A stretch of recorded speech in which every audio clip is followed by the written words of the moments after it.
isn't he? Yeah. Oh, he's really good. I'm really chuffed with him. So, you know, I'm just here for the enjoyment. You know, at my age, I'm not going to go anywhere, so it doesn't matter. You're only 22-ish. What was it like out in qualifying? Because it's absolutely soaking, isn't it? It was pretty poor. I was just feeling my way, and as soon as I heard the engine go pop, I knew it was low on fuel for the gauge, and I just thought, right, just concentrate on getting 3 laps. But as soon as I came in, they red flagged it, so I was kind of lucky, really. Yeah. Yeah. It's not what I want to see, and it's not what the spectators want to see. No. I suppose we'll have to deal with it anyway, won't we? Best of luck for the race. Enjoy it, won't we? AJ's dad there, of course. AJ is at the front. He qualified second, as I said before. If we get a chance, we'll have a word with him. If we don't, because we haven't got too long to go before it's lights out. Let's keep going. Here we go. Look at the Aston Martin. Oh, big fan of this car. Look at that. There we go. Let's keep going down. I did want to catch up with AJ if he's up there as well. I think he might be out of the car. Let's go have a little poke around. Just seeing. Is he in there? Is he? He's in the car. I'll have a word with him. Yeah. He won't mind, will he? I'll just. He won't be expecting this. Here he is, AJ. Just chatting to the old man. Fuel issue, I hear, for him. Yeah, but quickly sorted, so not a problem. Yeah, qualifying went well for you, didn't it? Just be delighted. Yeah, I love this. I love driving in the rain. I love driving this car in the rain. It really enjoys driving in it. You've sort of got a setup that really works well. So yeah, it's a bit of frightening being at the front with these big boys. So it'll be a case of trying to survive and then see what we can do. It's a great leveller, the rain, though, they say, isn't it? A great leveller. Yeah, you know, I understand that these big boys with their big cars, you know, if it was dry, I wouldn't be anywhere near them. You know, they can't put the power down in the rain, in the wet. So yeah, it should be good. I'll tell you one thing though, I know, AJ, never underestimate a Civic, right? Yeah, I jokingly call it the little rice burner, but it's no, I love it. I've had it a long time now, so yeah, it's good to be at the front of probably the most powerful championship in the UK in club level. And yeah, like you say, the wet's a great leveller, so we'll enjoy it and see where we can come. Top man, best of luck. Yeah, I'll close the door for you. There we go. It is almost time for the opening race of the day here at Mallory Park. It is soaking wet. It is going to be a real treat. I'm going to hand over to your commentator, Dave Goddard, who's going to take you through the action. Enjoy. Thanks very much, Ian. Good to hear from one or two of our drivers there waiting in the assembly area. As we say, we are just running a few minutes behind schedule due to a red flag in qualifying. Just to update you, we are in the final minutes of the qualifying session for the pre-83 touring cars. Fairly close in their points charts, but we'll concentrate on the drivers for race number 1, which is the Classic Thunder and Blue Oval Saloons race. Looking at the points in Classic Thunder, favourite for the title, you may have spotted his car there in the assembly area, Jason Hughes, with his ex-British Touring Car Championship, ex-Jason Plato Vauxhall Vectra Super Touring Car. Unbeaten in Class C this year. It is a multi-class championship. All the championships we'll see today are multi-class, and Jason Hughes currently well clear at the top of the points in Classic Thunder. Second place behind him is the leader of Class B, that's Jason West in his BMW M3. He's the leader of Class B. They're going to be the main contenders for Classic Thunder honours here today. Top of Class A is Andy Wilson with the big Holden Monaro. Just looking at where he is on the grid. The big powerful V8 cars will be at a disadvantage in these wet conditions, of course. We saw AJO in there with his front wheel drive Honda Civic in Class C, and he's actually qualified on the front row overall. As for the Blue Oval Saloon Series, BOSS for short, well, Martin Reynolds in his Ford Anglia has bossed that so far this year. He's top of the points with 91. Second behind him is his Class B rival Colin Claxton with 80 points, and a point behind them are jointly the leader of Class D, Will Hunt, with his Ford Fiesta ST, and Malcolm Harding with his space frame Ford Escort Mark II, the Zac Speed replica. But he's at a slight disadvantage because how many are in his class today? Just having a look at the entry list. There should be 4 cars in his class, so he will get full points.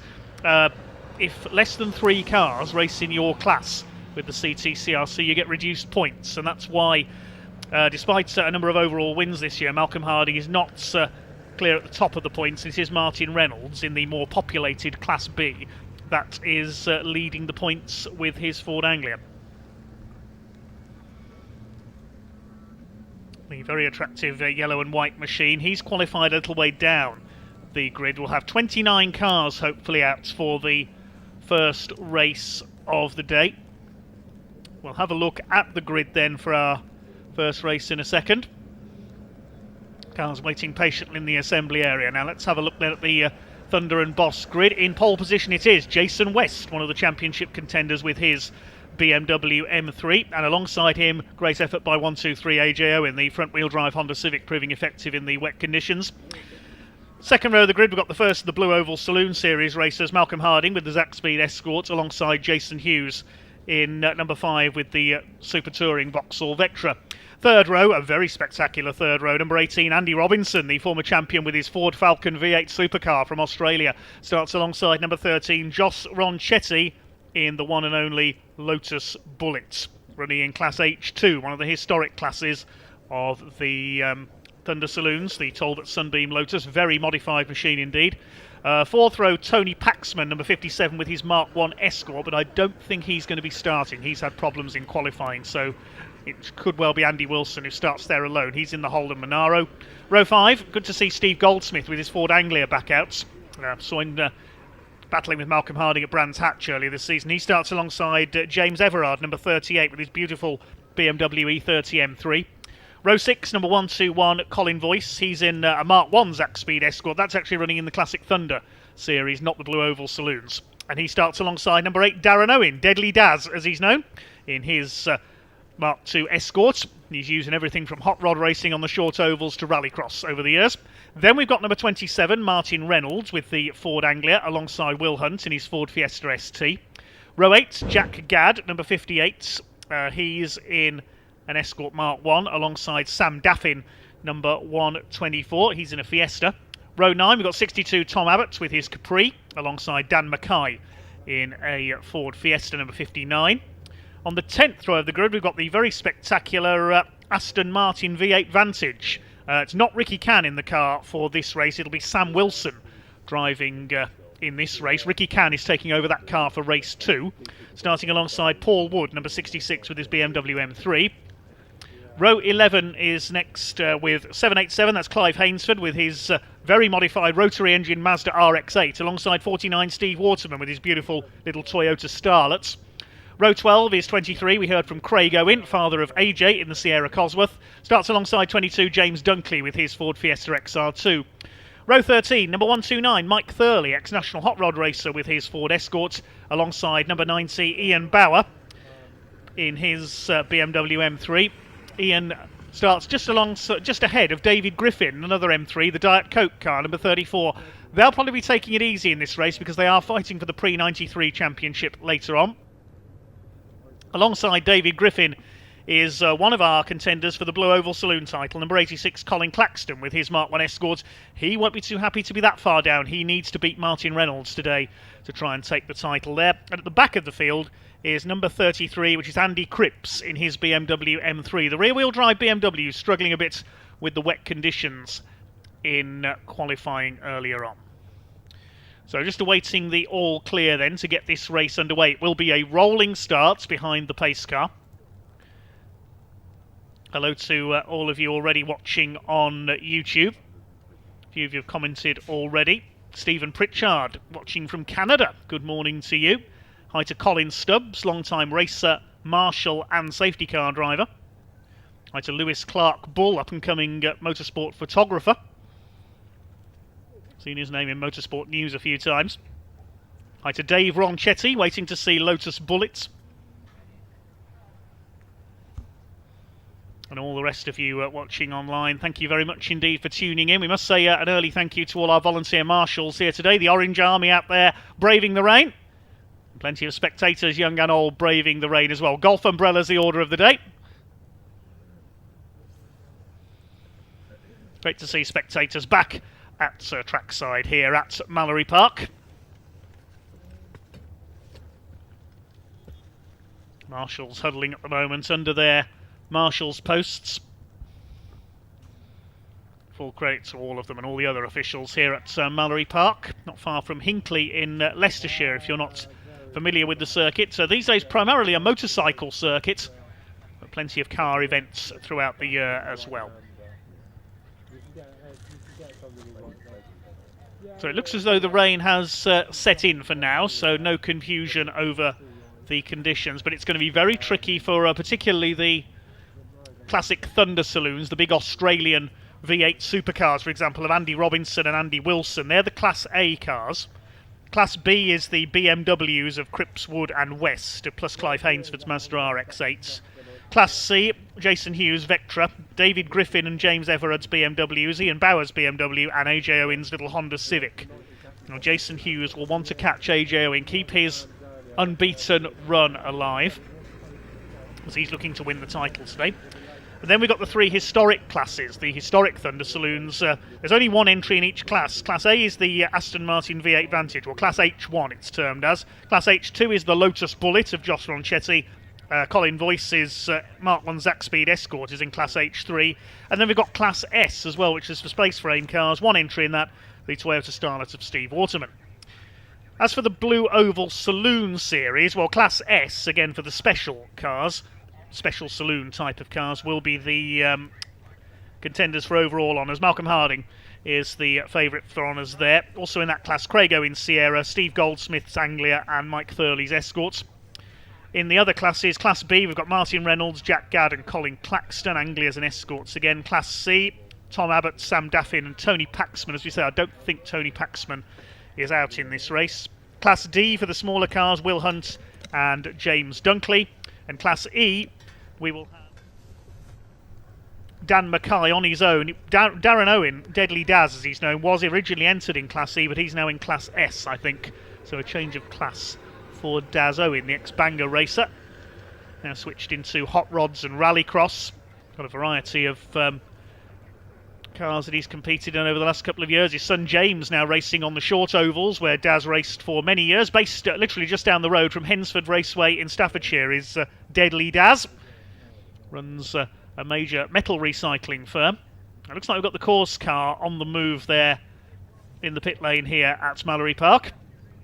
It will be a rolling start for the Classic Thunder and Blue Oval Saloon Series, and I think it's just going to be one lap round to the start of the race on the Kirby Straights here. The first corner, the long right-hander of Gerrard's Bend, named after Bob Gerrard, locally based racer in the 1950s, raced for the ERA team, and he was the first man to drive a lap of Mallory Park when it opened back in about 1951. Still fondly remembered in the national racing world around the time of the Second World War, Mr. Bob as he was known. Waiting for the grid to form up here, John Widowson at the wheel of the safety car. Cars in the assembly area. Just caught a glimpse of Andy Robinson's Ford Falcon there. We've normally seen him in his silver Ford Falcon, the colours of the great Craig Lowndes. But looking in the background there, the number 18 car, second in that far line, he's in his other V8 supercar. He's actually got two Ford Falcons in his collection. He's in the Shell Helix liveried one today. So instead of Craig Lowndes, he's impersonating Dick Johnson, another legend of Australian touring car racing. What a beautiful collection of cars. There goes Robinson. Now, what are the names displayed on the window there? Stephen Ellery and Paul Radicic are the names on the window there. There's Martin Reynolds, number 27, the leader of the Blue Oval Saloon Series points. I think he's actually racing three cars here today, three from his collection of old school Fords. Full credit to him. Clive Hainsford in the Mazda RX-8. There's Craig Owen's Sierra Cosworth. 129 there. That is Mike Thurley. Raced national hot rods for many years. He's raced in the Intermark series as well, in a Ginetta in recent years for space frame cars.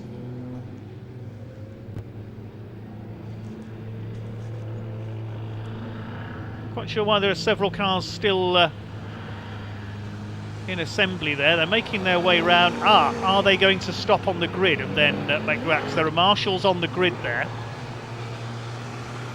Yeah, there may have been a slight change to the starting procedure.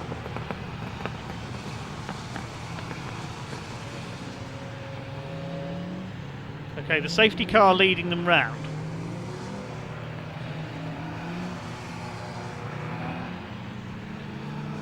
Yeah, we have had an amended grid just sent in. Tony Paxman has withdrawn his escort, as previously advised. So Tony Paxman's Mark 1 escort a non-starter. Just waiting to see what's going to happen here. I thought they were initially going to launch straight into the race, but I think that may have changed because of the conditions. Rather than coming straight out of the assembly area, I think they are going to form up on the grid, yes, because we've got Malcolm Harding behind the pace car there.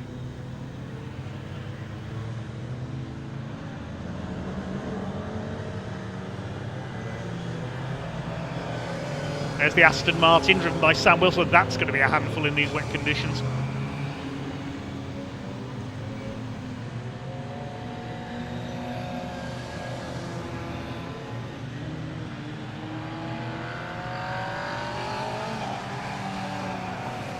Okay, there is going to be a further green flag lap, just been told, as I suspected, because they're not really in the correct order at the moment.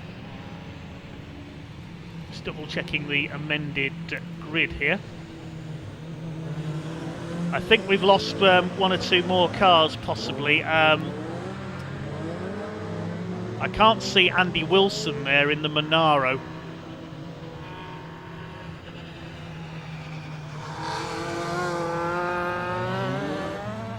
In fact,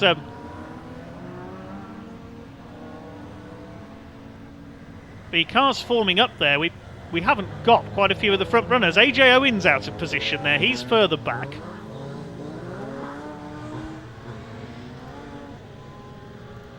There's Jason Hughes, and now the marshals have got to try and get this grid into line. They've left the assembly area in completely the wrong order for some reason.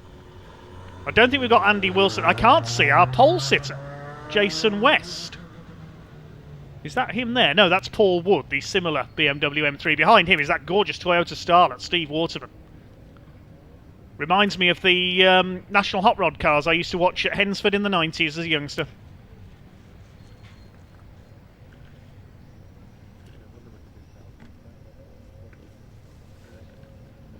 The cars come over Devil's Elbow there, the last corner, very easy to get it wrong through there.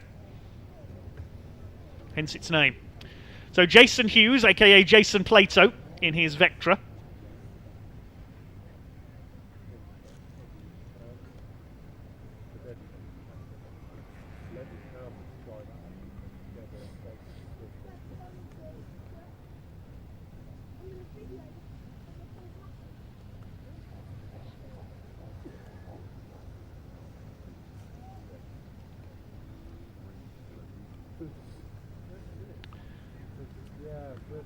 I'm not too sure what's happening at the moment here, because the way they've lined up here on the grid is totally different to the grid that I've been given.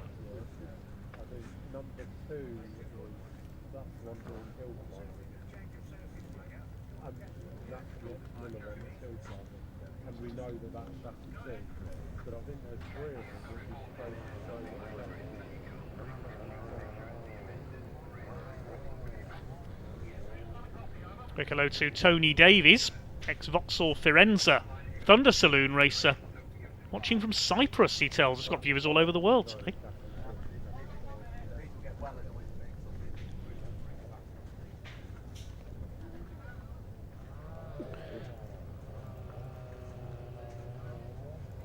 Okay, so I have to say I'm a little confused at the moment. We don't seem to have Jason West. And that could be crucial, because he was a contender for the championship. Jason Hughes doesn't seem to know where to line up. And the way I see it, the grid order is in complete confusion. Because we've got Malcolm Harding on pole.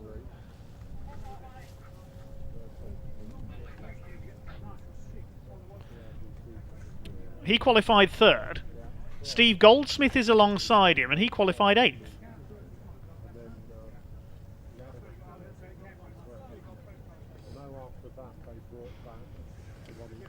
AJ Owen should be on the front row. He's back on about 4 rows back. So I'm not sure. I'm afraid I'm not sure what's happening here at the moment. I do apologise. for the confusion.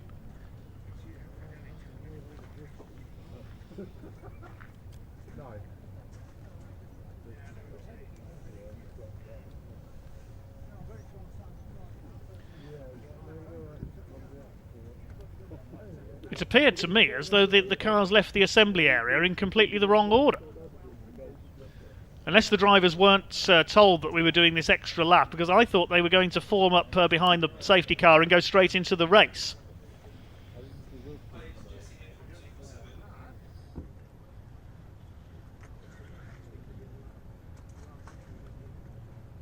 Okay, I've just had a message come through to say they are being re-gridded. We've had some drop out while they were in the assembly area. And there isn't space to re-grid in assembly, so they're having to re-form up the grid here. So apologies again for the confusion.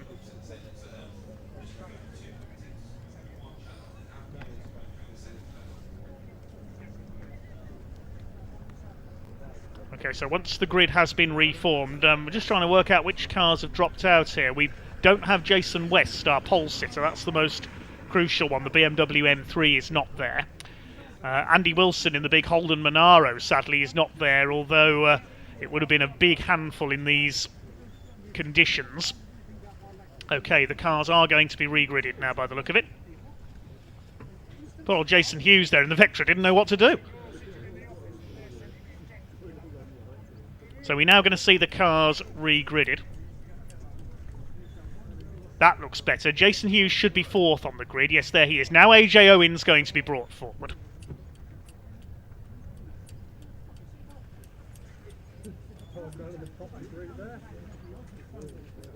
He will start from the outside. Malcolm Harding is on the front, on the inside of the second row. Sorry, the Zach Speed Escort there. And he'll go alongside Jason Hughes. Then next we'll have Andy Robinson in the Falcon and Josh Ronchetti. There's Lotus Bullet. Really is a stunning car, that one. Josh Ronchetti, owner of Pro Driver Vehicle Delivery Services, looking to deliver a race win here. He's won many times here on his local circuit at Mallory Park over the years. He's raced a whole variety of very powerful saloons. Next, there'll be a gap on row 4 because I don't think Andy Wilson is there. So Steve Goldsmith's Ford Anglia will be alongside. Then we will have James Everard, who's in the BMW E30 M3, the ex-Jack Stanford car.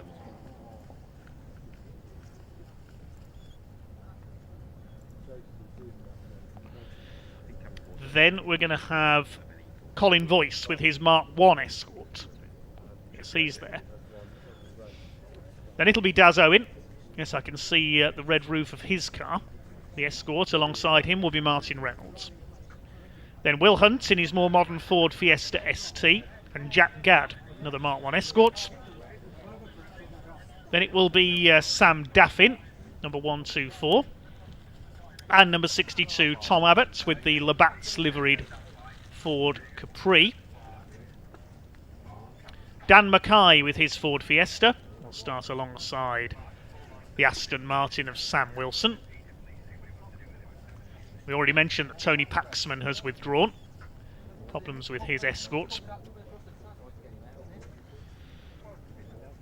Behind Sam Wilson will be Paul Wood with his BMW M3. We saw him lining up the black and orange car. Clive Hainsford with the Mazda RX-8.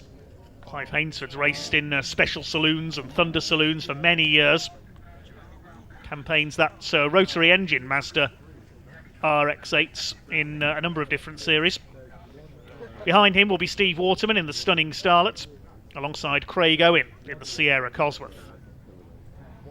James Dunkley is there. We spoke to him earlier in his Ford Fiesta XR2, the ex-MG Midget Challenge racer.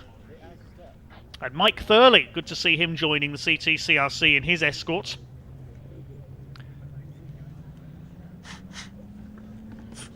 I didn't see Ian Bauer or David Griffin in their BMWs. I don't think they're taking the start of this one because they're probably saving their cars for the pre-93 touring cars later on because they're in contention for the championship in that one. Colin Claxton's there, the silver Mark I Escort at the back. And alongside him should be the green BMW of Andy Cripps.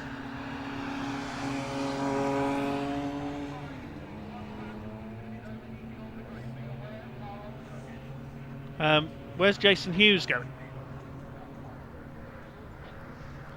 I hope that's not a sign of a problem with the Vectra. We've already mentioned he's unbeaten in his class this year.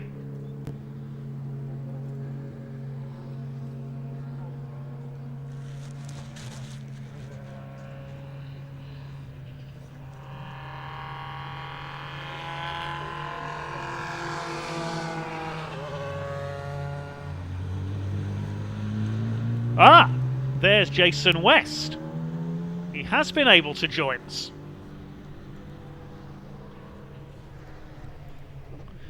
Right, so our pole sitter has joined us. He's joined late. Now, is he going to be allowed to start from pole, or is he going to have to start from the back? Let's ask a friendly marshal, shall we? Yep, he's being signalled through. So Jason West, who you've seen take a few wins in that M3 this year, is going to start from the front. And apologies for the delay here, with a regrid being necessary. Here comes Jason Hughes.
We've just had a message through that, even better, we may have Andy Wilson coming. Oh, excellent. Well, this has given time for a couple of cars we thought weren't coming out to rectify one or two problems. And we are going to see just about a full grid.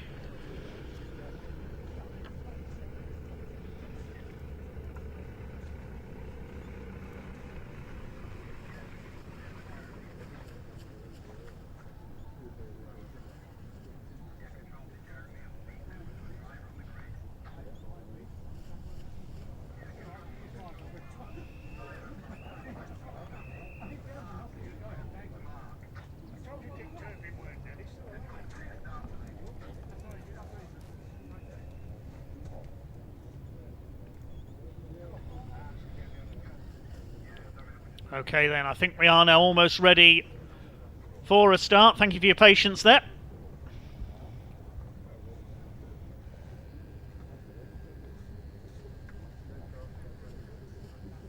Jason West and AJ Owen on the front row of the grid.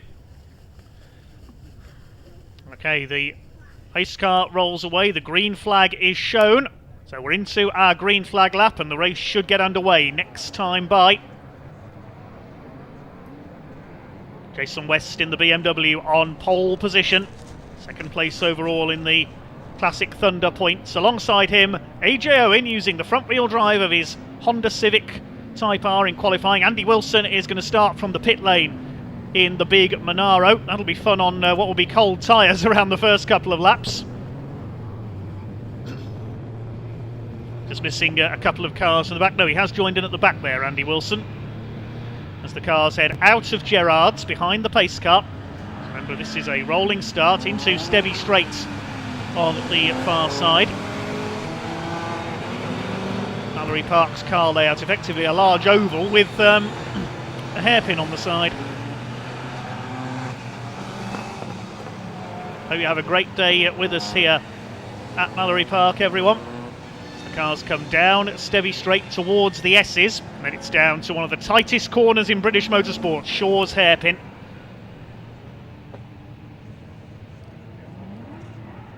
There's Andy Robinson, Michelle Helix, Ford Falcon, Jack Stanford in the beautiful E30 M3.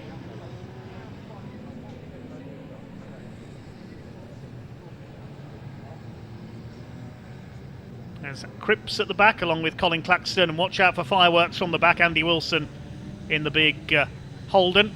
Here we are at Shaw's hairpin, and it's up to the left at Devil's Elbow, and the race should get underway this time. Revs beginning to rise. Ready to rumble then, with the first race of the day here at Mallory Park. The Edwardson Electrical Classic Thunder Saloons and the Burton Power Blue Oval Saloon Series. The lights are out atop the pace car, the pack about to be unleashed. Jason West in the BMW on pole, AJ Owen alongside in the Honda Civic. Here we go, down towards Gerrard's for the first time. We go racing here at Mallory Park. Jason Hughes moves across in the Vectra to the inside. It's West that's got the lead. AJ Owen not the best of getaways there. The more powerful machines trying to move up on the inside. Looks like they're all going to make it through the first part of Gerrard's. Okay, good start by Malcolm Harding in the Escort up there in the second, the leader of the Blue Oval Saloon Series cars. There goes Daz Owen with his Escort number 8, a great ball of spray as they head down towards the S's for the first time. Jason West in the BMW M3 leads the way. Watch for Jason Hughes in the Vectra. He wants to beat AJ Owen and take another class victory here. This great variety of machinery heads up towards Shaw's hairpin for the first time. Harding second, Owen third, Hughes fourth, Robinson is fifth, then Joss Ronchetti in Lotus Bullet in sixth position. Steve Goldsmith's Anglia next, then it's Daz Owen, no relation incidentally to AJ and Craig Owen. Over the top at Devil's Elbow they come, then they drop down towards the main straights. They complete the first lap. Jason West has the lead. Malcolm Harding in second place for Andy Wilson coming through from the back.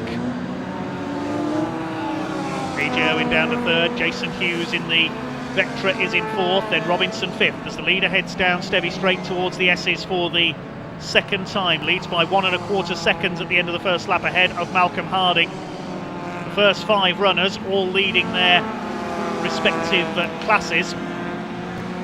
5 of the first 6, I should say. Jason Hughes and AJ Owen in the same class. Harding keeping up with West here. There's AJ Owen third, Hughes in the Vectra fourth. That's the battle we've got to watch for Class C of the Classic Thunder Saloons to see if Jason Hughes can take another class win. They come over Devil's Elbow. There's Robinson, those menacing yellow headlamps. Just see them there in the background as they head down the pit straights. Jason Hughes moving up on the Honda Civic. Has Andy Wilson made any ground from the back of the field? He's made up a couple of places. One car we've lost there on the first lap, James Everard in the E30 M3, unfortunately. That's a great shame. In the ex-Jack Stanford car. Jason West continues to lead. Malcolm Harding, the leading Blue Oval Saloon Series car. Has got a few class rivals today, so he'll get an increased point score if he wins the class. They're already catching tail enders here. Steve Waterman's little Starlet about to be lapped. And Hughes up the inside there into the hairpin. Can he make that move stick on the exit? Yes, he's got him. He's passed AJ Owen. Now that's important for Jason Hughes' championship hopes, because he's now in the lead of his class, up into third overall. Robinson is in fifth. Then we've got Joss Ronchetti, and next through should be Steve Goldsmith, the second of the Blue Oval Saloon runners in his Ford Anglia. They're lapping in the mid 53 second bracket, the leaders at the moment, so maybe it is starting to dry a little out there. Waterman goes a lap down, appropriate name for these conditions, running at the back in the Starlet. This is the battle between Hughes and Owen. This is for the lead of Class C. Jason West through the S's for the fourth time, unable to shake off Malcolm Harding for the overall lead. Coming up towards Shaw's hairpin, James Dunkley in the Fiesta ahead of them, and one of the Mark 1 escorts as well. Look at Harding right up with West, sliding the escort there as they come towards Devil's Elbow. The marshals show the blue flag to the back markers to warn them the leaders are there, because they may not be able to see very well with the amount of spray around. Onto the main straight they come. West leads from Harding by 0.6 of a second. Malcolm Harding with a slightly quicker lap that time through. Hughes is third, then it's Owen. And further back in fifth place still Andy Robinson. Already lapping several back markers here. Only a short circuit layout you can see here at Mallory Park. Next through should be the Lotus Bullet, Josh Ronchetti. And carving through these back markers. Here come your leaders through the S's, and Malcolm Harding is not hanging about here. He doesn't need to pass Jason West. They're in not just different classes, they're in different championships, those two, but Malcolm Harding would love to beat the Classic Thunder Saloons and take an overall victory. Sliding about, look at that from the rear-wheel drive escort out of Shaw's hairpin. I think we will see one or two spinners there today if conditions stay like this. Hopefully we won't. Out of Devil's Elbow, down towards the pit lane. There's Andy Wilson about to be lapped. See, some of the more powerful cars are struggling in these wet conditions. Craig Owen about to go a lap down in the Sierra Cosworth. And Jason Hughes has now dropped AJ Owen, Craig's son. They're currently nearly 3 seconds apart. Somebody off, that's Craig Owen, has spun the Sierra Cosworth at Gerrard's there on the grass we caught a glimpse of. Jason West continues to lead. They lap Clive Hainsford's Mazda RX-8. Andy Wilson goes a lap down as well. Running in the Holden Monaro. It is a massive machine, that car. Tom Abbott in the Labatt's lookalike Capri goes a lap down as well. He's sliding about even in a straight line. Look at the wheel spin there. This is Larry stuff out there. The leaders gobbling up the back markers, and Harding gets the tighter exit there from the hairpin. He's alongside Jason West as they come towards Devil's Elbow. Look at this. The escort tries to make a move, but West gets the tighter line for the left-hander and has still just about got the lead as they cross the line. West from Harding by 0.2 of a second. Jason Hughes is trying to close them down in the Vectra in third place. There's AJ Owen, fourth place in the Honda, former pre-03 touring car champion. Jason West has had a few overall wins this year. You'll know Jason Hughes is there behind him, and he's leading his class, which is the most important facet of this race at the moment. He's pulled away from Owen. There's Craig Owen, he's behind Martin Reynolds. Now he's leading his class in the Blue Oval Saloon Series, so he'll be still in the points lead going into the final race of the season later on. Here come the leaders. Swing it through Shaw's hairpin. You don't want to hit that high curve on the inside. That can damage your suspension. Over the top they go, then down through Devil's Elbow onto the straights. There's another BMW, very similar looking to our race leader. That's Paul Wood's version. And that Will Hunt in the Fiesta ST there as well. Craig Owen recovering from his spin. Some cars a couple of laps down now. Jason West comes up to lap his lookalike BMW there. Now is he going to use that car to try and confuse those behind him? Pulled away a bit there from Malcolm Harding. He's able to get through the back markers a little better, the big BMW, coming up to half distance in this first race of the day here at Mallory Park. The Edmondson Electrical Classic Thunder Saloons currently led by Jason West, and the BARC Power Blue Oval Saloon Series currently led by our second place man Malcolm Harding. West has pulled away now in the overall lead. Rest of the order: Hughes, AJ Owen, Robinson. Coming through nicely is Sam Wilson in the Aston Martin V8 Vantage, number 20. He's in 6th position now. He's got ahead of Josh Ronchetti. Steve Goldsmith's Anglia is 8th. 9th position is Colin Boyce with his Zack Speed Escort, and 10th is Martin Reynolds. So the leading pair have lapped most of the field now. There goes Robinson over the line. Now look back, there's the powder blue Aston Martin of Sam Wilson in the Gulf livery. He's up in 6th place. Where is Josh Ronchetti? Here he comes out of Devil's Elbow now. There is the famous Lotus Bullet. Across the line in 7th place. Behind him, Steve Goldsmith in that deceptively plain looking Ford Anglia. nearly had an overall win at Brands Hatch earlier this year. Colin Boyce's Mark 1 Escort is next, and he's already been lapped. There you see our two leaders come through. They've just lapped Boyce in the Castrol Mark 1. Martin Reynolds, 10th overall behind him. Through come your leaders then into Gerrard's once again. Just a couple of retirements, James Everard and also Darren Owen. Deadly Daz has dropped out in his Mark 2 Escort.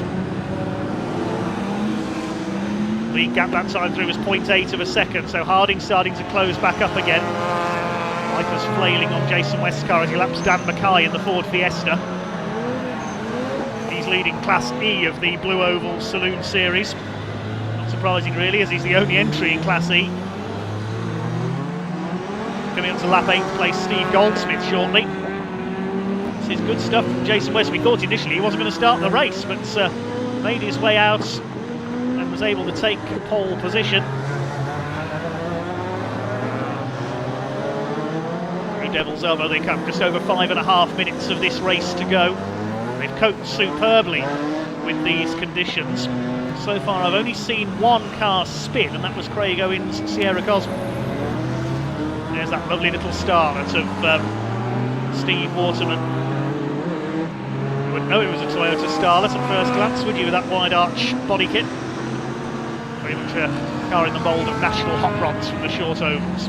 Here comes Andy Robinson. Rumbling V8 Ford Falcon, displaying the names of Steve Ellery and Paul Radicic on the rear window. Paul Radicic, of course, very familiar to British Touring Car Championship fans. Raced the Mondeos in the 90s. Oh, there's Daz Owen's car. He's stopped on the outside of the exit of Gerrard's in the motorcycle chicane there. So that's where Daz Owen's gone. Just under 5 minutes to go. Will Hunt going well, using the front wheel drive of his Fiesta there. Chasing Craig Owen, and he's just been lapped by Sam Wilson. They're all on different laps, these three. Behind them is Jack Gadd in his Escort Mark 1 and James Dunkley, ex-MG racer, in his lovely XR2.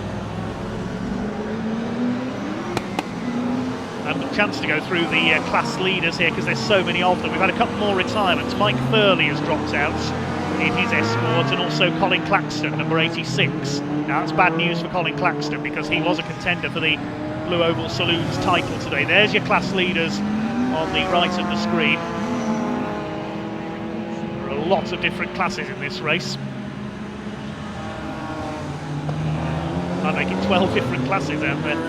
There is Josh Ronchetti, and he's being lapped. Look at this, 3 wide out of Devil's Elbow. This is good. Malcolm Harding gets past Clive Hainsford and Josh Ronchetti in one move. Chases on after Jason West. Flash of flame out of the back of Clive Hainsford's raucous Mazda there. Really is a spectacular car, that one. Well, they're all spectacular cars in these championships. Now, is Martin Reynolds still leading his class? Yes, he is. He's 9th overall, so he's got ahead of Colin Boyce now. So Martin Reynolds will still be leading the Blue Oval Saloon Series points at the end of this race. Looking good for the championship there, possibly.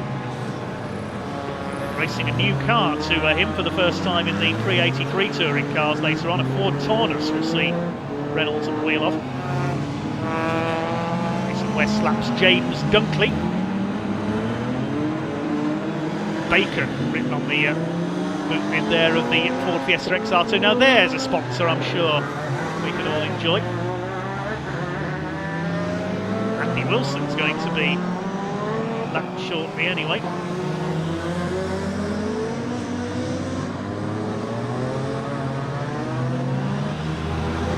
There is Martin Reynolds, construction company boss, based in Norfolk, collector of classic Fords. 3 of them here today. Beautiful Anglia around the outside of Tom Abbott in the Ford Capri. Now, is that for position? No, it's not. The Capri is in 17th place. Reynolds is 9th. There's Colin Boyce behind him and Andy Robinson lapping them. There's Sam Wilson coming up on Paul Wood. Everybody on different laps in this one. A little tricky to follow. This big grid of cars out there. But it's looking good for Jason West. He's nearly 4 seconds clear now of Malcolm Harding. Harding's going to win the Blue Oval Saloon split overall though again. Win Class S. To keep him in contention for the points title today.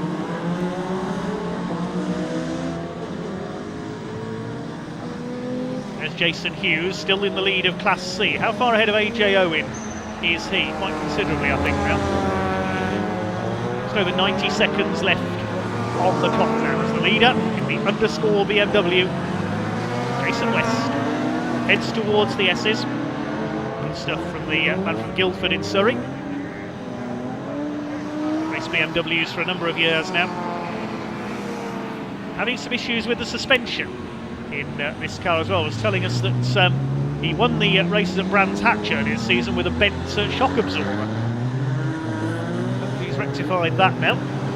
So he seems to have done. The BMW looking very well balanced as he comes through with 1 minute left on the clock. Now he might get another lap out of this after the one he's just started, because he's lapping in the 53s. So he may get another lap out of this after this one. See how wet it is, the puddles on the inside there at Gerrard's Bend. Coming up to lap Andy Cripps BMW, the older E36 version. Jason West rather in an E46. Sorry, getting a bit confused there. There goes Josh Ronchetti. There is the beautiful Lotus Bullets, the very modified Talbot Sunbeam Lotus. Steve Waterman chases Tom Abbott. Abbott in 17th overall. Steve Waterman towards the back of the field, 21st in his Starlet. Here comes the leader. Only a few seconds left on the clock. Will it be checkered flag this time? Swings out to lap Steve Waterman. No, the checkered flag hasn't come out, so we will get another lap. There are just a few seconds left there as he crossed the line. 6 seconds to be precise. Jason West leads by over 6 seconds now. He's pulled well away from Malcolm Harding in the closing laps. It's going to be a win for the BMW. He'll win Class B of the Thunder Saloons. There's his doppelganger, Paul Wood. Very similar liveried BMW.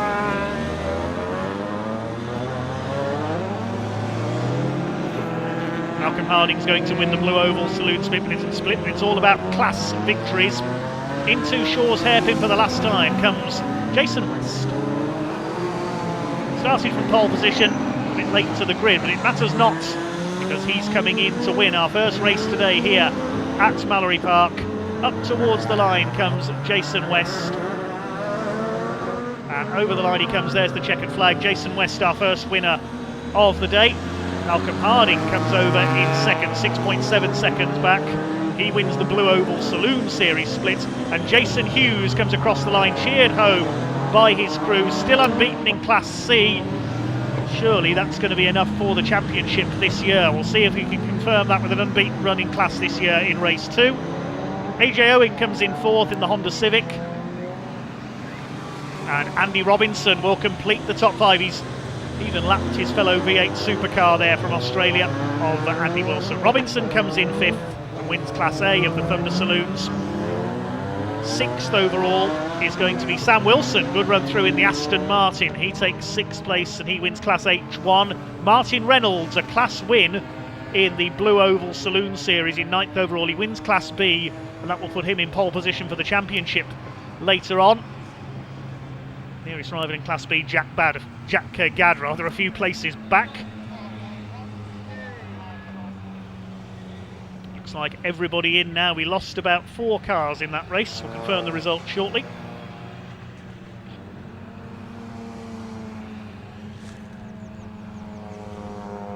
And that concludes race 1 of 10 here at Mallory Park today. We have another race coming up before the lunch break. Here's the results of race 1. Jason West in the BMW takes the win by 6.7 seconds ahead of Malcolm Harding. He wins the Blue Oval Saloons split and wins Class S. Jason Hughes still unbeaten in Class C of the Classic Thunder Saloons, surely on course for the championship now. AJ Owen takes 4th overall. Andy Robinson 5th and wins Thunder Class A. Sam Wilson wins Class H1 in 6th. Good run through the field in his Aston Martin. Steve Goldsmith taking 7th in his Ford Anglia. 8th place for Josh Ronchetti, losing a place there on the final lap. 9th for Martin Reynolds, a crucial class win for him. And Colin Boyce rounds out the top 10 in his Mark 1 Escort. Paul Wood was 11th in his BMW, ahead of Jack Gadd in his Escort. Will Hunt 13th. Andy Wilson from the back of the grid made it up to 14th. And it was the Fiesta of Sam Daffin who rounds out the first 15 places. Behind them, 16th Clive Hainsford in the Mazda RX-8. Then Tom Abbott in the Capri. Craig Owen, despite a spin, finishes 18th in the Sierra Cosworth. Then Dan Mackay in his Fiesta wins his class. Completing the top 20, James Dunkley, and the final two finishers, Steve Waterman and Andy Cripps. We lost Colin Claxton, Mike Thurley, Darren Owen and James Everard into retirements.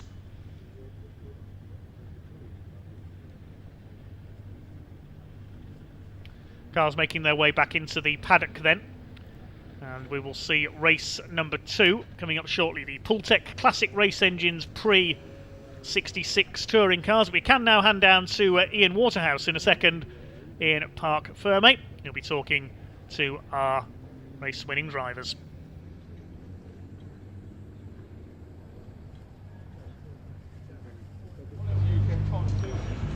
Well, welcome down to Parc Ferme, everybody. The first race of the day is complete, and what a cracker it was in the hardest of conditions, wasn't it? Let's grab a quick chat with Jason Hughes, shall we?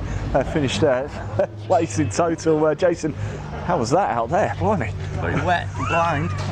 You came out quite late. You actually went back round the track again. Yeah, a bit of confusion with the lineup. Yeah, it was overheating the car, so they were taking that long to get everyone in and, you know, on the line. So I said, well, we'll have to go round. Yeah. And let it cool down, so they did. And luckily, and then it stalled, and we had to get the boost back to get it going.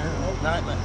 But you got it done, and you finished third on the over the line. That's all we needed. That one. I think we've wrapped the championship up now, so yeah. that's what we needed. So. Well, congratulations! Hey, come on, give us a big cheer then. Come on, Jason! Woo! There you go. I think so. I'm not sure yet. Well done, mate. Anyway, congratulations. It was Jason West who took the outright win. We're just going to move through because he's run away up here somewhere. So I want to see if we can find him. If we get a chance to have a chat with him.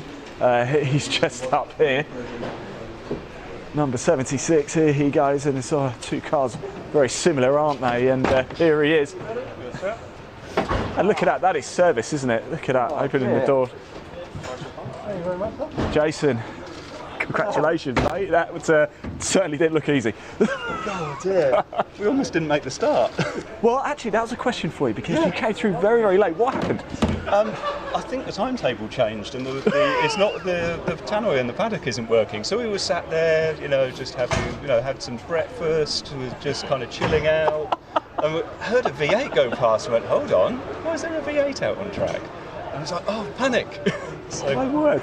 But hey, I'm glad you got out though, because my word, what was it like that opening? Like cold tyres, of course, going around that long right-hander, Gerard. What was it like? Yeah, it was definitely a bit dicey, but these tyres need to last for the second race, so it's just kind of trying not to shred them, because I have a bit of a habit of shredding wet tyres or just pushing too hard. So yeah, so it was good. It was really good fun. Do you know, it's probably worked, didn't it? You didn't have time to think about things. Just get out, go. Yeah. Congratulations, Jason. Thank you very much. Well done, you're a Cheers. race winner. Right, I'm going to hand back to your commentator, Dave Goddard, because it's almost time for the pre-66s.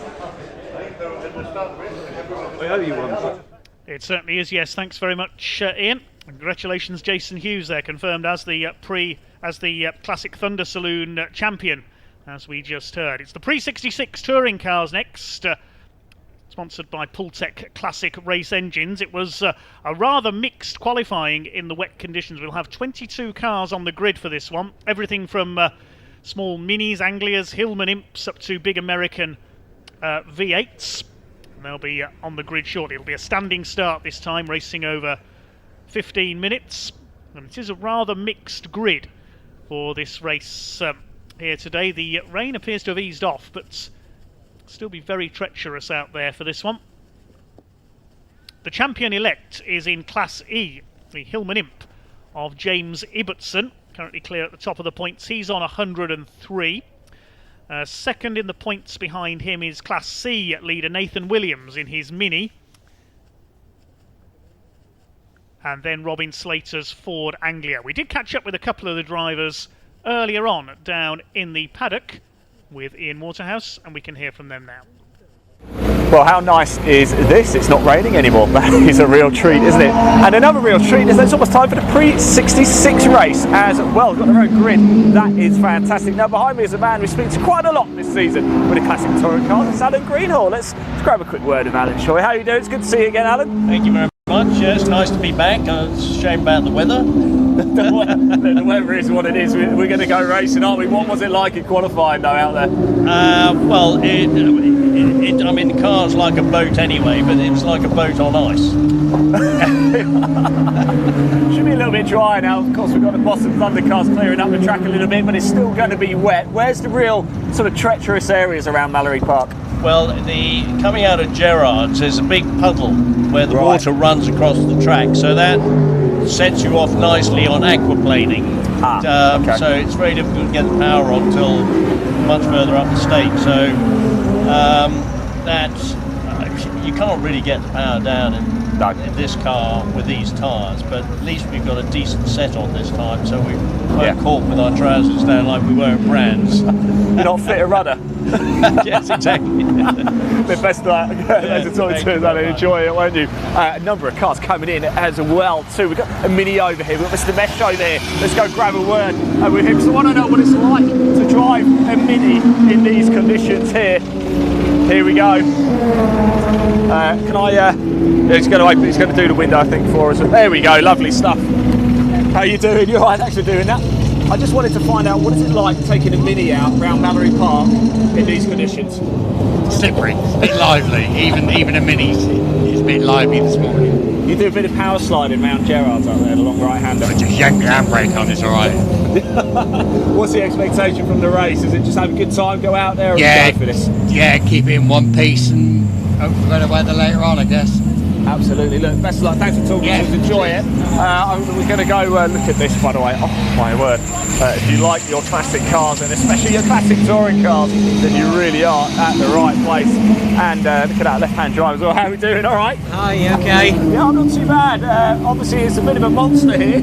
Is it quite difficult to get the power down in these conditions? It was earlier on. It was quite tricky. I don't think we really got the right setup. Just can't find any grip, but I think hopefully a little bit drier now, so it might be all right. I think so. And of course, this is the first of two races coming up, so a bit later. Fingers crossed, we might even get dry one. Yeah, that'd race. be good. Yeah, that'd be good. But best of luck, enjoy, won't you? Thanks for talking to us. Marshall's here as well, doing a great job. It is now time, of course, for the pre-66 Classic Touring Car Race. So I'm going to hand over to commentator Dave Goddard to take you through the action. Okay, thanks very much indeed, Ian. So the cars will be heading to the grid very shortly then. Just a little bit of recovery work needed out on circuit at the moment. As you were mentioning there, it is James Ibbotson, who's qualified very well overall, who leads the championship overall, but in pole position is the man who's second in the points in Class C. Robin Slater has put his Ford Anglia on pole position alongside the similar machine of Kevin Swan, 63. That's a new front row for this year. Second row is the first of the big American V8s in Class A. Alan Greenall with his Ford Falcon starts alongside James Ibbotson. Stunning qualifying effort to start fourth overall in the number 87.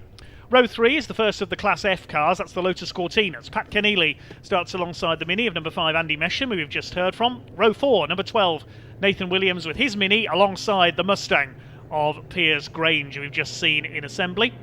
Row 5, number 11, Roger Stanford. He's the favourite to take the Class F title today. His main rival, Peter Smith, is not here. Alongside the second of the Hillman Imps, number 22, Michael Loveland. Row 6, we've got number 66 of Adam Gittings. He's at the wheel of a Morris Minor, starting alongside 57, David Hall in his Lotus Cortina. Row 7, 118, Nathan Beresford. He's in a BMW 1800, alongside 53, Stuart Radford in the Triumph Vitesse. They're both in Class B. Row 8, we've got 43, Eric Ez Walker with his Ford Anglia alongside number 60 of the Davies family in their Mini. It's Michael Davies, not John, going in the first race, so John takes over for race 2. Row 9, we've got 83, Tim Dodwell in the Mini that no doubt he will have driven to the circuit on the road today, starting alongside 68, Keith Wright in his Morris Minor. The 10th row, we will have number 1, the reigning champion, or the outgoing champion, Patrick Harris, with his Morris Minor alongside the Cortina of number 8, Paul Cooper. That's a Cortina GT, not a Lotus Cortina, so that goes in Class C. And the final row, number 6, Michael Foley. He's in a Morris Minor, I think. No, he's in a Lotus Cortina, in fact. He's changed cars. So alongside him, number 26, Steve Evans in his Austin A40. Brian Bedford takes over that car in race 2. We hark back to the swinging 60s then, with the Full-Tech Classic Racing Engines Pre-66 touring cars. Beautiful grid of cars we've got. A grid of contrasts. We've got the Mustang and the Falcon out there bringing V8 power. We've got the more nimble Ford Anglias, Minis, that amazing little imp of James Ibbotson. He loves wet conditions. Watch how sideways he's going to get that Hillman imp as he tries to race the championship today. Now, we haven't got a full entry. Yeah, we've only got 2 entries in Class E today, so we won't get full points, James Ibbotson.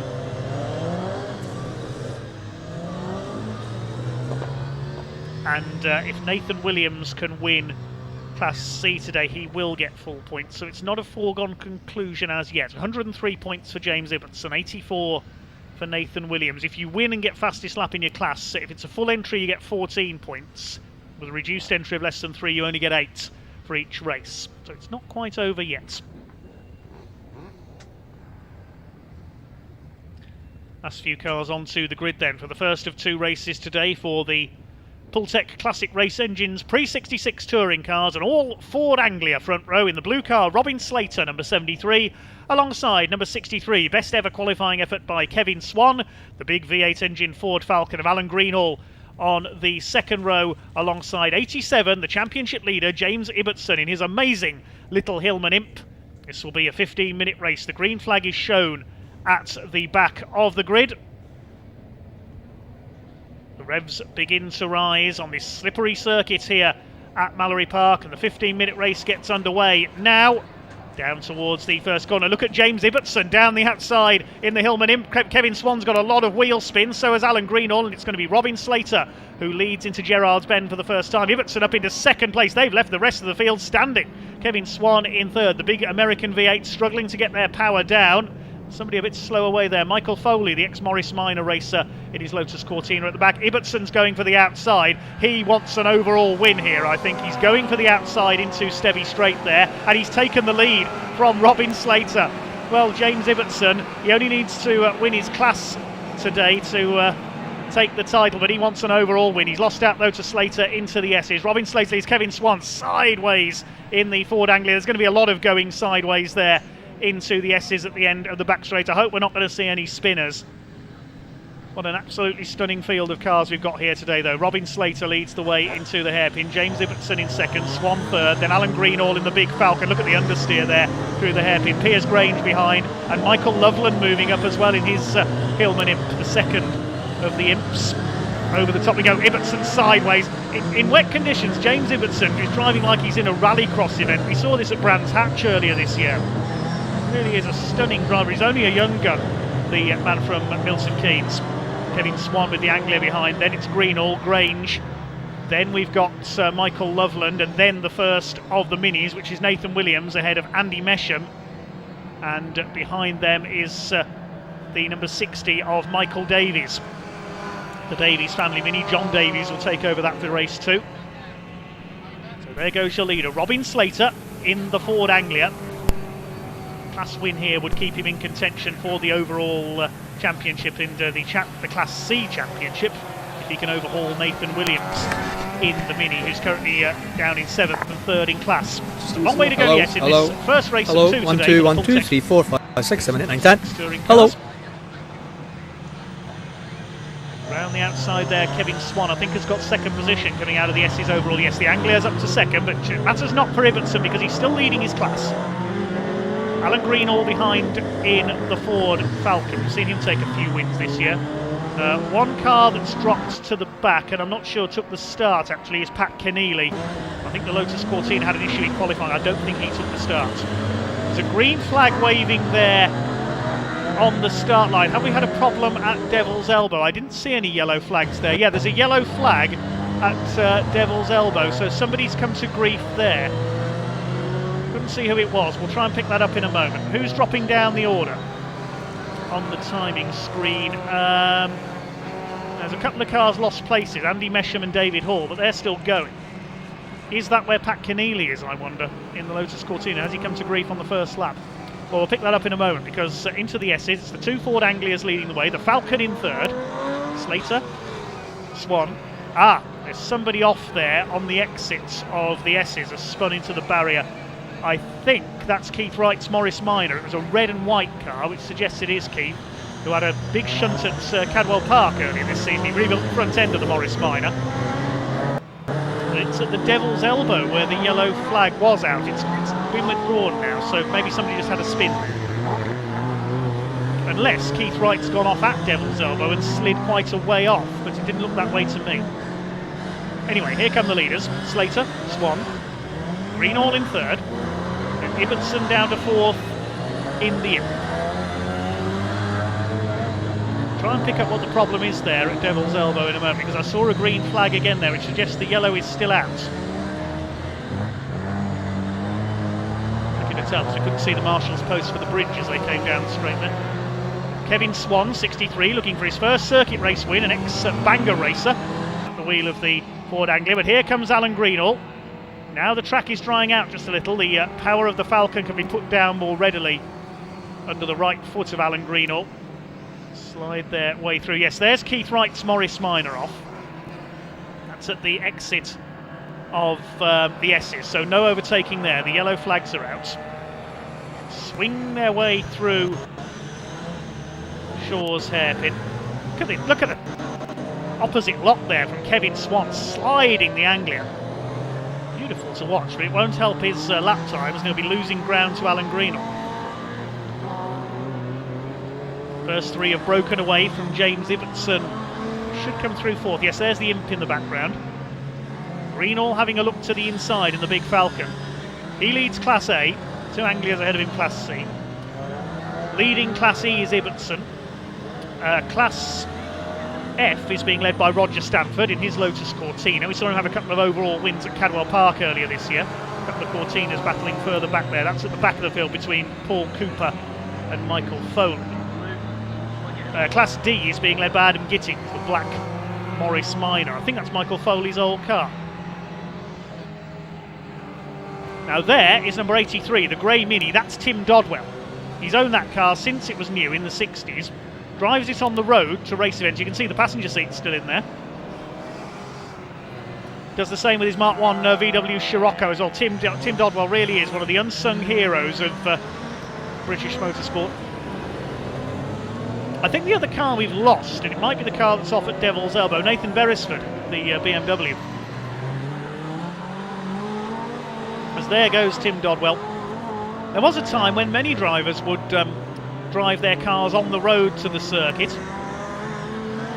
A rarity nowadays, though, as round the outside comes Greenall into Gerard. He's got through into second position. Kevin Swan goes down to third. Still, this is the best we've seen run. Oh, Alan Greenall's overcooked it. He's off. Oh, he must have braked too late there for the wet conditions. The Falcon goes ploughing into the muddy grass. Disaster for Greenall. That means he's going to lose not only the overall second place that he'd just taken for a few seconds, but he's going to lose the lead, I would think, in Class A to Piers Grange as well in the Ford Mustang. Piers Grange, a multiple champion in the Blue Oval Saloon Series, switching to pre-66 this year. Robin Slater continues to lead in his Ford Anglia, lapping Paul Cooper's Cortina GT there, tiptoeing its way around in these conditions, losing out to the Lotus Cortina there up ahead in its iconic Works livery. That's the car of Michael Foley. Robin Slater sliding the Anglia. There's the BMW. Just caught a glimpse of the back of it. It stopped against the barrier on the front straight. That's why we couldn't see it. It's behind the pit wall effectively there. You can just see the top of it there if you look above the pit wall fencing. So that's why we couldn't see it. Nathan Beresford has stopped there out of view of our cameras. Well, there's Greenall. He hasn't lost too much ground, but he is second in Class A now behind Piers Grange. There's a Mini in there as well. That's Nathan Williams in the red Mini. 2 more Minis behind. That's of Michael Davies and Andy Mesham.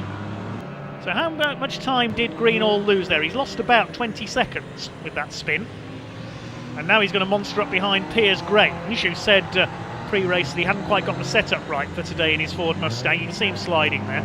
7 minutes of the race to go, and Greenall, with the headlights ablaze, is on the tail of his fellow V8 pilot. On the tail there. Down Stevie straight. He's surely going to make a move here into the S's. Yes, he's up the inside. Alan Greenall champion-elect in Class A, retakes the lead of the class. Nice recovery after his spin. The overall order now: Slater from Swan, just over 3 seconds separating the Anglias. Ibbotson a further 11 seconds back in third overall. And then Michael Loveland in the second. This is interesting. Michael Loveland, the second of the Hillman Imps, is now fourth overall. Look at the way Piers Grange is sliding that Mustang. There's Loveland. There's Stuart Radford's Triumph, which is a lap down. There's Greenall pulling away from Grange. You can see how much quicker the Falcon is. And next behind them is the little Mini of Nathan Williams. He wanted a class win here to keep his championship hopes alive, but he's well behind the Ford Anglias up front. Battle of the Minis, headed by Williams, ahead of Michael Davies and Andy Mesham. There's Davies with the black roof, Mesham with the red roof. There towards the back of the field is number 26, Steve Evans, with the Austin A40. Shares the car with Brian Bedford. Just the one A40 here today. Luke Wilson not here with his version. 5.5 minutes to go. Robin Slater looking for his first outright win of the season, possibly his first ever outright win in the Pultec Pre-66 touring cars.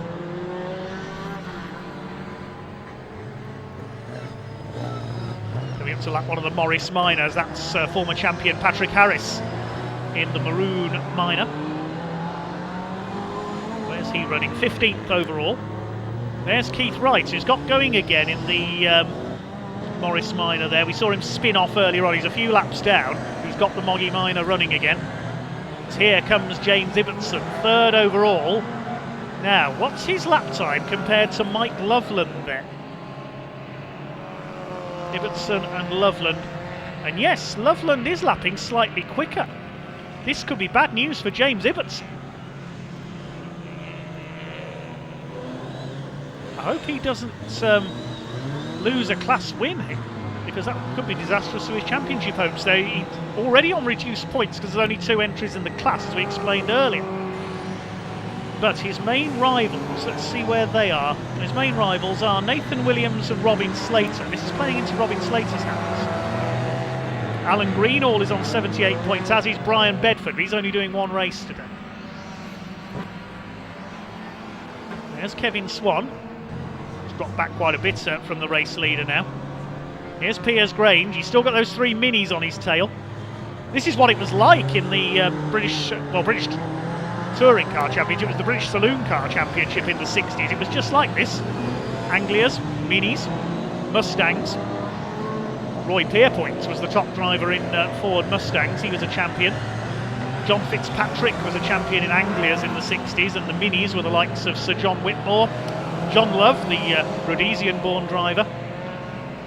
They won titles in Minis, and then it's passed over to the Alan Mann Racing Ford Escorts and Anglias, the Lotus Cortinas as well, of course. Even the legendary Jim Clark was a British Saloon Car champion. Jack Sears as well, one of Ford's great heroes. There you can see that bit of damage on Keith Wright's Minor after his spin into the tyres earlier on. You could say it's only minor damage. Alan Greenall we saw all over the tail there of Michael Loveland. Yes, thank you, I'm here all day.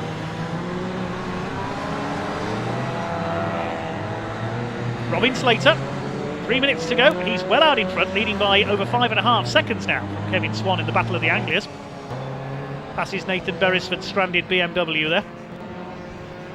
We've only had a couple of retirements so far. Beresford and Pat Keneally shown as having not completed any laps on the tiny tree, and I'm not sure he took the start of the race. Rain light shining on the back of Robin Slater, still a fair bit of spray around. This is great stuff from the man from Sudbury. He's only 4 points off Nathan Williams. That's 13 points for a class win. He's also going to get the bonus point for the fastest lap here. He's done a 1:10.522. Second in class scores 10 points, and that's currently Kevin Swan. And third in class is currently Michael Davies. So Nathan Williams has lost ground. In fact, he's down to 5th in the class in Class C. So Robin Slater is going to take the lead of the Class C points in this one. Lotus Cortina's sliding about. There's their class leader, Roger Stanford, in the British Racing green and yellow Lotus Cortina. Behind him is David Hall. Over the line they go, and Robin Slater's about to lap them. Stanford and Hall separated by 1.4 seconds. Roger Stanford, who's had a couple of overall wins this year. That was at Cadwell Park in changing weather. Just over 90 seconds to go now, so we'll have a couple of laps to go, I think, for Robin Slater. Here he is lapping Roger Stanford. Sliding about there. Lotus Cortina has been there, seen it, done it and won it in pretty much all forms of motorsport. The only thing I can't recall seeing a Lotus Cortina win in was Rallycross, and that's because Rallycross arrived in 1967 when the Cortina's competition career was coming to an end. Ford Anglia's very popular in short oval hot rods as well. One of the very first hot rods when National Hot Rod Racing was invented was a Ford Anglia. Martin Morris drove that at Hensford Raceway.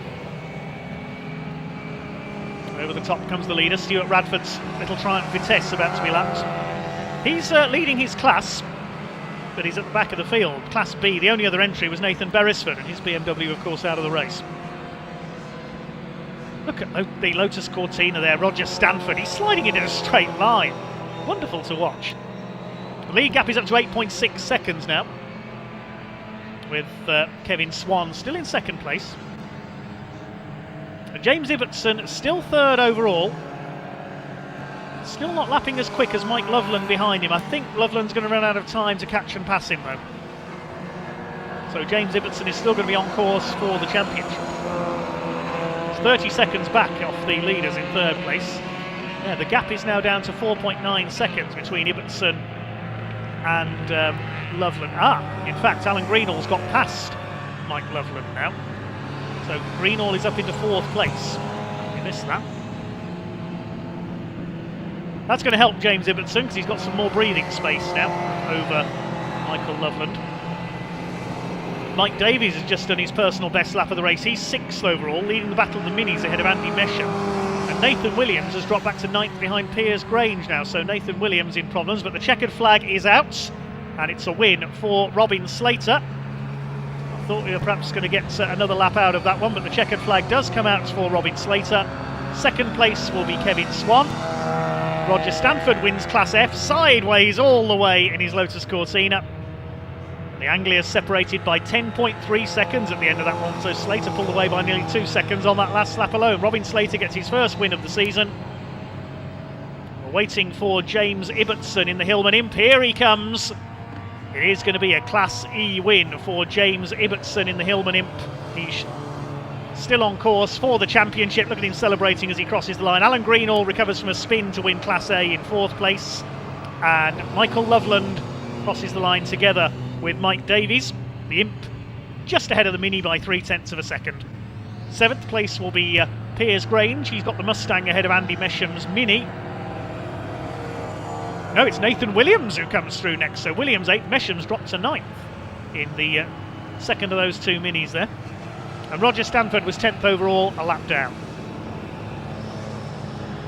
So the win goes to Robin Slater, first win of the season for him. I think his first ever overall win in the Ford Anglia.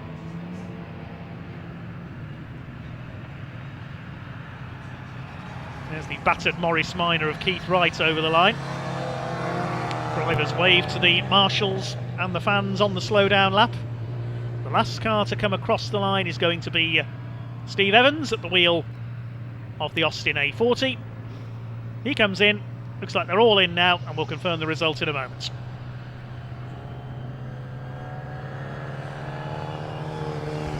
Provisional result then of the Pultec Pre-66 Touring Cars, a win for Robin Slater, his first win of the season in his Ford Anglia. It's an Anglia 1-2. Kevin Swan gets his best ever result in second overall. James Ibbotson, an amazing effort to take third overall in the Hillman Imp Super. He wins Class E. Class A won by Alan Greenall. Nice recovery from his spin to take fourth place. Fifth place went to Michael Loveland in his Hillman Imp, second in Class E. First in the Minis home was Mike Davies in sixth, ahead of Piers Grange in the Mustang. Then Williams and Mesham in their Minis next home. Roger Stanford winning Class F in 10th overall, just ahead of David Hall in the Battle of the Lotus Cortinas. Adam Gittings wins Class D at the wheel of his Morris Minor in 12th place. Tim Dodwell 13th in his Mini, then Ez Walker and Patrick Harris completing the top 15. Behind them, Michael Foley at the wheel of his Lotus Cortina, finishes ahead of Steve Evans. He'll hand that car over to Brian Bedford for race 2. Then Paul Cooper's Lotus Cortina. Stuart Radford wins Class B in 19th overall, and then Keith Wright completing the finishers after an early spin into the wall in his Morris Minor. Nathan Beresford and Pat Keneally, the only 2 retirements. Right, we can now hand down to Ian Waterhouse in Parc Ferme, who is going to talk to our race winners and hopefully some class winners as well.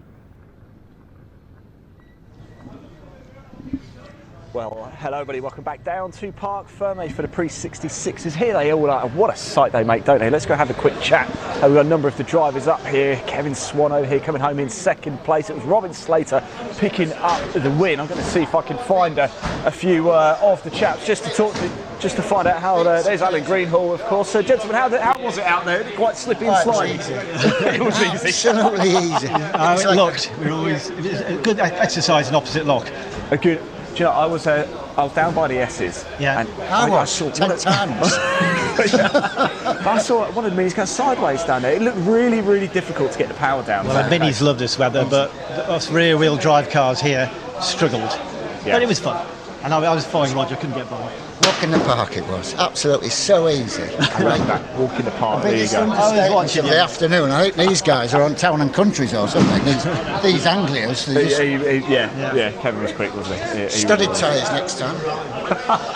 Best of luck, guys. Thanks for talking to us anyway. I did want to go find the race-winning car. It's up here, number 73, Robin Slater. This is the car up here, and let's have a little look. Can you see that? I'm not so sure if that's supposed to be a personalised plate. I'm not too sure what it would actually say, but this is the winning car up here. How's that out there? Well, it was good. It was good. I enjoyed it. It looked very tricky. It looked very treacherous indeed, but it looked very exciting. I was down at the S's, and about 10 cars came sideways past me, I think. Yeah, it was slippery. I found the limit in qualifying. Yeah. Had an off in qualifying, and I thought, well, if I can keep the thing in a straight line and get through some traffic, just keep cool. Yeah, I mean, you come up to traffic quick and don't look very cool. quickly. You come up to traffic quite quickly here at Mallory, don't you? As well, very, very short lap. Does that play a part? Yes, it does. Yes, I always find us good if you get traffic. You've got somebody pursuing you. If you can get through the traffic quick. Yeah. And carefully and safely, then you can pick up an advantage. As soon as I got the traffic, I managed to get some air between me. But I can still see them there. You've got to do it all again later as well. I'm hoping it's dry, though. I'm hoping it's dry, because that'll be quicker and dry. But it will be. Look, congratulations. Thanks ever so much. Thanks for talking to us. Great stuff there. What an entertaining race. It's been an entertaining day so far. Guess what? We've still got about 8 races to go as well here at Mallory Park for the Classic Touring Cars. I actually think I can hear the rumble. Oh, it's my stomach. So I'm going to hand back to Dave Goddard to let you know what's going to happen for the rest of the afternoon. Okay, thanks Ian. He's off to lunch now, and so will everybody else be here at Mallory Park very shortly then. We're scheduled originally to get back underway at 1:20 past, so in about half an hour's time, but the lunch break may be extended due to the earlier delays. We'll let you know on that. The next race is going to be the Jaguars, Jaguar Enthusiast Club Saloon GT Championship. That's followed by the Pre-93 and Pre-03 touring cars running on a combined grid, and then the Shell Oil's Pre-83 touring cars. Mark 1 Escort should be to the fore in that one. Then we have a run through the programme once again. The Blue Oval Saloon Series and Classic Thunder cars will be out for race number 6, followed by the Pultec Pre-66 touring cars. And that is followed by the second race for the Big Cats, the Jaguar Enthusiast Club drivers for their final race of the season. Then the Pre-93 and Pre-03 touring cars, sponsored by Simply Serviced and by Laser Tools. And the Pre-83 touring car sponsored by Shell Oils round out the day here at Mallory Park. So originally scheduled to get back underway at 1:20 past, but we understand the lunch break may be extended a little longer. But enjoy a break for now, and we will see you back a little bit later on for more race action here on BARC TV here at Mallory Park. Now it's time for lunch.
cheapest quality.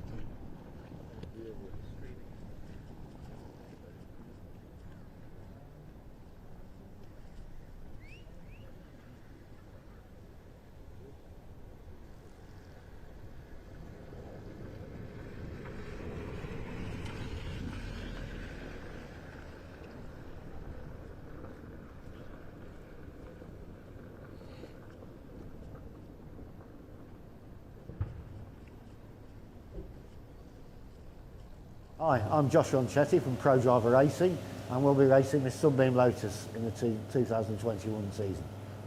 Very nice. First question is, why do you race classic touring cars? Why do you enjoy it? Well, probably my age for a start. This is a Sunbeam is the car I learnt to drive in back when I was 17, and yeah, just love the old school cars. What is it about them that you like compared to, for example, a modern car? So I know you drive both. What do you prefer about the old? Well, it's this because the technology, the car is so raw. You've got no driver aids in it. It's just as is, not, it's just a bigger go-kart really. And before you started driving, what was your previous driver background before you started in the classic touring cars? Well, I've started racing when I was 19, 20 motorbikes, with motorbikes, production motorbikes from 1100s, 350s, 250s, more 400s, all different ones. And then I went into car racing in 86 in a Sunbeam Lotus when the car was pretty current then. I then moved on to the production saloons in a new Peugeot and then an Astra after that, and I also rode a Rover as well, the SD1 back then, and then I had some years off and then came back again in a Sunbeam Lotus, because that's what I enjoyed so much. So was your background mainly when you were a driver? You didn't have any like kid karting experience, anything like that? It was as no, an adult? Literally no. I never raced a car until I was 24, I think, first time I went out on the track. So what do you remember about that moment, the first time you drove on a track? Well, a little bit different because I'd already been out on a bike, and I went at my local circuit, and it was a bit of it was a real great day. Sort of turned up with no knowledge, was chucking it down with rain, and I qualified second on a full grid, thinking I'm great, and until it dried out, and we'd got totally the wrong tyres on, and I went backwards, and I finished about 8th. But yeah, it was a really exciting, first time out. So what made you make that transition from racing bikes to racing cars? What made you make that choice? Well, my parents really, because when you're on the edge you have crashes, and I had a particularly bad crash and broke my pelvis in 8 places, got run over by another bike and so I went to keep mum and dad happy, said I'm not going to race bikes any longer, and then immediately went out and bought a racing car instead. So for you, what's the best thing about driving this Lotus Sunbeam? What's the best thing about it? What makes you think when you get in that driver's seat and you sort of turn on that ignition, what makes you think, yeah, I love this? What is it about it's just you feel part of the car. It's just you feel just part of it. And what's an average race weekend look like for you? When does it start? Does it start on the Thursday? Does it start the night after the last race? What's an average race week look for you? Well, no, the guys are getting ready the stuff from Thursday or Friday, depending what day we go. We like to go early if we can and have a barbecue there the night before and that. Well, pre-COVID anyway, but certainly that'll be coming back. And we make a weekend of it. My whole family goes with my daughter and my wife and that, the whole team go, and we make it a social event as well as the racing. Yeah, absolutely, and I know from speaking to you a little bit earlier that it really is a family affair as well, because the daughter's taken up the steering wheel now as well, is that right? Going to be, yes. We've bought her a Peugeot Thunder Saloon, and hopefully she'll be following my footsteps. She will be starting teaching when she's back coaching, back out on circuit when it begins again. What is it about that sort of family feel that you like so much? Because it does feel like when you're at the event, it does feel like everyone's got their own little paddocks and sort of thing going on. It is very social. Well, because you spend your whole weekend there, and that if you weren't with your family, then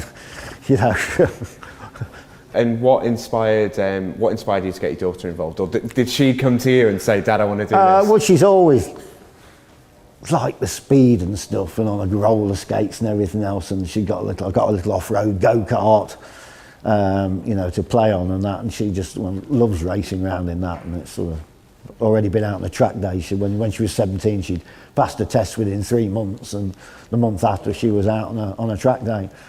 Something in the blood then, you reckon? Yeah, hopefully so. And obviously it's quite a big setup here. There's loads of beautiful cars in this garage. What's the tell us a little bit more about the operation here, because you've got 3, 4, 5 sort of cars kicking about. Everything's orange and black. It's beautiful. Tell us a little bit more about the whole operation.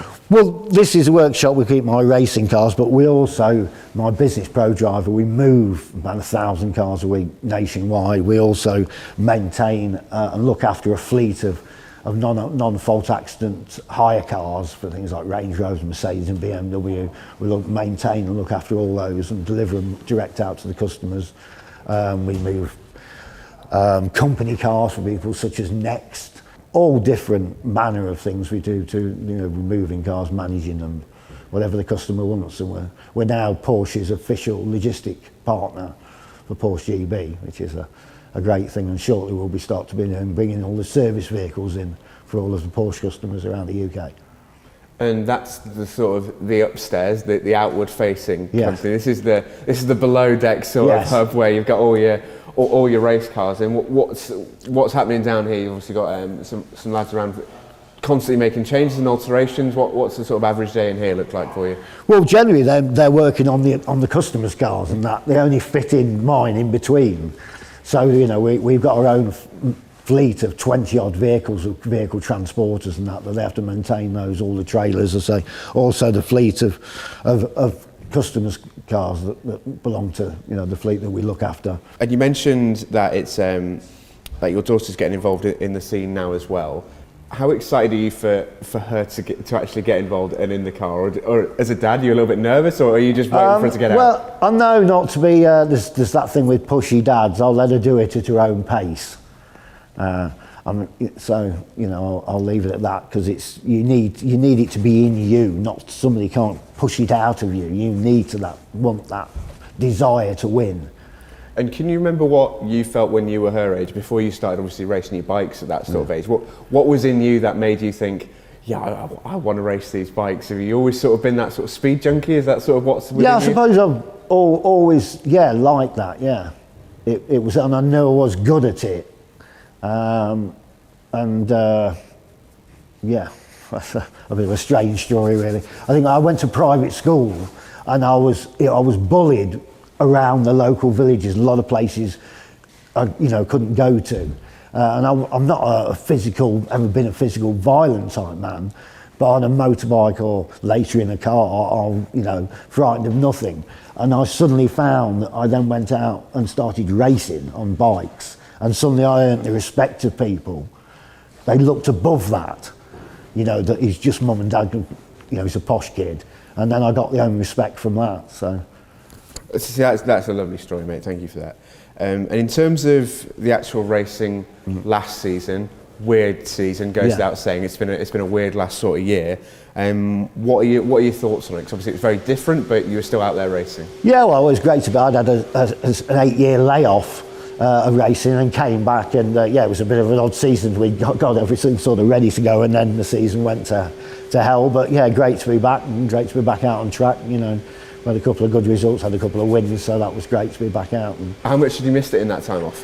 Oh, I've missed it terribly, but I've just been going track time in the other cars that we've developed and that, just doing track days and that, until I could come back and compete properly.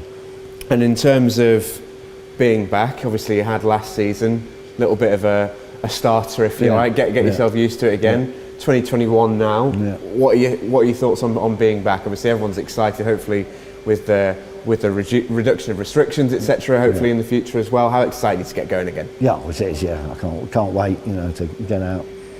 And what are you hoping to achieve within next season? Do you set yourself goals, or do you just try and take it almost each weekend as it comes? To be fair, no. We just go out and whatever place track suits us on the day, and if we're free, we'll go out. I'm not. Very rarely of a chase championships. We just jump about into different race, events and things.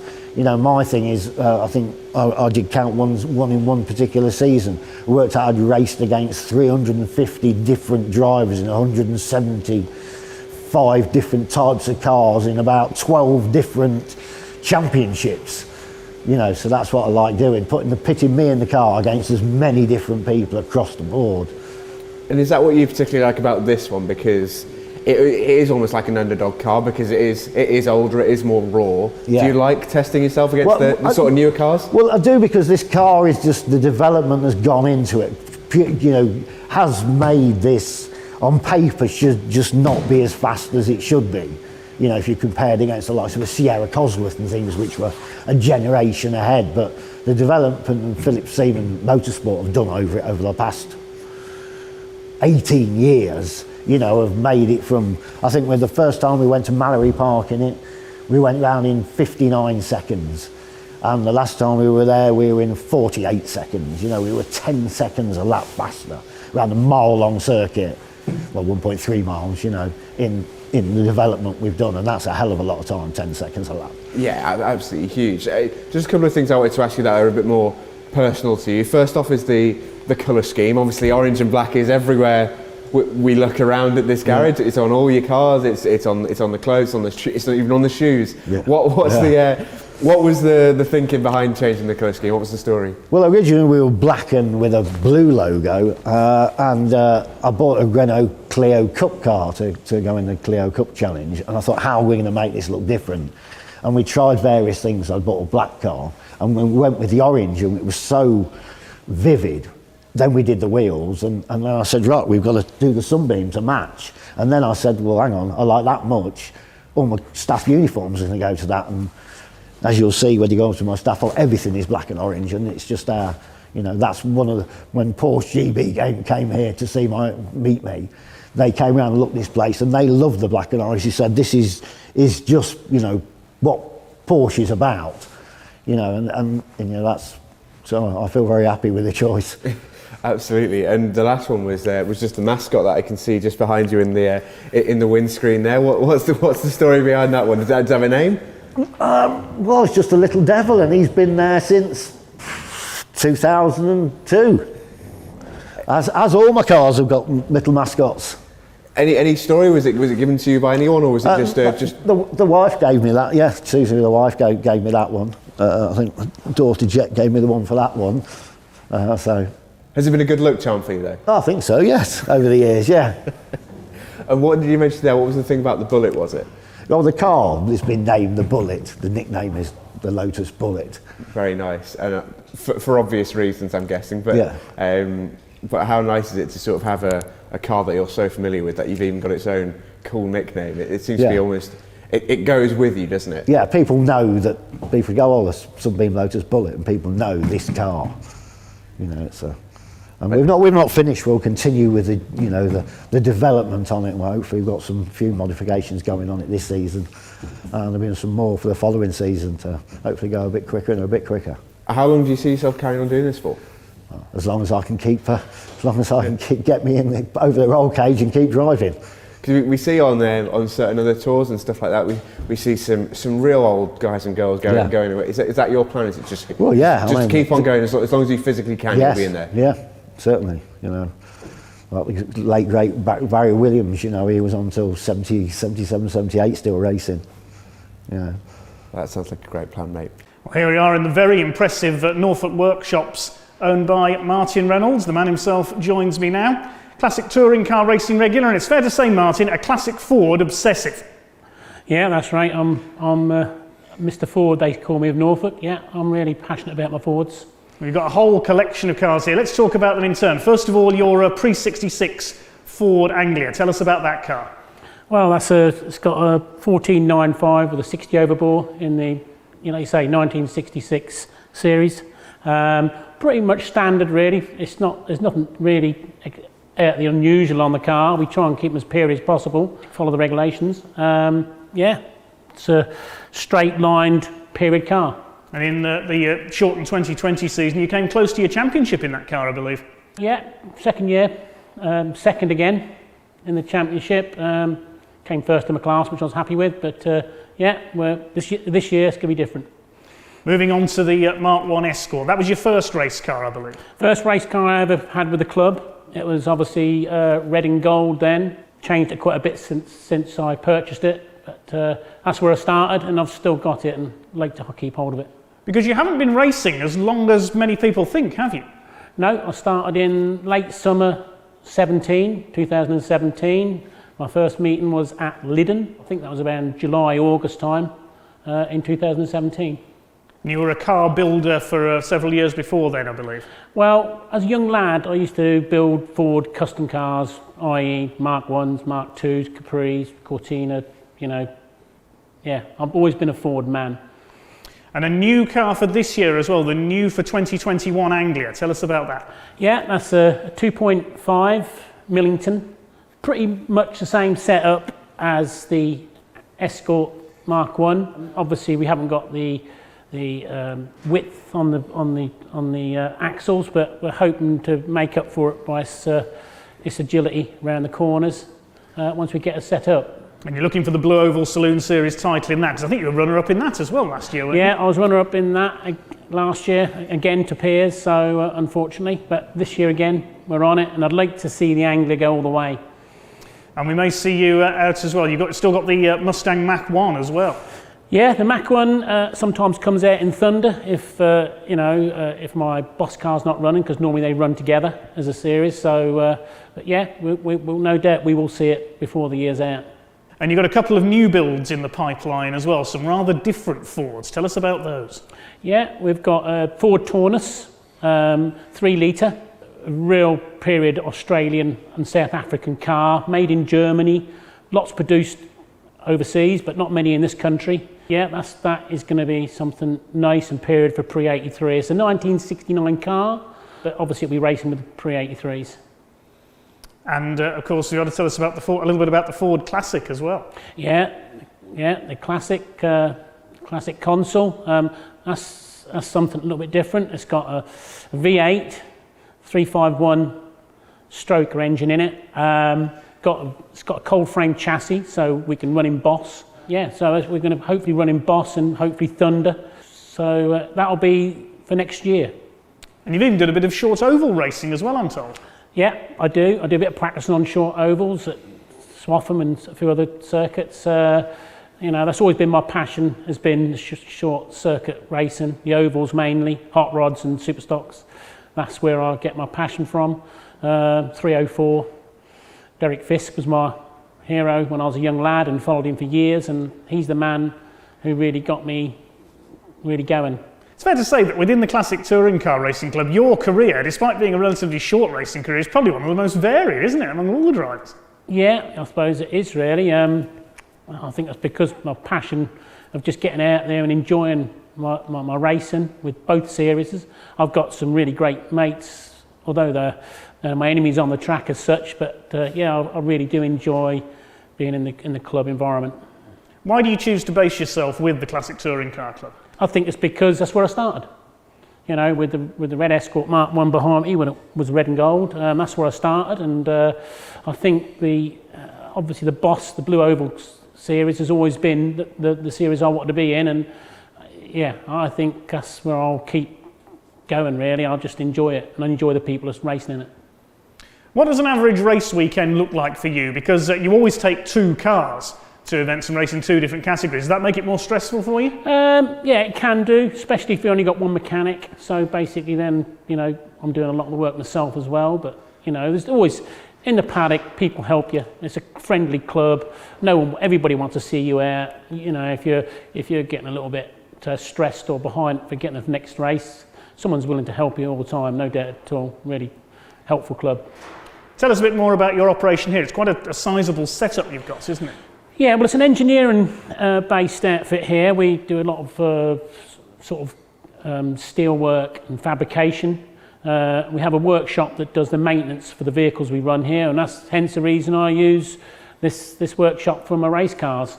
So we've got facilitation for ramps and welders, etc. Do you work on other cars as well for other drivers, or just your own? We do some car setups for some drivers, yes. We have to ask, how much did the pandemic of 2020 affect things, particularly with the shortened season? It forced me into building more cars, obviously to keep my mind stimulated, and obviously my passion to keep things going, because I know that I'm coming to the end of my career. I'm 60, so basically I want to get out on the track. I'm semi-retired now, so but yeah, I have been active trying to develop my future cars. You say you're retired, you seem to be busier than you've ever been. No, I am semi-retired and I'm enjoying this. It's a good time. Just need to get on the track now. I'm looking forward to getting out on the track and getting involved. You are certainly, without a doubt, one of the most passionate racing drivers that I've ever met. Oh, right, okay. Well, I think it's because I love being in that environment and I like the people in that environment. I think it's it de-stresses me, believe it or not, because I do run a couple of large businesses. I think it de-stresses my main activity. So it's good to do something different. And through your business life as well, you've been involved in the sport of speedway as well, haven't you? Yeah, Robert Lambert, of course. Yeah, he's a local lad. I've sort of been with Robert and supported Robert since he was 15 and gone through his junior career. And now he's obviously, as we know, he's now on the GP circuit in Poland mainly, but obviously races all of Europe in the championship. We'll have to get him out in one of your Fords as well, get him to do a bit of car racing as well. Well, I've been on a bike, so I think sometime he must come and get in one of the cars. that would be great to see, a swap of sports. Yeah. Well, it sounds like you're raring to go, certainly, for the new season. You just can't wait to get out there, can you?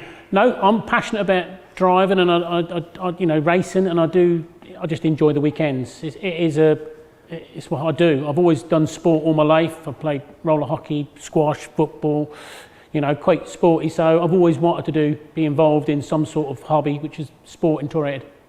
Do your family get involved in your racing as well? Not so much at the moment now, no, because obviously with the COVID, but obviously when things release, my partner comes with me, yeah. How easy is it to change setup between circuits, in between meetings? On the Angler, it's quite easy, and I suppose both Anglers are quite reasonably to set up, just different diff changes. Obviously that's all we can, much more we can do other than sort of diff change, and you could change the gearbox or ratio, but I don't normally do that. We keep the setup the same. And of course it can all go wrong as well, as we found out, I believe it was at Snetterton with the Escort last season. Yeah, Snetterton last year, the gearbox lost a gear, so we were stuck in third, which is a shame because the car was competitive at Snetterton, which is my home track, which is a real shame. Doing good times, I think 2:12, something like that, so it was a very competitive time. But yeah, we had a gearbox problem, unfortunately. And at Silverstone as well, as evidenced. Yeah, at Silverstone, the last meeting, had 3 or 4 laps tucked up behind Piers, who won the championship. We come out to go on the new Hamilton straight and took the conrod through the side of the engine, which was dramatic. That engine block is still here for all to see in the workshop. Yeah, what's left of it? Still here as a souvenir, and probably end up as a coffee table later on. But that's how things go. That's racing, as they say. But I'm up for it this year. Yeah, you certainly seem to be completely immersed in a world of classic motoring here as well, evidenced by I think some of the things in the workshop, classic petrol pumps and things like that as well. You've just been able to surround yourself with it. Yeah, I think over a period of time I've been passionate about the classic side anyway, so I've always sort of had a lot of interest what was going on in the motor racing world, and the ovals especially. And over time I've collected quite a few trinkets and signs and various things, Are there any other classic Fords that are not in your collection that you'd perhaps like to add someday? No, we've got a Zephyr. A Zephyr Mark II in the garage we're looking at, which we're going to convert to a tarmac car. It's presently built for a drag car, but we're going to change that and modify it and get it back on the tarmac. Well, it's been fabulous to talk to you and share your passion for classic Fords and for racing, and we can't wait to see you back on track this year, and thanks very much indeed for talking to us. Thank you. Thanks very much. Okay, Dave, first of all, thanks for having us. I hope you're doing well. What is it about classic touring cars that makes you want to race them? I enjoy with the classic touring cars because there's less contact, not no contact, there's less contact with that series, and just like racing cars, adrenaline. What is it about that specifically that you like? Is it the adrenaline of maybe being successful in the paddock afterwards? Is it the closeness around the corners? Is it the start? What really gets you going, do you find? It's always close racing, and setting the car. I know how to set the car up. I've had one for nearly 20 years now, so you know it's like putting on a nice pair of slippers. I just love the circuits they race at, in Cadwell especially, because not everyone goes to Cadwell, but they tend to. I think I've still got the lap record there in 2003 in one, and no one's beaten it yet. I keep checking it every year. And it leads us nicely on actually to the car itself that you'll be racing. What do you like about this car, first of all? Once you've got the car how you like it, and they are different. Not everyone likes my setup. My setup is very loose at the back, so the first 2 laps are quite exciting, but it's the only way to get the best out of the car, really. And you told us earlier it's quite a unique vehicle as well. There's not many of them around. No, it's one of the original Cup cars that was raced in the early 90s. I'm pretty sure it's the ex-Daily Mirror car that several raced in that series. But there was a lot damaged, so there's only about 14, maybe 16 left of the original Cup cars. Does it take a big degree of maintenance, or have you got that down to a fine art now? No, I tend to, after the season's finished, forget about it for a couple of months and then go and start going through everything. I rebuild the engine every year just to make it reliable. I don't like messing about with it halfway through the season. I like to be able to put it away, spanner check it and go racing again. And obviously you've got a great deal of experience within racing. We'll talk more about that in the future. But in terms of when you first got going in the sport, what was it that drew you to it initially? And when was it, if you can tell us as well? Karting originally in the 70s. I just always liked racing of some form. I was lucky to get a good friend of Nigel Mansell's father, Eric. He taught me how to build engines and make them reliable. And what was the bridge between karting and then the bigger stuff? Well, I had a small break, and then I did do banger racing for 2 years. And then I went on to race with modified Fords in 1996 in a Mark II Escort. Which has been your fondest memory in terms of racing? Was it back at the start with the karts? Was it the 2 years of a love affair with banger racing, or is it the more recent stuff? Yeah, no, I like the recent stuff, but I did enjoy the Escort. It was the first real sort of getting my ARDS licence then in 96. And I also did the Castle Combe Saloon series, which I really enjoyed. I liked the circuit, but I wanted to race at other circuits, so moved on away from that and bought the Rover. And how much have you enjoyed racing this Rover? Because I think you've had it for a little while now, right? Well, I had one from 1999 up until 2007, when my daughter Michelle started racing in Formula Woman and the Mini Challenge, so I had a break from racing. And then I was offered this one by a friend, and so I thought I'd better buy it and go racing again. You talked about your daughter there. It does seem to be a bit of a family affair, racing for you, from your father initially and then passed on down the generations. Talk a little bit about that, because it does seem to be a really nice thing that you all share. Yeah, Michelle was always interested in cars and car racing, and she actually met her husband, present husband, with Mini Challenge. So, and he's always raced with Radicals originally, and now racing with the European Le Mans series in LMP3 car. So there is racing just in the family. Do you reckon there'll be another generation below that too? I'm sure that Michelle's daughter, Georgie, will be in a kart within the next couple of years, for sure. She's already been helping you out at the tracks, I hear, as well, is that right? Yeah, she likes to come along and, when she's watching, polish it and such like, and mess around and hand me tools, so, you know. I think she gets that because her dad's racing, so, you know, she goes to those races and likes to get involved. Is it something that you particularly enjoy, perhaps with the classic touring cars in particular, because it seems to be quite a friendly circuit, that camaraderie and that sort of family feel of it as well, when obviously probably pre-COVID generation, but before that we saw plenty of paddocks with a big gathering within them. It did seem to have that family feel to it. Yeah. The Classic Touring Car Racing Club, it's a very, very friendly series.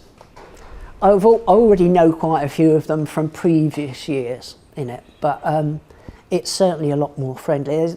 There's rivalry on the track, we're not getting away from that, but very friendly in the paddock. Anyone will help anyone else. Is that part of what helps keep you coming back? Yeah, I think so. After the season's done, you think, cool, that was hard going and all of it, but I still enjoy it. I was going to ask you, do you predict, have you got an exit point? Do you think, I'll give it 2 more years and that'll be me? Or do you just keep coming back year after year, keep enjoying it and just sort of see how it goes? Yeah, I say to myself, I wonder how much longer I'll keep racing. But the day I really don't enjoy it, maybe I will stop and then maybe support Rob in his racing a bit more. What's an average race weekend look for you? Probably, let's talk pre-COVID. What was an average race weekend look for you? I spend a couple of days probably in the week just spanner checking everything, get the car all loaded up and trundle off on a Friday normally to miss the traffic. In case I have a breakdown, I need to be there for qualifying. But normally just get all set up with friends. Got some good friends in the Twigger family. Chris Twigger helped me a lot with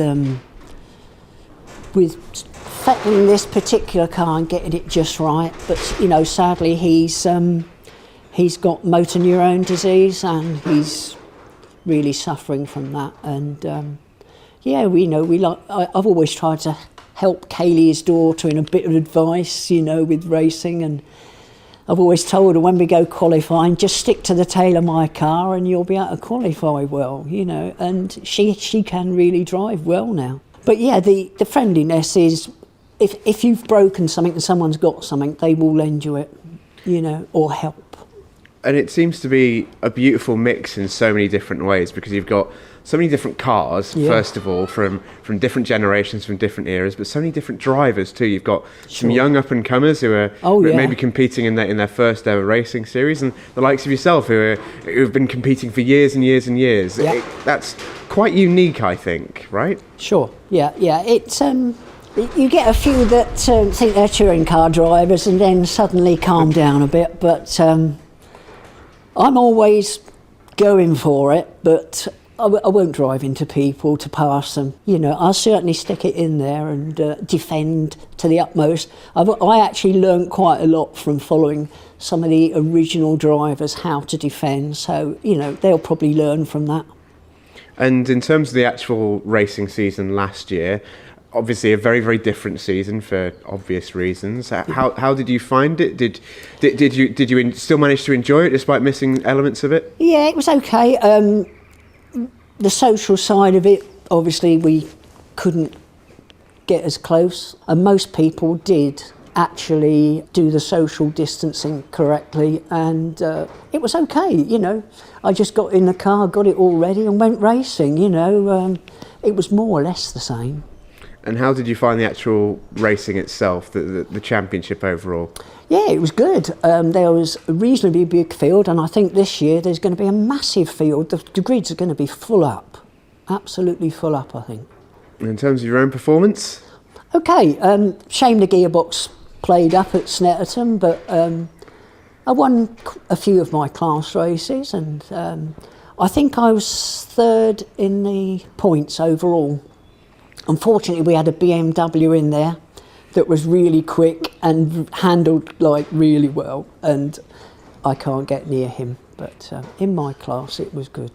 And you told us, I think, before we got chatting on camera about your issue with that gearbox at Snetterton. You had to have a road gearbox in at some point, didn't you? Yeah, I put a road gearbox in for Silverstone, which had no LSD in it, so it was difficult round corners, let's put it like that. But up the straight, it was fast because it was slightly higher geared.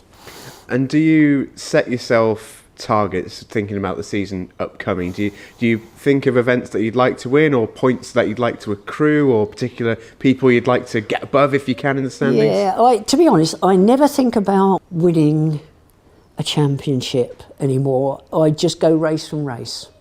The minute I start thinking about points, I start to drive defensively, and that's no good for racing. You know, I just want to go for it every time. So this year I'm going to make sure I'm not going to worry about the points. I'm just going to get on, and if it works out well, it works out well. Yeah.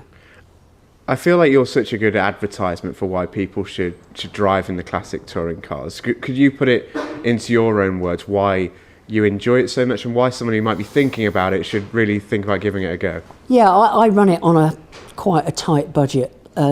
And the tyres do last really well compared to the slicks we used to race on originally.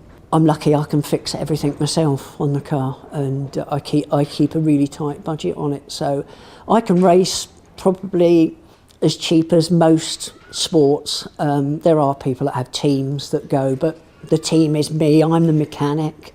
I'm the bloke who drives it. My wife does help and polish, and she feeds me while I'm there at the race meeting, but you know, we keep it on a really reasonably tight budget, and we can enjoy it on, you know, everyone has to have a hobby.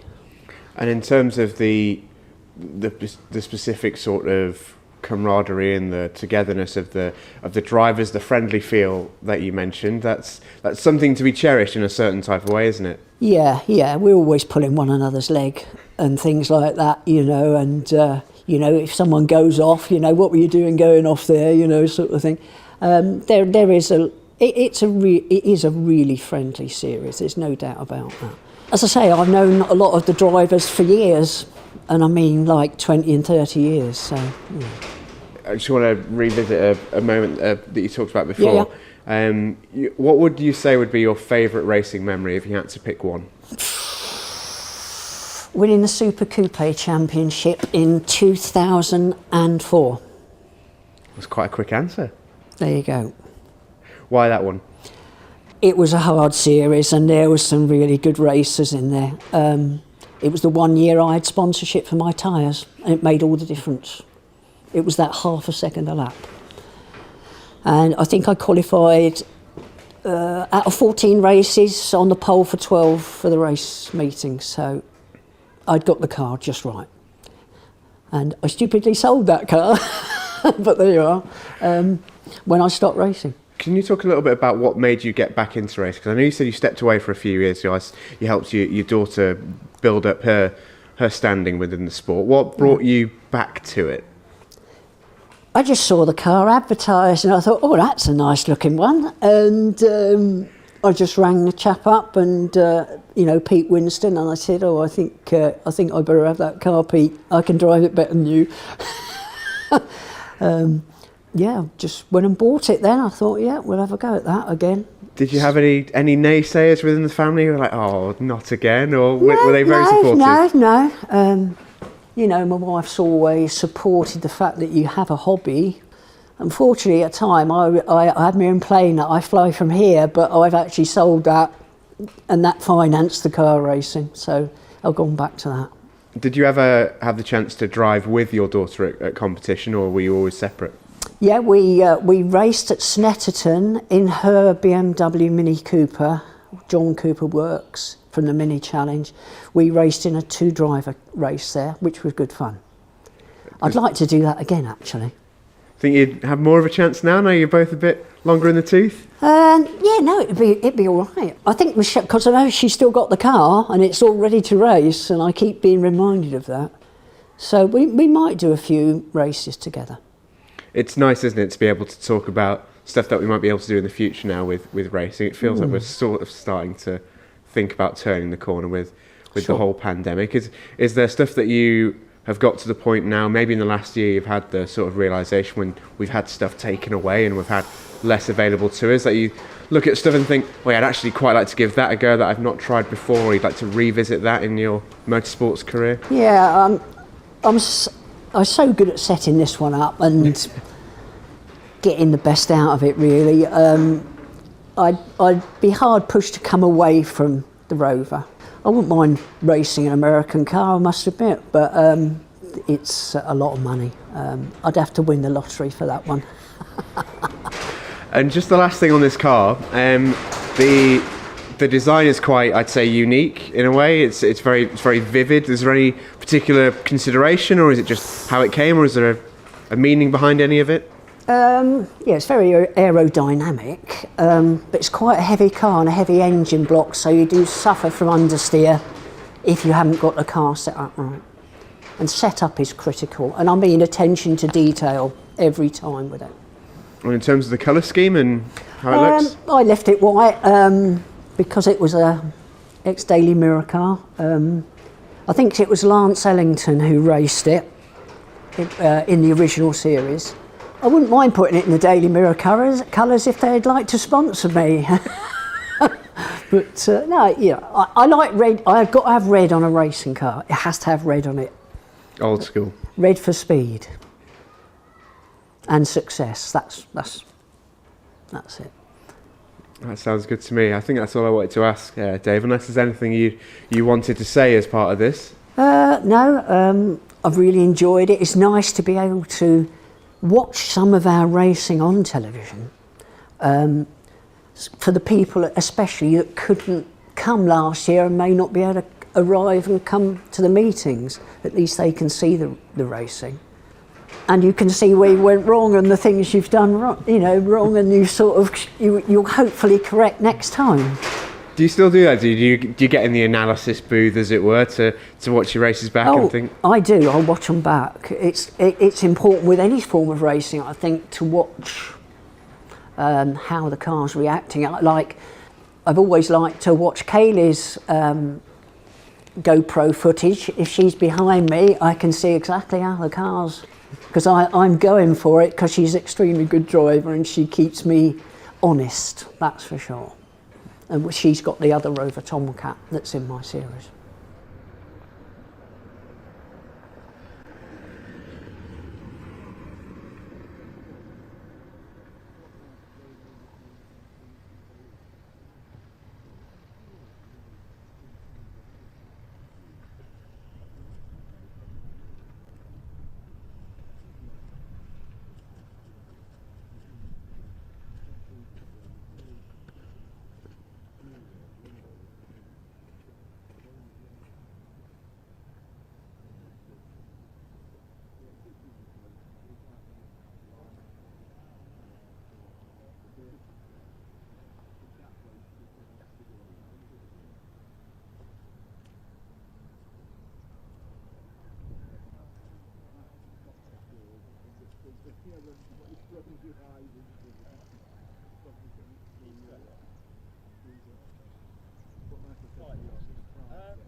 because they're video cameras, aren't they? Yeah.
Well, good afternoon, race fans. Welcome back after the lunch break here at Mallory Park in Leicestershire. And we're shortly going to be resuming action here on BARC TV with the third of our 10 races today promoted by the British Automobile Racing Club alongside the Classic Touring Car Racing Club. Just had a parade lap performed by a local MG club. We don't know their name, unfortunately. It was a nice selection of MGs, old and new, doing a couple of laps of the Mallory Park circuit behind the pace car.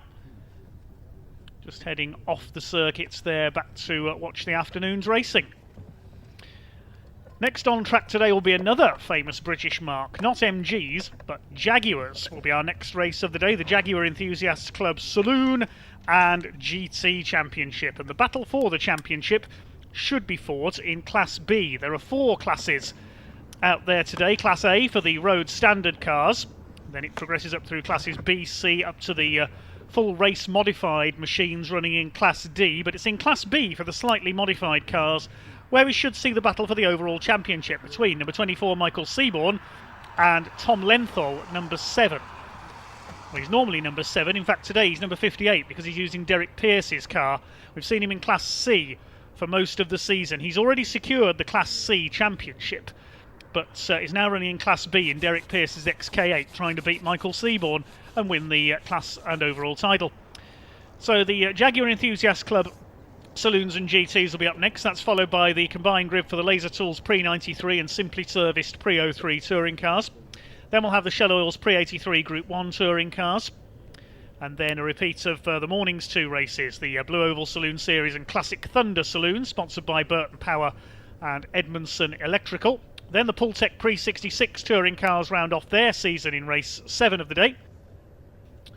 And then we have the second race for the Jaguars, then Pre-93 and 03 touring cars again, and finally the Pre-83 touring cars to round off the day. So waiting for the Jaguars to be released from their lair, then the big cats about to head out on track. We should have about a dozen cars on the grid for this one. In qualifying this morning it was very wet. Well, it always seems to rain when the Jaguars are competing. They got the worst of the weather at Snetterton last time out as well. And they raced at Cadwell Park. The weather changed lap by lap and the drivers had to adapt to it. I'll bring you the grid very shortly then for this first of 2 races for the big cats here today. I can see a green flag being waved in the assembly area, so they're just making their way out. Right at the end of qualifying this morning, it is the Class D champion-elect Tom Robinson in his supercharged XJR Saloon who snatched pole position, and it is the championship leader number 24 Michael Seaborn who has qualified his ex-Gale Hill XJ40 alongside him as they make their way out. The second row will be number 11 of Michael Holtz. He's in the only Class C entry here this weekend. On the second row alongside number 44 Guy Connew in the first of the XJS's. That is a Class D car. Row 3, it will be number 65 Simon Lewis. He's in a Series 1 XJ6. He's in Class A. You can hear the whine of the supercharger there on Tom Robinson's car. And alongside Simon Lewis will be Tom Lenthal in the number 58, the XK8, the newest car on this grid. So he's on row 3. Row 4, 54 Rick Walker.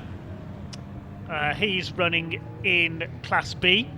And number 4, Simon Dunford, leading the points in Class A coming into this one. 5th row, 28 of Daniel Stewart. He's in Class B with his XJS. And Michael Atkinson number 92. He's also Class B with his X300 XJ6 saloon. Final row of the grid, 45, David Ringham, and alongside him, number 50, Matthew Davis. Now, which class is he in this weekend?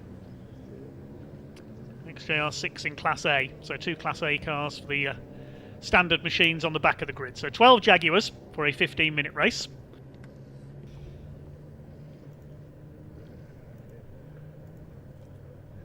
We head round the hairpin, then up towards the grid.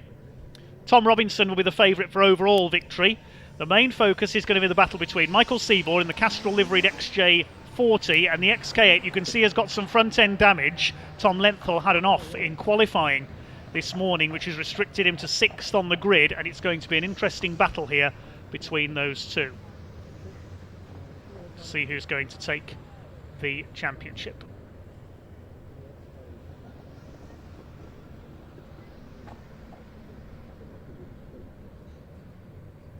Cars on the grid then for the first of 2 races today at Mallory Park for the Jaguar Enthusiasts Club Saloon and GT Championship. Tom Robinson in his supercharged XJR6 on the front row of the grid alongside number 24, championship leader, Class B driver Michael Seaborn. His main rival is Tom Lenthal in number 58. He's on row 3 in the Jaguar XK8. Despite sliding off in qualifying this morning, Michael Holt, number 11, the Class C runner on row 2, alongside number 44, Guy Connew in the Bob Tullius replica Trans Am XJS.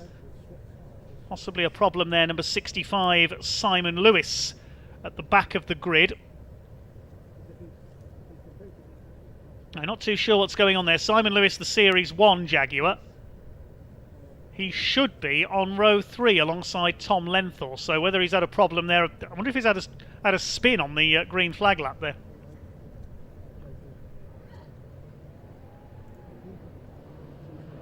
Well, the race gets underway then, and down towards the first corner at Gerrards they go. Already a bit of bumping and boring there.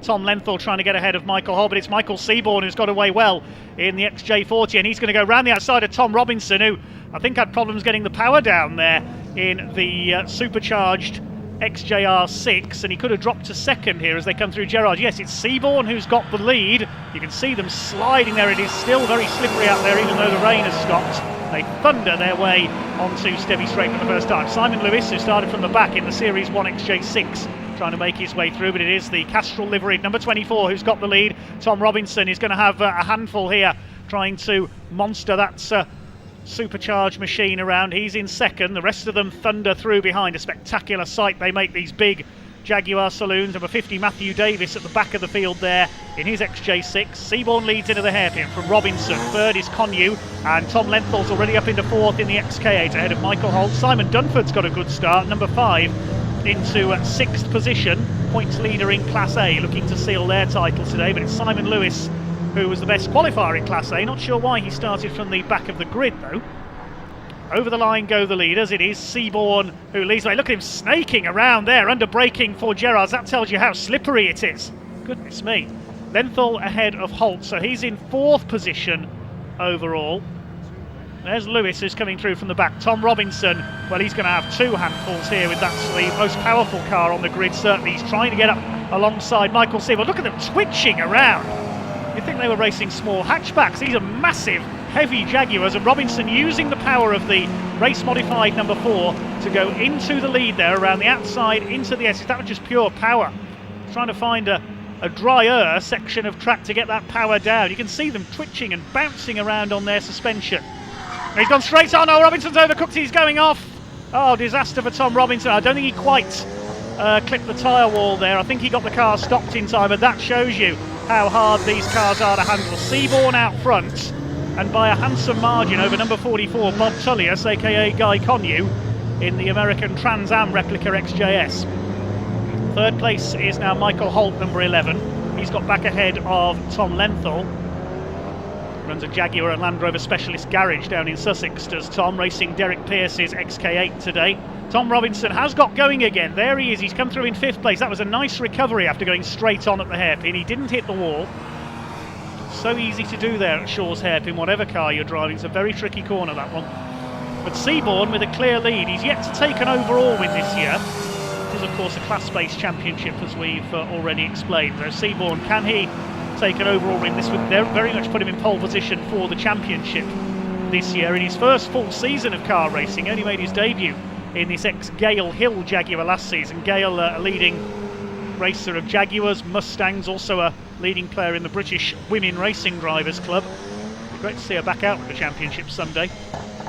Guy Connew in second, under fire from Michael Holt. He's the only runner in Class C in this race, the number 11. The Class C championship already won by Tom Lenthal, who's been racing in XJS for most of this year. He switched to Class B in Derek Pearce's car to try and beat Mike Seaborn and keep himself in contention for the overall championship, because whatever class you score points in, they all count towards your overall total.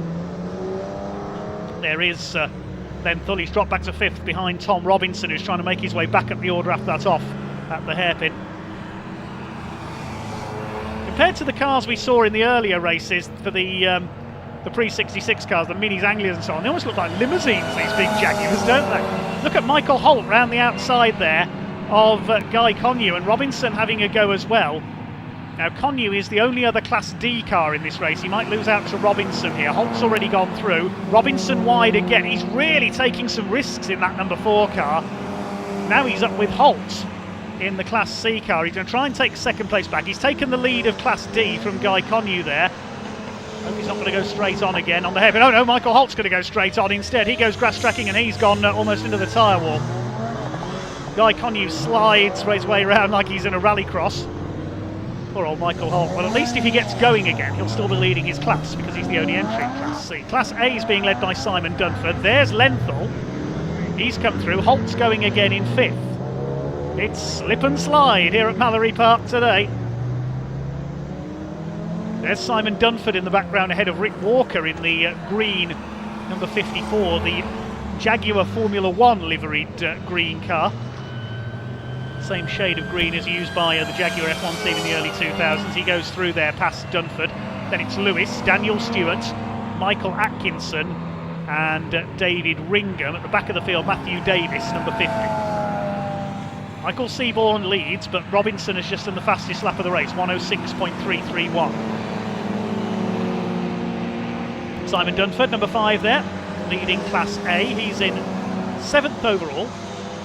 Tom Lenthal under fire from the recovering Michael Holt, a slightly more powerful car for Holt, number 11. Moves to the outside into Shaw's hairpin. And wide there a lap ago in the Powerbell Motorsports prepared X300 XJ6, effectively a Series 5 XJ6 saloon, the X300. He's making the move at Devil's Elbow. That's quite a rare passing place. Side by side onto the Kirby straight. Absolutely together as they cross the line there, just 1/10 of a second in. Lenthal holds the place. Now closing up on them is Rick Walker. He's going well, number 54. He's running 3rd in Class B behind Seaborn and Lenthal. Class A still led by Simon Dunford. 2nd in Class A, David Ringham, number 45. He's down in 10th. He's got ahead of Simon Lewis. In fact, Lewis has lost a few places there. Have we lost Simon Lewis, possibly? Yeah, he's dropped to the back of the field. I think we've lost the yellow number 65 somewhere. If he's had an off, maybe. There's Matthew Davis, who's in 11th place, the number 50. His season didn't get off to a very good start. He was involved in a collision at the start of the first race at Silverstone this year and suffered a fire. So the car rebuilt and he's back in action. There goes Guy Connew. The replica of the car raced in the Trans Am Championship in America by the great Bob Tullius, who went on to race the Jaguar Group 44 prototypes alongside several of the British cars. Bob Tullius, very much an Anglophile when it came to his motor racing.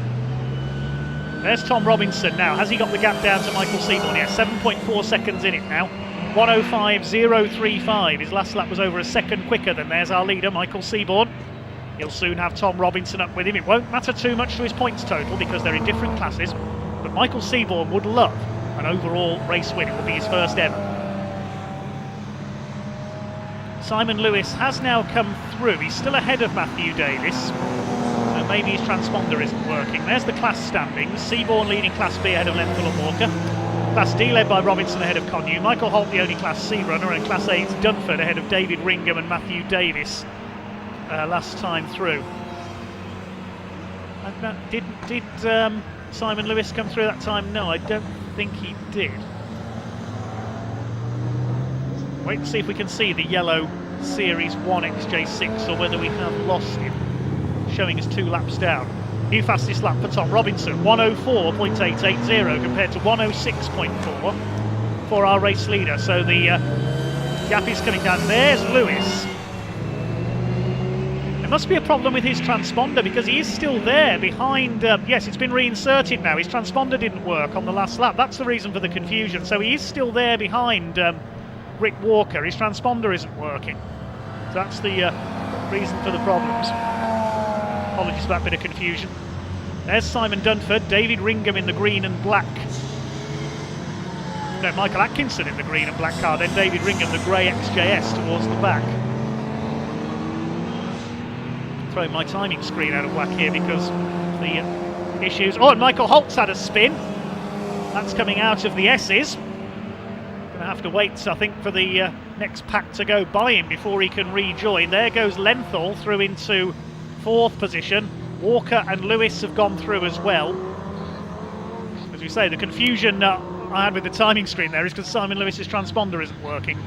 There's Daniel Stewart, number 28, with his XJS. That is a Class B car, running 4th in class.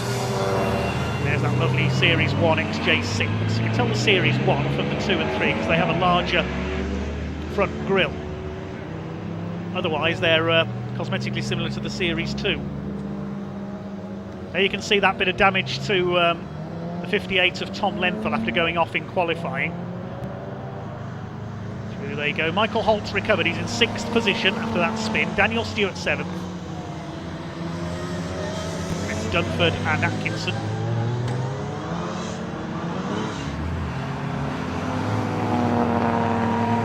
Simon Lewis chasing Rick Walker. And Michael Holt's on the grass again. He's all over the place in that number 11. That's the 3rd off he's had. This is the fight for what is now 5th position. Walker 5th, Lewis is 6th. They come up through the S's. You can see how slippery it is there. Still your leader is Seaborn, but the gap is down to less than 2 seconds. And it's less than that now because here comes Tom Robinson. Here, the wail of the supercharger. He's sideways there coming on the Stebby straight. This is so spectacular.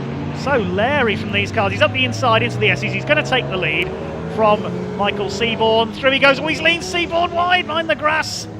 Oh, that would have been disastrous for Michael Seaborn if he got a wheel on the grass. That could have been the end of his race and in danger of losing the championship lead. He's back up the inside. This is brave from Michael Seaborn. On the brakes for the hairpin. Don't go straight on, Michael. He's got it round. That's a brilliant bit of driving. This is a cracking race. 4 minutes of it still to go. And Tom Robinson, who is so much stronger in a straight line, he just can't get the power down. You can see the car sliding around there. He can't get it stopped either as effectively as the XJ40. Look at that. Look at the way he's squirming around there down the straight. That is extraordinary. He's retaken the lead, under power into Gerrard's. That's just pure power advantage. Of course, Class D against Class B. Is he going to drift wide on the exit? Michael Seaborn is going to have to be so careful here. He knows if he wins the class here, he'll be in pole position to take the championship. Robinson pulls away, coming out of Gerrard. He's sideways again. It's more like watching a rally car, this is. They're coming up to lap David Ringham in the XJS. This is sensational stuff. Robinson, is he going to go straight on again? He always runs wide there. No, he's held it together. This is more like watching ice racing. Where's Ivan Muller when you need him? Excuse me. Into the hairpin, taking it carefully on the slightly drier outside line. Will Seaborn settle for 2nd place here and a class win? He's clear of Tom Lenthal, who's 4th overall. They're over 30 seconds ahead of the 3rd place man, Guy Connew. They're 9 seconds between Connew and Lenthal.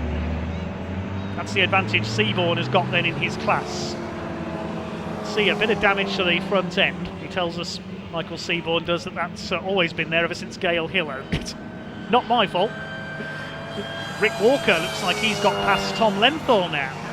Now, that could be significant because Rick Walker is a Class B car. He's up to 2nd in Class B ahead of Tom Lenthal. This is all playing into the hands of Michael Seaborn. That's taking points off Tom Lenthal. There is Lenthal, there's Simon Lewis, there's Daniel Stewart behind them. Matthew Davis has had a spin. That's coming out of Gerrard's, running at the back of the field in his XJR6. It's down on the timing screen as an XJR6 Class D, but he's running in Class A. He's trying to confuse me even further. Just over 90 seconds. I know it doesn't take much before you say it. Just over 90 seconds of this race to go. Michael Holt has caught up to the back of Guy Connew. This is for third place. Tom Robinson continues to lead.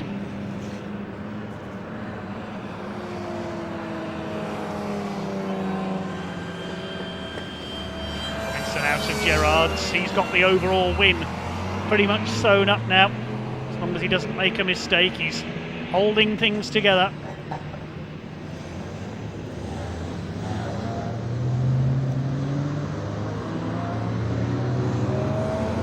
Michael Seaborn, I think he may have settled for second now. He's 1.6 seconds down on Tom Robinson at the line last time through. There is Robinson into the hairpin.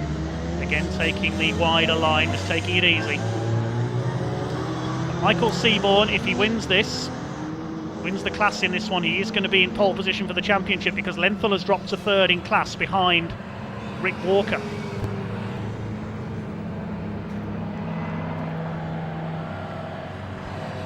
Over the line they go, 2.3 seconds now the gap, so a few more tenths pulled out by Michael Atkinson in the 92 late XJ6 saloon.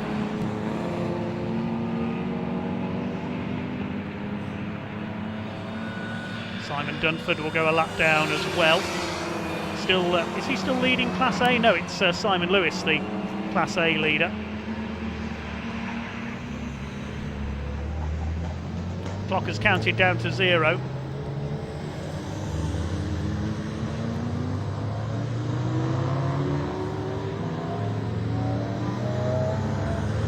It's going to be checkered flag this time for our Jaguar Enthusiast Club Saloon and GT Championship. Michael Seaborn's not letting Robinson get away here. This has been a very brave drive by both of these men, and despite an off at the hairpin early on, it's going to be a win for the Class D champion-elect Tom Robinson. Here he comes, flashes the lights as he crosses the line. The checkered flag is out. Michael Seaborn, a crucial class win in second place, and third it is going to be Guy Connew, unless Michael Holt has caught him. They're still at it, they're coming down Stevie Straight. They're over 30 seconds behind the two leaders. Here they come into the S's. Holt goes wide. They've got to let Matthew Davis as well, and they're going to meet him coming into the hairpin. That's not where you want to meet a back marker.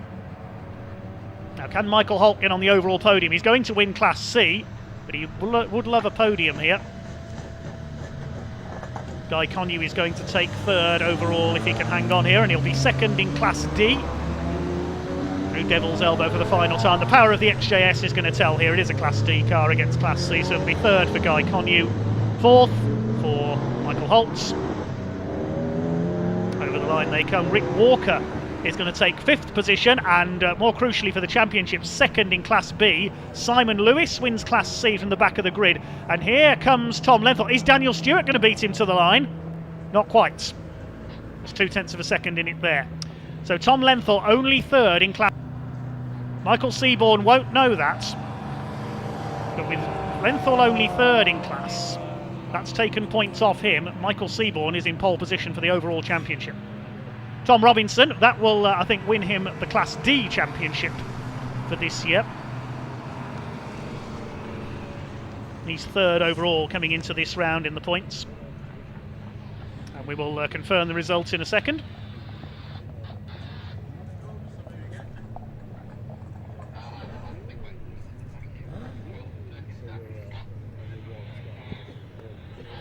Fair play to all our Jaguar racers there. So Tom Robinson recovers from an off at the hairpin to take the win by just over a second ahead of Michael Seaborn, who closed in again towards the end. He wins Class B.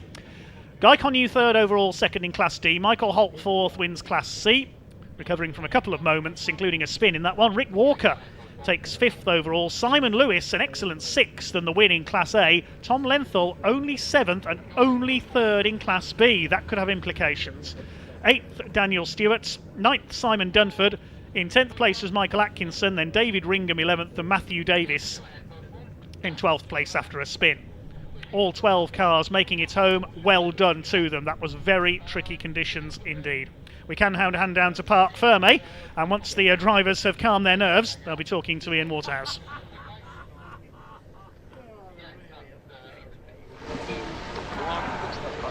Well, hello everybody, welcome down to Park Ferme, and if you're like me, you just love the sight of these Jags, and you love seeing them in racing action too, and here they are, 1-2 actually with us as well. We spoke to them, didn't we, up at the assembly area. Guys, fantastic racing. First of all, Tom, congratulations on getting the race win, but this man made it quite hard for you, didn't he? Very tough, yeah. I just overcooked it coming in the brakes on the hairpin now. I think I just got past you and then, yeah, no grip, straight in the grass, and no, it was good fun, really good fun. Great driver from Mike as well. We were talking about power. I'll tell you something, I was watching you though coming down this straight, and there was a lot of power. I did see Mike at one point coming out of Jaguar, still quite a lot of water there, wasn't there? Slippy, sort of a bit slippy coming out, and it just allowed Tom to get back at you, didn't it, really? Well, that's it. That's the thing about following Tom, is you basically just got to wait for him to put his foot down a millimetre too much, and the thing just spin the rears up. It's like, cheers mate, I'll take the run then. Fantastic racing though, guys. It looks like we might even have a dry one for race 2 though. More possibly. of the same. Mike, this time you can not in the dry. Never in the dry. You never know, eh? No, we never know. See what happens. Fantastic. Congratulations, guys. Wonderful racing between those two. Tom Robertson, Mike Seaborn, 1 and 2. Guy Conne coming in third as well. Fantastic racing for the Jags. And they've got to do it all again, haven't they? I'm going to hand over to your commentator, Dave Goddard, who's going to tell you what is coming up next here at Mallory Park.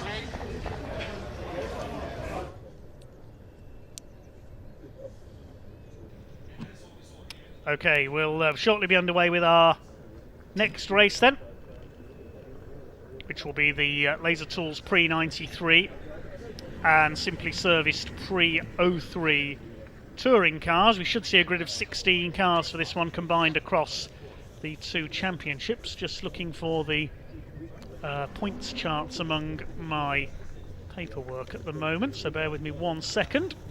Here we are. Okay, the Laser Tools Pre-93 touring cars. There's a battle in that one at the top. Ian Bauer in Class B with his BMW is the points leader.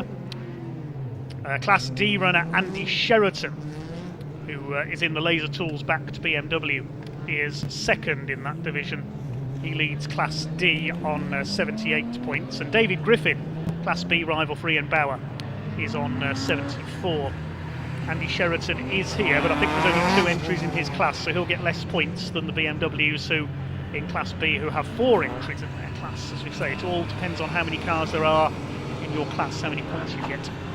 In Pre-03, meanwhile, it's the man who's on pole position who has pretty much sewn up the championship already. That is Gary Preble with his Honda Civic. He's well ahead of everyone else, so it looks like he's going to take the title this year. He starts from pole, number 191 in the white Honda Civic, alongside number 71. Warm welcome back to Simon Ward in his very quick Vauxhall Astra GTE, first of the Pre-93 cars. Second row, 128 Andy Neal in a very potent Peugeot 106, alongside number 38 James Everard in his BMW E30 M3. Now, he failed to finish the Classic Thunder race earlier on, so just looking, yes, he is there.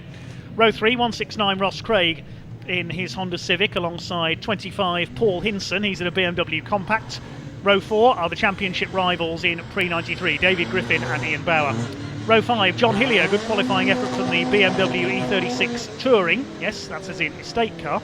Alongside number 40 Steve Cripps, he's in an Escort RS 2000. Row 6, number 9 Graham Myers with his BMW, alongside 52 David Nixon, heard from him during the lunch break with his Rover Tomcat Turbo. Row 7, Andy Cripps at the wheel of his BMW, I believe he's the brother of Steve, alongside 56 Andy Sheraton in the E30 BMW, Laser Tools livery car.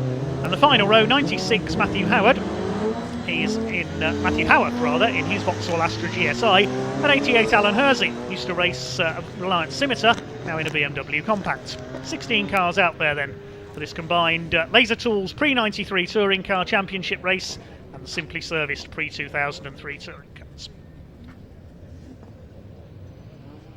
Up to the grid then for our next classic touring car race here at Mallory Park. 191, Gary Preble, champion-elect in the simply serviced pre-03 touring cars, on pole with his Honda. Alongside him, local man Simon Ward in the black Vauxhall Astra GTE, first of the Laser Tools pre-93 touring cars. Second row, Andrew Neil, a very potent Peugeot 106, alongside James Everard in the beautiful Fina liveried BMW E30. Third row of the grid was Ross Craig, number 169, in his Dazzle camouflage liveried Honda Civic. Starts alongside Paul Hinson with his BMW Compact number 25, the ex-Toyota MR2 racer. It's waiting for Alan Hersey in his BMW to move into line at the back of the grid. Row 4 could be the place to watch. David Griffin and Ian Bauer with their BMW M3s fighting for the pre-93 title. The green flag is waved at the back of the grid. This will be a 15-minute race. Waiting for the red lights to go out. And off they go. Gary Preble, the champion-elect in pre-03 touring cars, leads them away, chased by Simon Ward. Watch for Andrew Neil, that's little Peugeot 106, a very potent runner, and he's up into second place as they go into the first corner. A bit of bumping and boring further back. There's Steve Cripps and Andy Cripps, the family running together in the BMW and the Escort RS 2000. Preble leads from Neil. James Everard up into third place in the E30 BMW. As they race their way out onto the far side of the circuit. Nice to see a Mark III Astra in there. That's of Matthew Howarth, but it's Gary Preble who leads the way, the former king of Castle Combe in saloon cars. The Wiltshire circuit won their championship many years in a row. Here they come up towards the hairpin then. He's under fire from Andy Neil in the Pocket Rocket Peugeot. Third place is Everard, then Ross Craig. Simon Ward's dropped back to fifth. We haven't seen him out very often in his Vauxhall Astra this year. He's been racing in the pickup truck racing championship, Simon Ward. They use the 1 mile oval here at Mallory Park. They cut out the hairpin. Through go the leaders then, Preble from Neil, but it's Everard, Craig, Ward, and there are the protagonists in Class B of the pre-93s. It's David Griffin in the Diet Coke car that led across the line for the first time of asking. There's how the classes work out in this one, the various colours for them. Along the back straight, the Stevie straight as it's known, into the S's, Gary Preble has the lead. He's already pretty much sealed the pre-03 Touring Car Championship for this year. Sponsored by Simply Serviced, based in Colchester in Essex. Now, the owner of Simply Serviced, Simon Beeman, as some will know, was involved in a nasty accident at Brands Hatch earlier this season and is still on the mend from that accident, so we wish Simon all the very best. Hope he's watching today. There goes James Everard. Used to race an Alfa Romeo, now in the ex-Jack Stanford BMW E30 M3. The old Bugatti team colours. Then Ross Craig, 169. The Dazzle liveried Honda Civic. Simon Ward under fire from David Griffin goes round the outside, the Australian-born racer. So Ward, after a good qualifying effort on his local circuit in the Astra, is dropping back. So David Griffin. How many drivers have we got in Class B here for the pre-93s? They've got to work out how many so we can work out the points. Yeah, there are 4, so they will get full points. If David Griffin wins this, he gets 13 points, and if Ian Bauer is second, he gets 10. So it's Bauer with the advantage on 96 points. David Griffin, oh, the leader's gone off! Preble's off, he's gone straight on at the hairpin. Rejoins. Now, has he lost the lead? Yes, he has. Andy Neil has the lead now in the Peugeot 106. Well, Gary Preble did what some of the Jaguars were doing earlier on there. He's overshot the hairpin, and it's Andy Neil in the Pocket Rocket 106 who leads from James Everard in the M3. He leads the pre-93 split, of course, in that beautiful BMW. Gary Preble down to third, a rare mistake from him. Very experienced saloon car racer. Look at the slide there from James Everard, and Preble nearly getting a wheel on the grass there on the inside. Well, the BMW E30 M3, not only known as a touring car, it is known as a rally car as well. The likes of Patrick Sniers, the Belgian, rallying them on tarmac. And I think some rallying techniques are going to have to be employed here by James Everard in second place, chased by Preble. Ross Craig is fourth. Then we've got David Griffin, sixth is Simon Ward. Paul Hinson in his BMW Compact is seventh. Ian Bauer is eighth, so 3 places back on David Griffin. needs to stay ahead to be assured of the championship lead here in pre-93. And Andy Sheraton is only second in pre-93 Class D behind Steve Cripps in the Escort RS 2000 as well, so it's looking good for Ian Bauer and David Griffin at the moment. So there we can see the class standings. David Nixon's Rover Tomcat is 10th overall, ahead of Graham Myers, number 9, in his BMW. There's the battle between Everard and Preble for second place. It's Andy Neal getting away in front in the little Peugeot. Obviously, not exactly a standard 106 as we know them. Here's a battle further back. This is for 12th place, Andy Cripps, Alan Hersey, Steve Cripps in the RS 2000. Beautiful car, that one. His son Matthew Cripps now racing in the Junior Saloon Car Championship as well with the Saxo. Behind them was Matthew Howarth. Andy Sheraton back of the field in his BMW E30. So a 325 version, not the M3. Gary Preble fighting his way back up the order, but these two are 4 seconds behind Andy Neal's Peugeot now. Has done a 59.435, fastest lap of the race so far, you can see.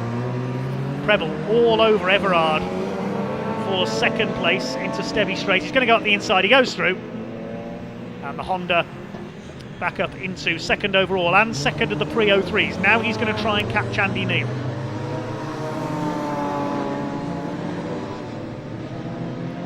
James Everard, despite having lost second overall there, still leads the pre-93 Touring Cars.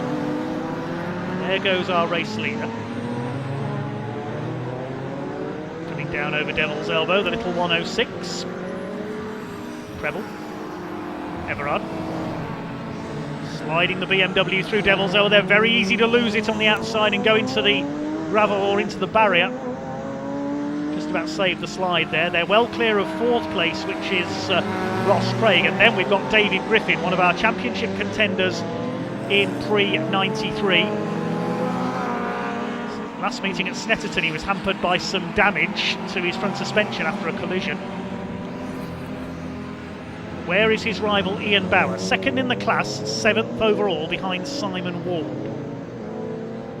Paul Hinson, David Nixon, Graham Myers round out the top 10 overall. Sun now burning through the clouds here at Mallory Park. And here's Simon Ward. Used to racing on the oval this season with his pickup truck, but now back in his Astra. There's David Nixon, vastly experienced saloon car racer in the now rare Rover Tomcat Turbo. Used to be a one-make series for them in the 1990s. Graham Myers on his tail with his BMW, and the unusual BMW Estates round the outside. That of John Hillier. Now David Griffin's got ahead of Ross Craig up into 4th overall. They are in different championships, of course. Griffin, second of the pre-93 cars and leading his class. Ross Craig is third of the pre-03s.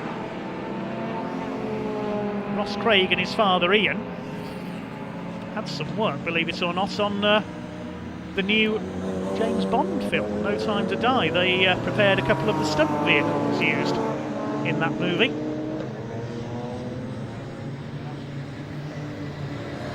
Ross Craig making his contribution to the silver screen. Whether he's a stunt driver or not is not recorded, but he's playing it safe here. In fact, the Honda's dropped back quite considerably there from David Griffin. I hope Ross Craig hasn't got a problem. Here comes Griffin into the hairpin. The Diet Coke BMW. Replica of the cars raced in Australia in the 90s. Here's Gary Preble lapping some slower markers. The Cripps boys go a lap down in M33 as that BMW is numbered. And the Escort RS 2000, number 40. Here comes the Jack Stanford car around the outside. Jack, the son of Roger Stanford, and Andy Cripps nearly lost it there, trying to put the power down on the straight. They've got Matthew Howard's Smart 3 Astra GSI up behind them.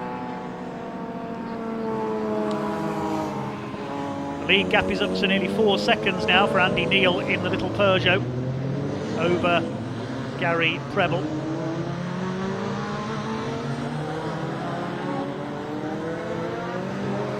Coming out of Devil's Elbow, there he goes. He's coming up to lap Graham Myers. just under 6 minutes to go for Andy Neal. Races this Peugeot in a few different events. You can see on his windscreen there the Tricolor Trophy, run by the Track Attack Race Club. Tricolor Trophy, as the name suggests, for everything French. He's in good form with that. I saw him earlier this year at Jaguar Park. He was flying along in this little Peugeot. He's now joined up with the Classic Touring Car Racing Club, and he's absolutely flying here at Mallory Park. Coming up to lap David Nixon. He does so. He's got the headlights on to warn him that to warn the back markers ahead that he's there. Still pretty wet here at the S's, you can see. Ian Bauer is under fire from Simon Ward. They're having a good scrap for 6th position. Ian Bauer in his Castrol liveried BMW. This one's a replica of the cars raced in the Italian Super Turismo Championship in the 1990s by the likes of Emanuele Naspetti, the briefly ex-Formula 1 driver in the early 90s. Simon Ward in that menacing black Astra behind him, and Andy Neal has now lapped the BMW Touring of John Hillier. Well, if Volvo and Honda can run estate cars in touring car racing, why not John Hillier? Here goes Graham Myers. Good to see him back. I haven't seen him out for a while. 4.5 minutes to go. Gary Preble is catching our race leader now. He took a couple of seconds out of him on the last lap. He's within sight of him there, coming down Stevie Straight. Preble has quietly made his way back into the swing of things here, and he's now bringing the gap down. Remember, he had that off at the hairpin earlier on, dropped from 1st to 3rd. Neal, Preble towards the hairpin. Swings the little 106 through. There is Preble. There's Everard in 3rd. I keep going to say Stanford instead of Everard. I do apologise.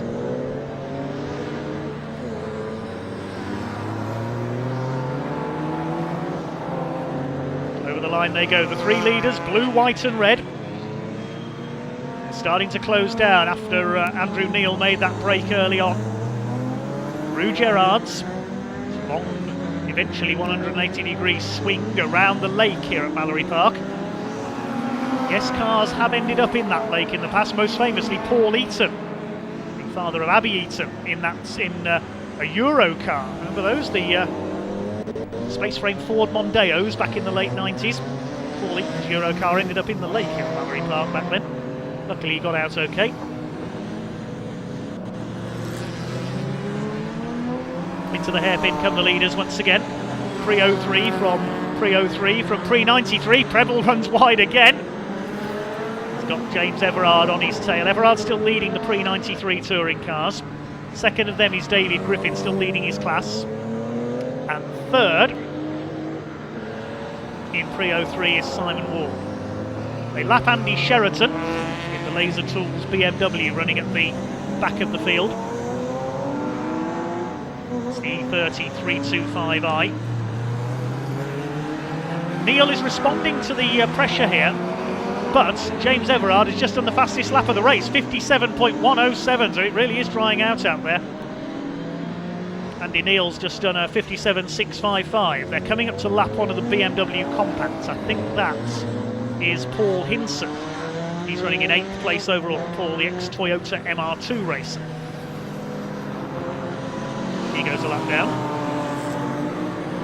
By the Three Amigos race team.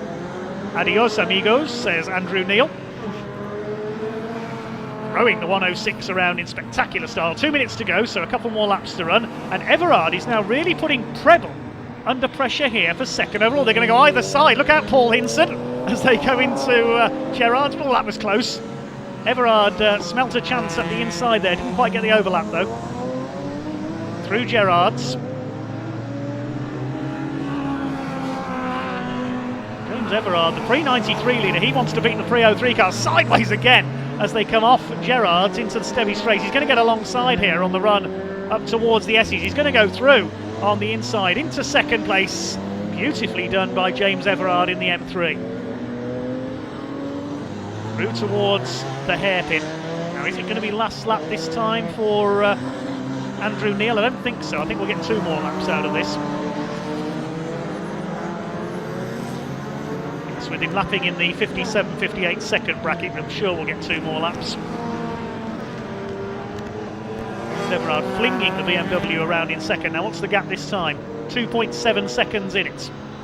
just under 2.8 actually. James Everard sideways again. Absolute joy to watch. There's David Griffin back in 4th place, but more importantly leading pre-93 Class B.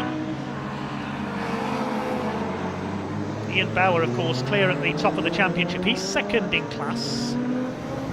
Who's got the quickest lap out of those two? Griffin has got the quickest lap, so he'll get 14 points. And Ian Bauer will get 10, so he'll close the gap. Bauer will be on 106.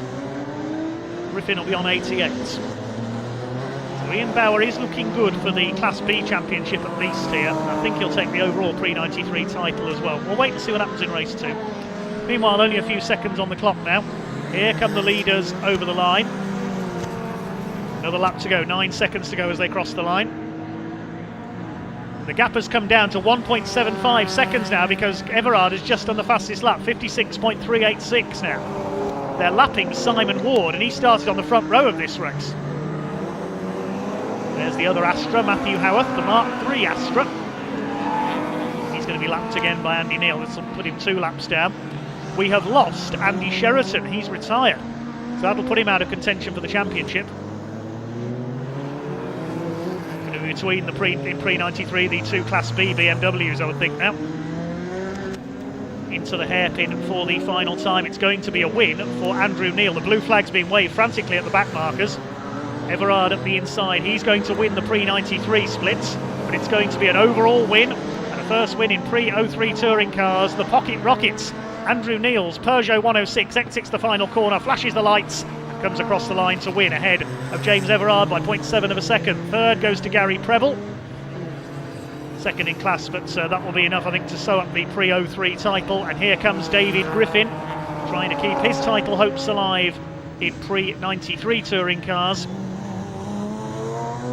He'll take the win and fastest lap in class, which will put him on 88 points. Ian Bauer's going to be 2nd in that class B for pre-93. He'll get 10 points, and that will put him on 106. Over the line comes Griffin. It'll be Ross Craig's Honda in 5th position. 3rd in class. And look at that, a formation finish around the slowing down lap. Well done, drivers. Almost Le Mans style. Ian Bauer comes in 6th, then a lap down Simon Ward. Paul Hinson, John Hillier and David Nixon completed the top 10. We lost Graham Myers a couple of laps from the end there, and we also lost Andy Sheraton, unfortunately, in pre-93 Class D, so that's going to put him out of contention for the championship, unfortunately. Let's have a look at the result in a moment of that one then. Andrew Neal the winner by less than a second in the end ahead of James Everard. They win their respective championship splits. Gary Preble takes 3rd in his Honda Civic in pre-03. That's, I think, has wrapped him up the championship now. David Griffin wins Class B, but 2nd for Ian Bauer keeps him ahead in the championship standings. Ross Craig splits them in 6th. In 5th, rather. Simon Ward 7th ahead of Paul Hinson. John Hillier a class win in 9th. David Nixon 10th. Then Steve Cripps in 11th ahead of Andy Cripps. Steve Cripps winning his class. And then it was Howarth in 13th place with his Astra. Alan Hersey's BMW, the final finisher. We lost Graham Myers and Andy Sheraton.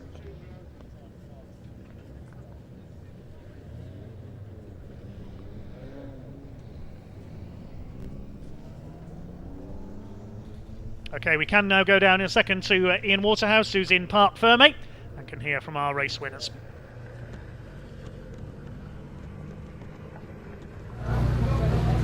Right, welcome down to Parc Ferme, everybody, and once again another fantastic classic touring car race. It is this man over here, Andy Neal, who came over at the line first in his lovely little blue Peugeot as well. Nothing little about the car though, because it's super quick. Andy, talk us through that. That was pretty impressive stuff. Yeah, well, as I just said a little bit earlier, you know, we're doing something right. If we beat Gary Preble, who was a legend in himself, really. It's, you know, the car's great. We had a bit of trouble in qualifying, but we got a 3rd. And for the dry, I thought I'd have all the more high-powered cars come by me. But to be fair, this circuit suits the little car. Yeah. And you know, Sandy Brown, the engine builder, fabulous job. Colin Satchel, who sets the car up, brilliant. So I can't, I'm over the moon. I won it here earlier this year. in the wet, but to win against Gary and James as well, wasn't it? I mean, James another lap. James was really getting quite close. Yeah, well, it's a bit of local competition because me and James come from the same town. So what town's that then? Hull. Hull. Okay, yes, yeah. Lovely. Right. Yeah, very good. Well, you got to do it all again, Andy. You've got to do it all again. One more time. Well done. Congratulations, Andy Neilder. Let's see if we can grab James as well. James, quick word if we can. You were really closing at the end there, weren't you? One more lap, maybe. One more lap, maybe. Yeah, but a few more drive ends and we'll have made a difference. Race 2 then. Race going to 2. be bone. We think it's going to be bone dry. Yeah, I really hope so. That could be your race. Yeah. We'll put the proper tyres back on and we'll hopefully be our race. Fantastic. Well done anyway, James. Second place overall. Gary Preble over there too. I think I'm actually going to hand back to Dave Goddard because it's not too far away before the pre-83s head out on track. So Dave, take it away. Yes, thanks very much, Ian. Getting ready for our 5th of 10 races today here at Mallory Park. The pre-83 touring cars, sponsored by Shell Oil's Next Out on Track. And this should be Mark 1 escorts to the fore. But we'll wait and see how things work out because we have a new face on pole position for this one. Looking at the points, it's most likely going to be a Class C runner that takes the title this year. Because leading Class C in his Mark 1 Escort is Mark Lucock on 97 points. Stephen Primet, multiple champion, is second on 88 in Class C. A point behind him is the Class D runner Anton Martin with his Ford Escort, but I don't think Anton's here this weekend. So the championship is likely to go to either Lucock or Primet. They're 9 points apart in the standings. Simon Jeffs a little further behind them, but he's not here either, the Volkswagen Golf driver. David Howard is here. He's on 83 points, but he's the only entry in Class A, so he won't get as many points for winning his class. So it's between Lucock and Primet for the championship. This could be the closest of them all here today at Mallory Park. Elsewhere, Class B has been sewn up by Malcolm Best in his Ford Capri. Class D will be won by Anton Martin. His main rival Keith Evans not here either. Oh no, Keith Evans is here, sorry, but 37 points down. Yes, I don't think he's going to catch Anton Martin. And Class E, the only driver to have scored points, and that was at the opening round of the year, Ray Kirschberg in his Metro at Silverstone.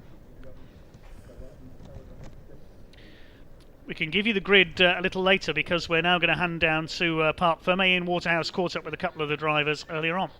Welcome down everybody to the assembly area for the pre-83. Yes, the classic touring car action comes thick and fast here, doesn't it, at Mallory Park. Mark Jonathan is just next to me here, so let's say hello to Mark. Mark, how you doing? It's good to see you. Oh, good. It's good to see you. That's very kind of you to say. How are you feeling ahead of race 1 for the pre-83? Looking forward to race 1 because it's dry. Qualifying was absolutely shocking. We're down in 7th, I think we're in. Yeah. Shocking. Not fancy the rain then, no? I'm normally quite good in the rain, but we had wet tyres on and they just haven't worked. So I know rain's always difficult, isn't it? But a tracks like Silverstone, where it's quite big and wide, yeah. You can kind of get away with it. At Mallory Park, I mean, it's so twitchy. Even in the dry, it's quite twitchy. Imagine it in the rain; it'd be like driving on ice. I normally love Gerard's, and it's a cracking corner, but yeah, we were just fighting it all the way around. Especially when you got the rivers coming across the track. It's a job to find your braking point and your acceleration point. So it's just I had a shocking session. So we're expecting you then to go that way. Well, I need to do better than what I have done in qualifying. So let's hope for the best. Absolutely. Best of luck for the race. Thanks. We will, of course, be watching a bit of news actually as well. This car over here, that's Tom Harvey, starts on pole position. He's going to be driving that car next season as well, which is some fantastic news, isn't it?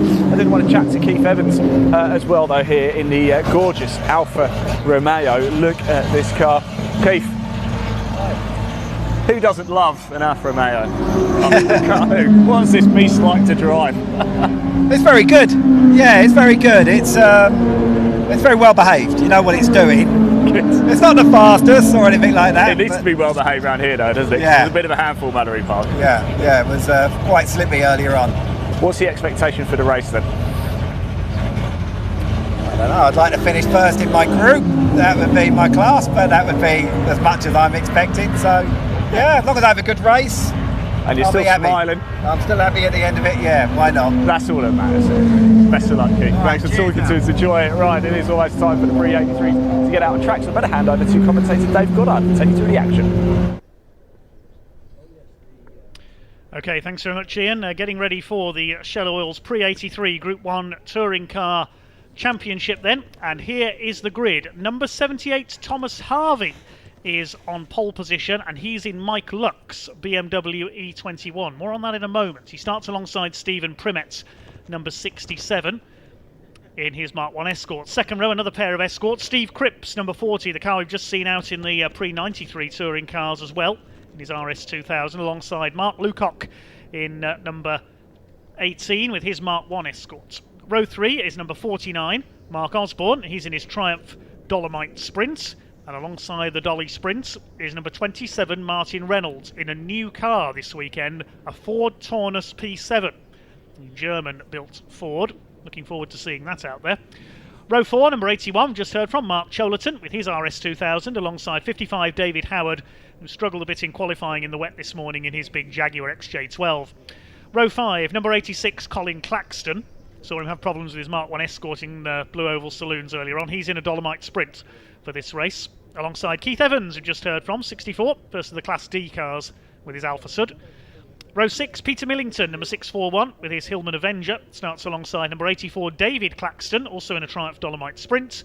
And at the back of the grid, we should see number 22, Tony Palmer, in his big Rover SD1.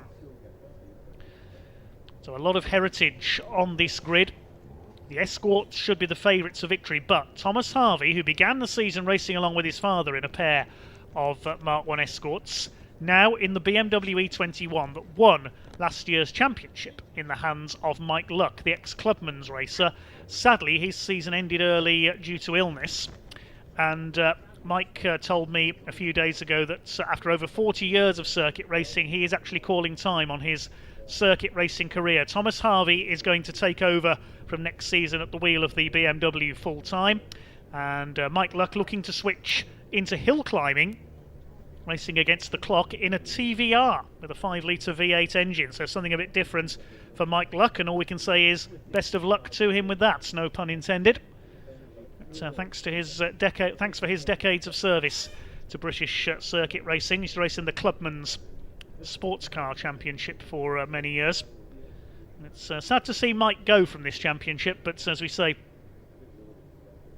his season curtailed slightly early because of illness. But he is supporting the number 78 team here. Tom Harvey has put the BMW on pole, came close to a win racing the car at Snetterton a few weeks ago as well. Starting alongside Stephen Primet, the Bedfordshire driver, in his Mark 1 Escorts. They're running in the same class, those two are as well, Thomas Harvey and Stephen Primet. It's Mark Lucock who leads the points in that division and overall. He starts fourth. He's on 97 points. Stephen Primet on 88. Simon Jeffs is next on 79. Mike Luck on 72.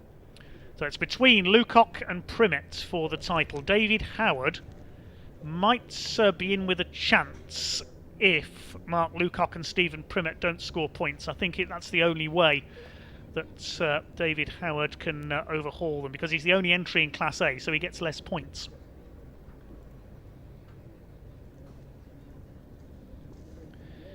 His main rival, Alan Wayman, not out this weekend, the only other driver to have scored in Class A this year. Class B, the main contenders not out. Malcolm Best has already sealed the title, therefore that means there is Ford Capri. The only Class B runners have got Tony Palmer and Martin Reynolds. So it's Class C where all the action is going to take place. Class D, we've only got Keith Evans and Peter Millington. So they can score a maximum of 8 points, maximum of 16 points each. And they won't catch Anton Martin. That means the Mark III Escort pilot has secured the Class D title.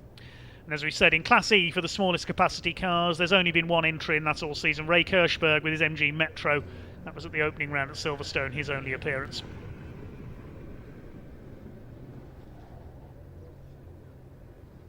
I think we've got 1 or 2 cars being recovered to the paddock at the moment. That's why I've got this slight pause.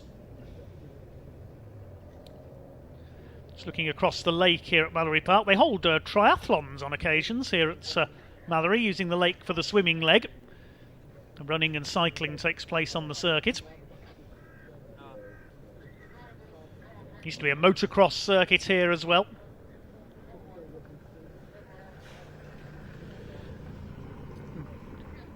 Just about everything has taken place in motorsport here over the years, mainly motorcycle racing, but back in the late 70s, even Formula One cars raced here when there was the Aurora AFX British Formula One Championship. Have a look on YouTube for Formula One at Mallory Park. Just think about that for a moment. Formula One cars on this little circuit. It happened. There is evidence on YouTube if you want to take a look at that.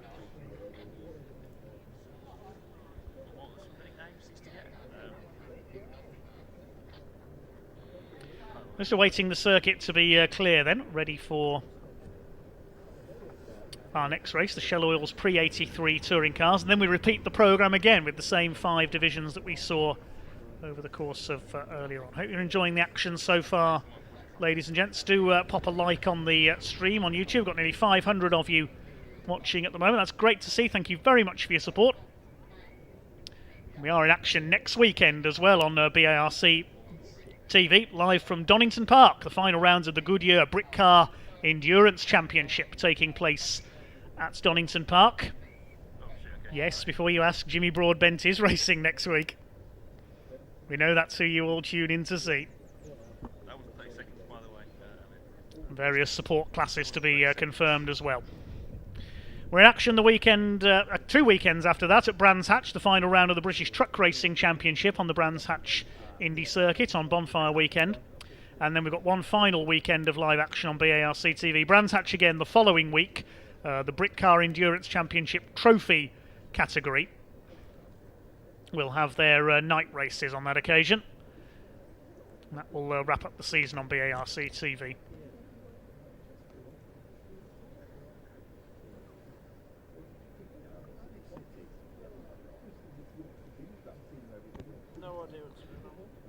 So not too sure what the pause is at the moment, whether there's some recovery work going on. We'll confirm in a second and be back underway in a moment.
I reckon we're going to hit that curfew.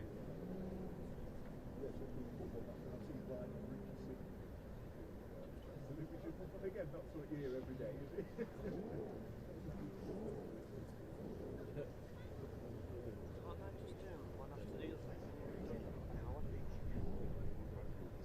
Yeah, you tell them, Joe. Yeah, can't let us. Yeah, look, one big race, 15 minutes, 3 quarters. Yeah, just 100 cars on the track. TikTok.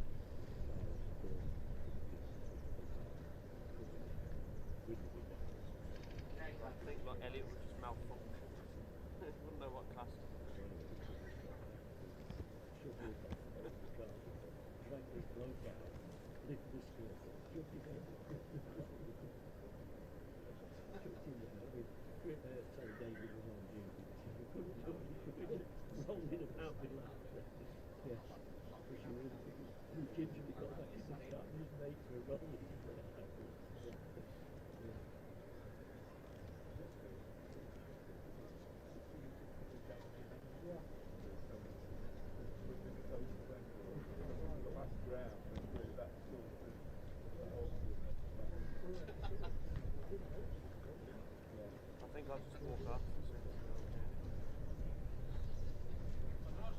prefer to leave it at the last lap.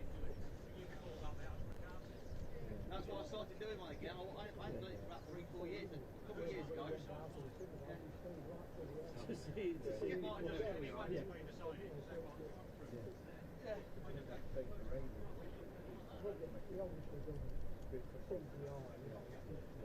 I have asked, but no one seems to know. Well, we're just waiting for 6 months. Give them all rollickings. We don't have any signatures, so I thought, well, I'm going to go there. About 3-4 years ago.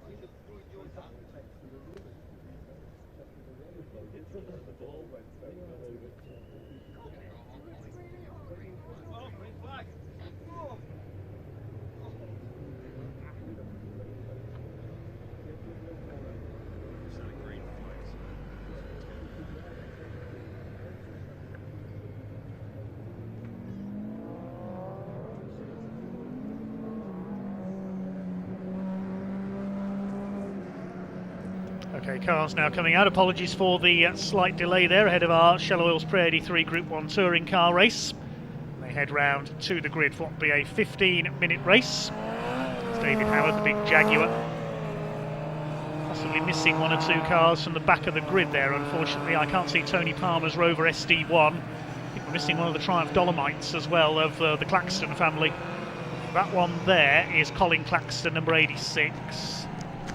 Yes, David Claxton's not there, so we've lost a couple of cars during qualifying. Tony Palmer's lovely SD1, unfortunately one of them. That's a big shame.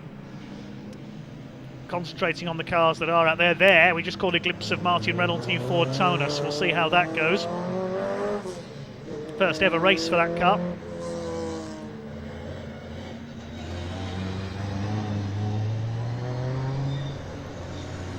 There's Mark Bluecock, the bright blue Escort. There is the Taunus. Unusual looking car. Some refer to that as a Continental Cortina. See how it goes here. Hands of classic Ford expert Martin Reynolds. But the championship battle between Mark Bluecock and Stephen Primet. We'll be concentrating on the 2 Mark 1 Escorts. They've had some brilliant battles this year. Cars onto the grid then for the first of 2 races today for the Shell Oils Pre-83 touring cars. Tom Harvey driving Mike Luck's BMW E21 in pole position alongside one of our championship rivals, Stephen Primet, in the cream-coloured Mark 1 Escort. Second row, the Mark 2 Escort RS2000 of Steve Cripps, alongside number 18, the other championship contender, Mark Bluecock, with his Mark 1 Escort. Row 3, Mark Osborne, the Welshman, in his Triumph Dolomite Sprint, alongside 27 Martin Reynolds in the Ford Taunus. Row 4, Mark Cholerton's Escort, David Howard in the big Jaguar. Green flag is waved at the back of the grid then. The grid completed by Peter Millington, Colin Claxton and Keith Evans. This will be a 15-minute race. Revs begin to rise and off they go. A wheel spinning start for the BMW, a sideways start for Mark Cholerton in his Escort. Stephen Cripps barely got away at all there. He's at the back as they head down towards 3 wide and to Gerrard's for the first time. Who's going to come out of this? There's contact between David Howard and Colin Claxton. Claxton's off. Look out as the rest of the pack comes through. He's going to go into the barrier on the inside. Oh, disaster there for Colin Claxton. Collision with David Howard off the line into Gerrard's. Now, who's got the lead? It's Stephen Primet who leads the way in the 67. He needs to beat Mark Bluecock and Tom Harvey here. They run in the same class. So does Mark Osborne. He's made a flying start up into 3rd place, the former champion in his Dolly Sprint. Here comes Bluecock up the inside. Car still sporting a bit of damage from a spin into the tyres at Cadwell Park earlier this season. Primet leads, Harvey second, Mark Bluecock nearly into the back of the BMW there as he lunged up the inside of Mark Osborne. They're not hanging about, are they? This is just the first lap. 5th behind them is Mark Cholerton. Martin Reynolds got a poor start in the Taunus. He's dropped back. There's a yellow flag. I think we've got a safety car. Yes, we have, and that's the reason why. Colin Claxton sitting despondently looking out over the lake here at Mallory. The Dolomite Sprint is out, and the safety car is out as well. Picking up the field while the marshals will remove the Dolomite Sprint. Collision with David Howard off the line, unfortunately, and the dolly sprint couldn't get off the grass, spun into the barrier. And so the Peugeot safety car, driven by John Widowson, leads them round. First safety car we've had today. There's the Taunus ahead of Steve Cripps in his Escort. Cripps pretty much stalled it on the line and got away very badly indeed. That shook up the field a bit because they had to avoid him. And that created that bit of chaos we had into the first corner, I think, because they were all over the place trying to avoid a couple of cars that got a slow start. Well, Stephen Primet was leading by 1.5 seconds as they crossed the line at the end of the first lap, but that advantage is going to be wiped out now. You'll have Tom Harvey, a very highly rated young racer in Mike Luck's BMW behind him.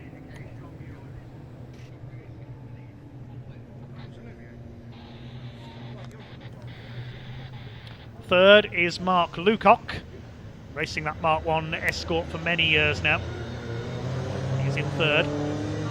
Osborne fourth, Cholerton is fifth, then David Howard's big Jaguar, Martin Reynolds, Steve Cripps, then Peter Millington in the Hillman Avenger, Keith Evans, the last runner. 10 cars remain then. Bit of a day of attrition so far. We lost a couple of cars in qualifying.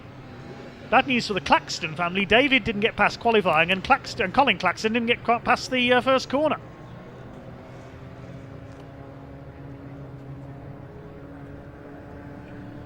Coming up to the scene of the incident on the entry to Gerrards now. Just keeping their tyres warm, weaving around.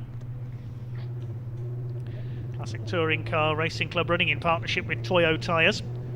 There's the Hillman Avenger, a replica of the car used by Bernard Unett so successfully in the British Saloon Car Championship in the 70s. Won a couple of titles in those machines. The late great Bernard Unett. Most successful in Mark 1 Escorts was the Aussie Frank Gardner, among others, in the Alan Mann Racing Escorts. The Alfa Romeo's never achieved a huge amount of success in the British Championships, as we see the recovery vehicle arriving at Gerrards. The clock is still counting, incidentally, as you can see, during the safety car period. Just over 11 minutes to go.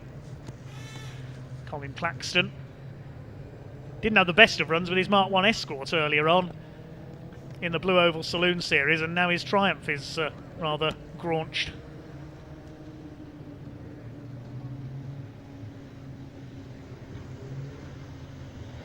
Try and get the car going there onto the flatbed.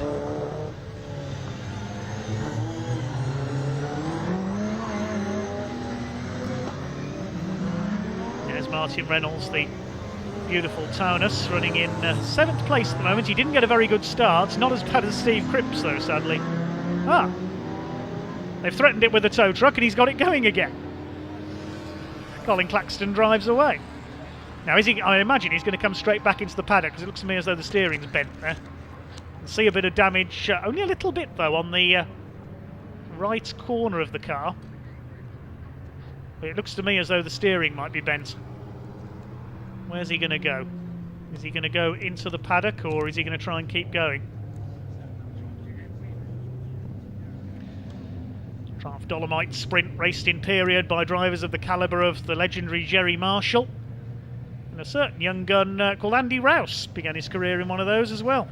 One of the British Touring Car Championship's greatest. What's Colin Claxton going to do? Is he driving on? No, he's pulling into the paddock.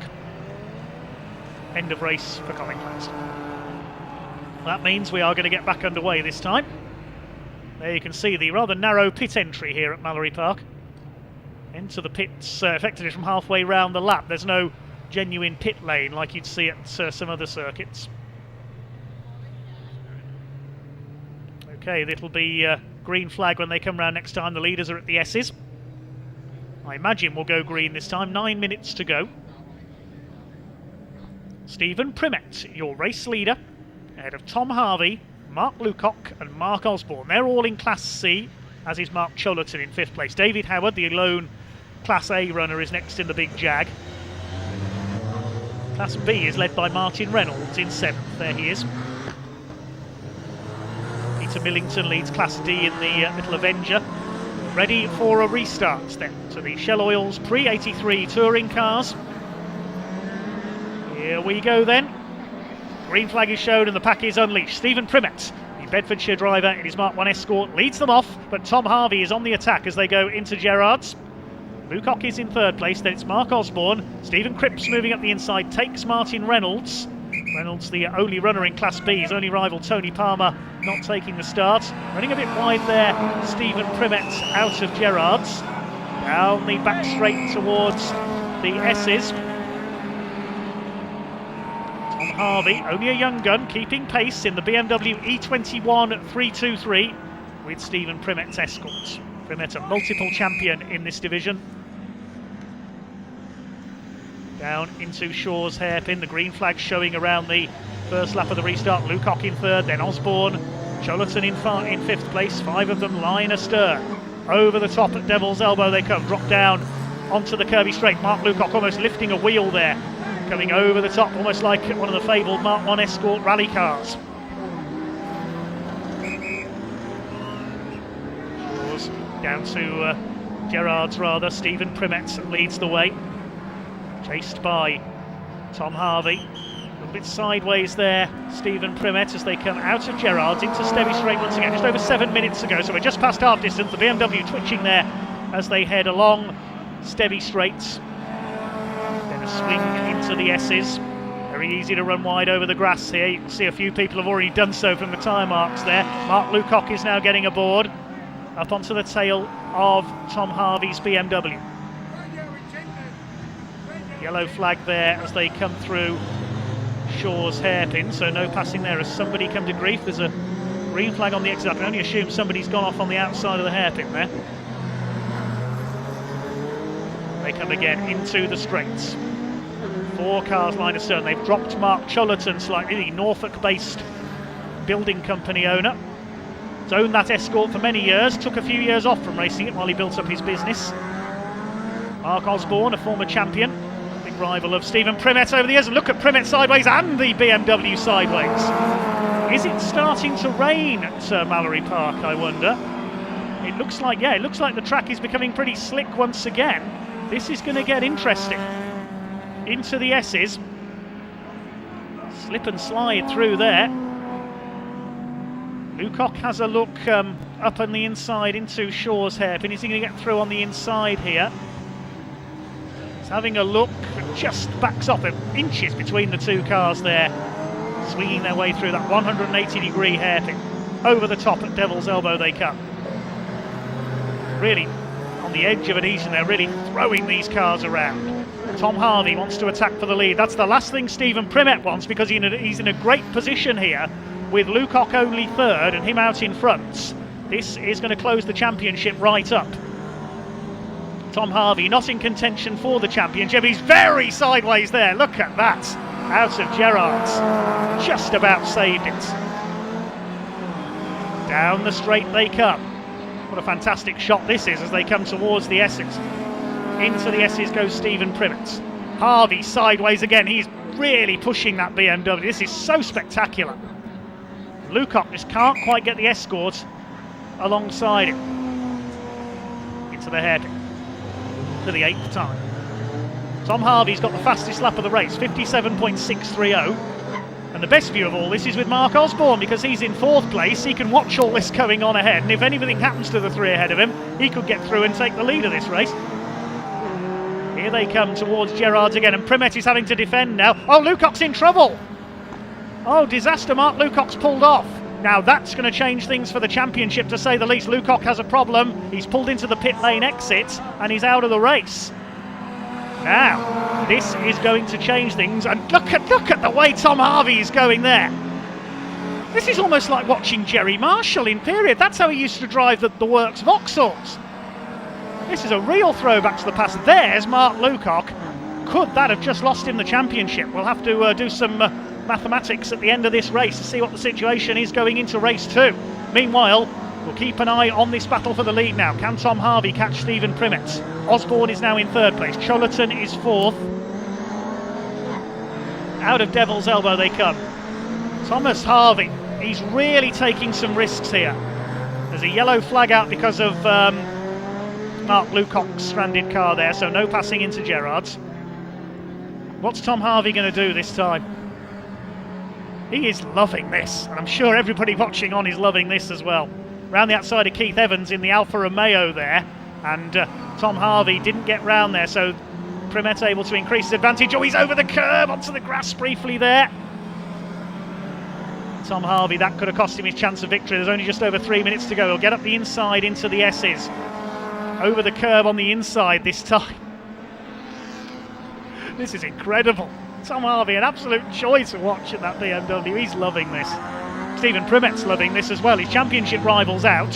He is going to take the win and try and get fastest lap as well. And he's going to take the lead of the championship with this victory. 56.513. He's done the fastest lap last time through.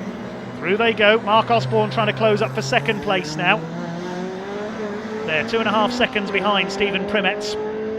They're lapping Keith Millington in the Peter Millington rather in the Class D leading Hillman Avenger.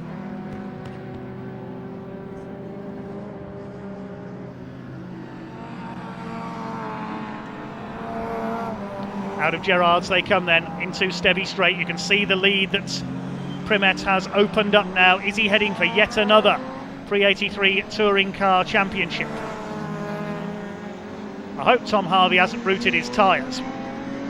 Meantime, here's a driver we've not seen much on in this race. A rather lonely race for David Howard in the Jaguar. He's heading for the Class A title. Great entertainer is David, the owner of Berkshire Pallets. A far from wooden performance in the XJ12 this season. There is the beautiful Ford Taunus, a unique car to UK motorsports. Martin Reynolds giving that car its first run of the year here today. He leads Class B. His only rival Tony Palmer failed to start. 90 seconds of the race to go now. We'll wait for our leader. Here he comes, and Harvey's back up with him. Tom Harvey starting to close back in again. Yes, he took over a second out of Stephen Primet on that last lap. This is not over yet. Primet will be desperate to hang on in front, get as maximum points as he can. If he gets the fastest lap as well, which he holds at the moment, he will get 14 points. And yes, that will put him above Mark Lucock in the championship. He'll be 5 points ahead by my maths. Mark Osborne in third place.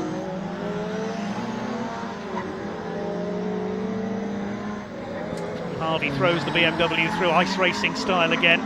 Osborne on the edge of adhesion as well. 45 seconds on the clock, so this is last lap, and Harvey's going for it. He's going down the outside into Gerrard. He's snaking under braking. He's going to go all the way around the outside of the Escort. Oh, brilliant from Tom Harvey. Can Primet fight back?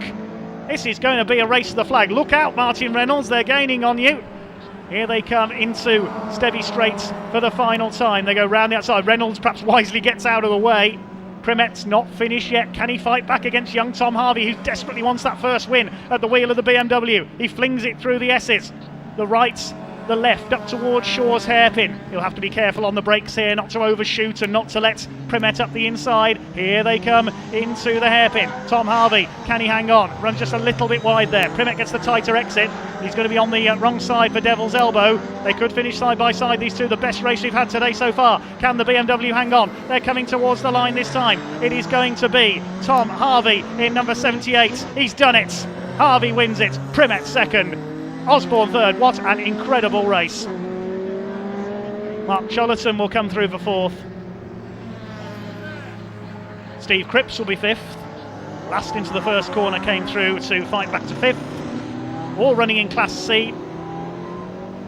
Now, what's that going to do to the championship? I need to do some mathematics once this race is concluded. Tom Harvey is absolutely overjoyed. He deserves that win. Peter Millington comes over in seventh. He wins Class D ahead of Keith Evans in the Alfa Romeo. Oh, David Howard will be the last man to come through. Here's David Howard. Have we lost Martin Reynolds? He hasn't come through. Here comes David Howard. He's going to finish sixth overall and win Class A. He'll win the Class A championship. Now, Martin Reynolds has not come through. He was seventh. Where has the Ford Taunus gone? So it looks like we've just got 8 finishers, unfortunately.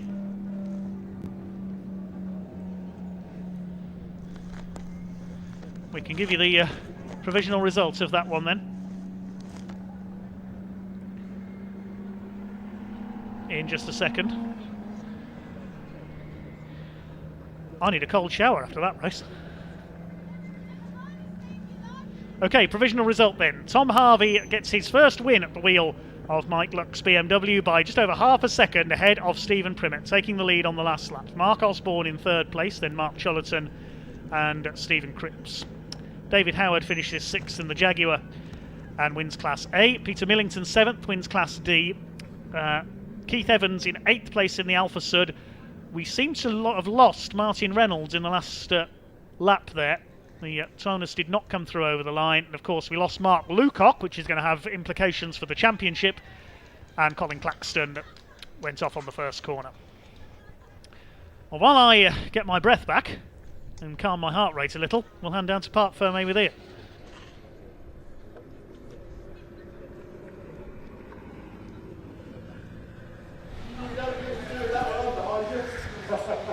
Yeah, that's right. I've got no nails left after that race. What an absolute cracker.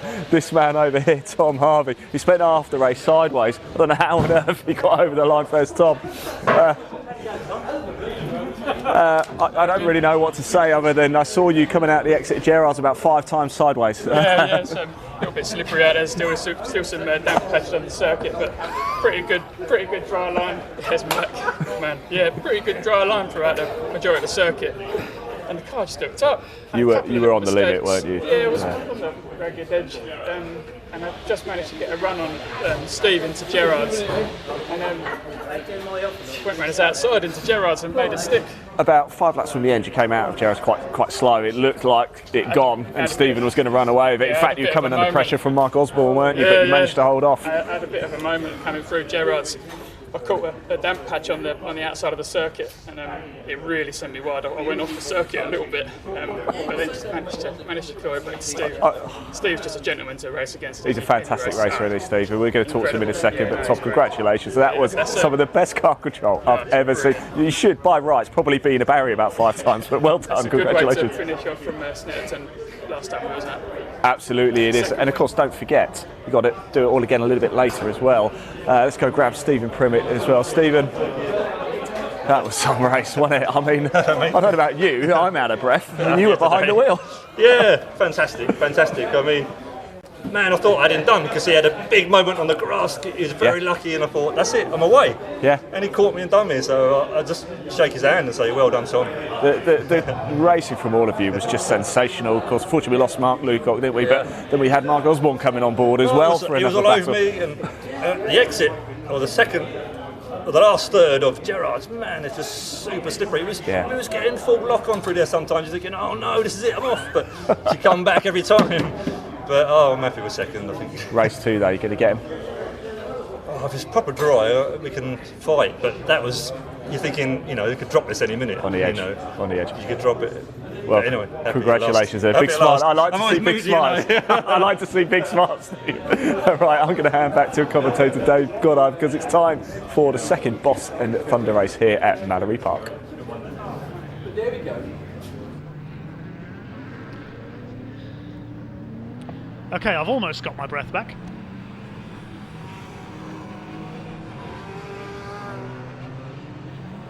And having done a quick bit of arithmetic there, I reckon Mark Lucock and Stephen Primmett are level on points for the championship lead. More on that a little bit later because the grid for the Edmondson Electrical Classic Thunder Saloons and the Burton Power Blue Oval Saloon Series is forming up already. So we'll quickly give you the grid. Jason West, our earlier winner, starts on pole alongside Malcolm Harding in the Escort. On the second row, Jason Hughes, the new Classic Thunder champion, in the Vectra alongside AJ Owen in his Honda. Row 3, Andy Robinson in the Ford Falcon, and Ricky Can has taken over at the wheel of the Aston Martin. He's the car owner. Row 4, Stephen Goldsmith's Anglia, Josh Ronchetti in the Lotus Bullets. Fifth row, Martin Reynolds, who has jumped out of one Ford into another. Colin Voice starts alongside him. Row 6, Paul Wood, BMW, Jack Gadd, Escorts. Row 7, Will Hunt with his Fiesta ST, Andy Wilson in the Holden Monaro. Row 8, Sam Daffin, Fiesta, Clive Hainsford, Mazda RX-8. Row 9, Tom Howard, Capri, Craig Owen, Sierra Cosworth. I don't think Clive Hainsford's there. We'll check that when we get underway.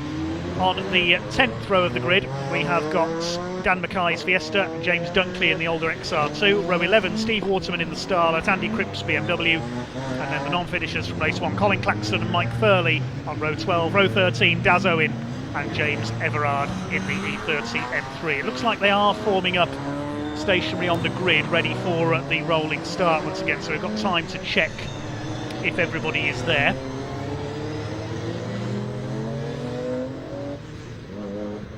Cars forming up then, ready for the rolling start. Jason West going for 2 wins out of 2. I'll find it a little bit easier this time, the track a little drier. Not much drier though, as Tom Harvey demonstrated. Malcolm Harding alongside him in the Mark II Escort. Okay, a little bit of time to get our breath back between races here. Did you all enjoy that one? The drivers certainly did. Just looking to see if we're missing any cars. I don't think Clive Hainsford's there, the Mazda RX-8. That's the only one I can see that's missing. Daz Owen back out there at the back of the grid. Ah, Ian Bowers joined us as well, number 90 with his BMW. He missed the first race. Tom Abbott moving into line with the Capri alongside Craig Owen in the Sierra Cosworth.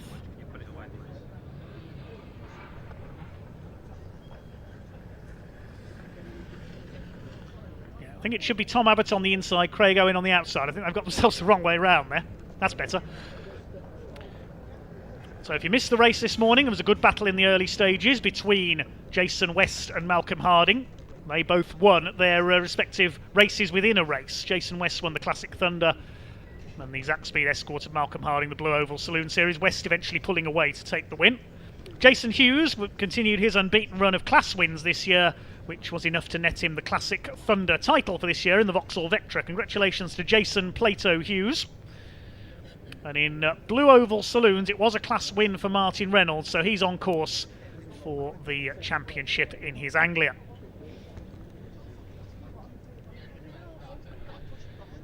James Everard joining the back of the grid there in the M3. Ian Bauer joining in at the back too. Tom Abbott will take his place when the rolling lap gets underway.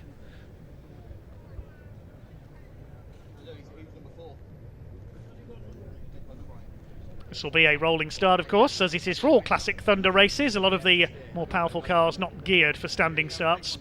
Away goes the pace car.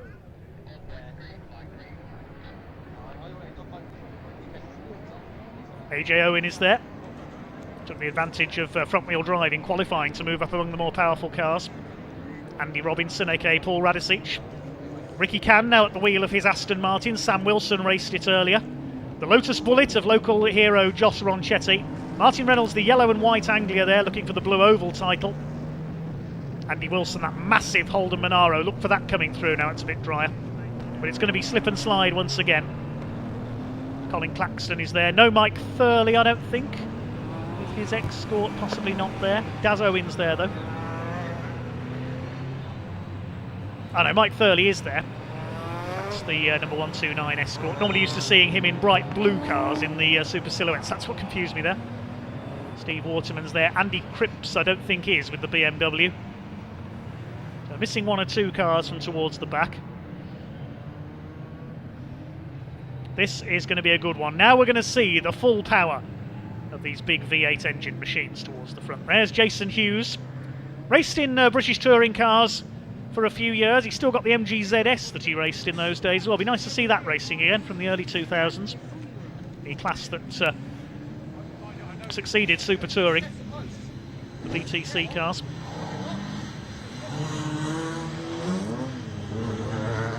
Cars rolling up towards the start line then for race 2 for the Edmondson Electrical Classic and Historic Thunder Saloons and the Burton Power Blue Oval Saloon Series. Jason West's BMW on pole. Malcolm Harding's Zac Speed Escort alongside him. The pack about to be unleashed. The pace car is in pit lane. 15 minutes of racing gets underway down towards Gerrards. They thunder for the first time. Look at them twitching around on this slippery surface here at Mallory Park. Great start by Jason West. He'll lead the way. Jason Hughes up into second place in the Vectra. And the Aston Martin struggled to get the power down there. Ricky Can has dropped back a little. Nice little gaggle there at the back of the field as well. Claxton, Daz Owen and Ian Bowers BMW. But it's Jason West in the M3 that leads the way. Jason Hughes in second place in the Vectra. Ready, Jason West starting to put a gap on the rest of the field. Malcolm Harding running wide there, under fire from Andy Robinson, the man from the northeast in the big Aussie Ford Falcon. As they thunder their way through, Ian Bauer already making up places from the back in his Castrol BMW. Shaw's heavy for the first time, big lock up there for Malcolm Harding. Flash of flame from Andy Robinson. It's all happening in there. Over the rise they come. Harding leads the Blue Oval Saloon Series splits. There's AJ Owen. Steve Goldsmith in his Anglia, the grey car, going well. Had a great battle with Malcolm Harding and Brands Hatch earlier this season. Harding and Andy Robinson side by side into Gerard's End. Nearly contact between the two of them. There's Andy Wilson monstering his way up as well in that huge Holden Monaro. It's not until you stand next to it you realise just how big that car is. Likewise, Andy Robinson's Falcon. Onto Stevie Straight they come, slipping and sliding around once again. A lot of place changes in the early laps there.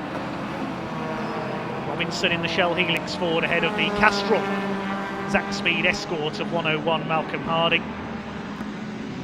Down towards Shaw's hairpin for the second time. The two Jasons starting to pull away. Robinson runs a little bit too deep into the hairpin there. Use the power of the V8 to hang on, or will he? More nimble Escort up on the outside. Then it's AJ Owen, Steve Goldsmith.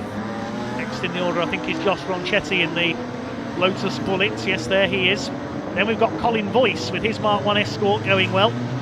Chased by Andy Wilson, and Ricky Cann in the Aston Martin rounds out the top 10. They're being fairly cautious in the early stages here. They know that one false move in a rear-wheel drive car on this slippery surface and they will be sliding off into the grass. Goldsmith under fire from Josh Ronchetti. Look at the slide from that Anglia there. Deceptively normal-looking Ford Anglia. Very potent, almost hot rod-style machine underneath that car of Steve Goldsmith, but he's lost out. Well, they both lost out there to Andy Wilson. The big Holden rumbles its way through. Goldsmith's lost 2 places. Next through, Ricky Cann coming under fire from, I think that was Paul Wood's BMW M3 up with him. But out in front, Jason West leads Hughes by 2.6 seconds last time through. In fact, the gap has come down. It's only 1.5 seconds now, so West has dropped a second or so on that last lap. Robinson in third. Look at the flames out of the side exit exhaust. Isn't that beautiful? Proper Aussie V8 supercar. Chased by the Zack Speed Escort in the 70s, the Mark II Zack Speed Escorts, very successful in racing, in particular in Germany, where the Zack Speed team were based. They competed in European touring cars, among others. There's Martin Reynolds.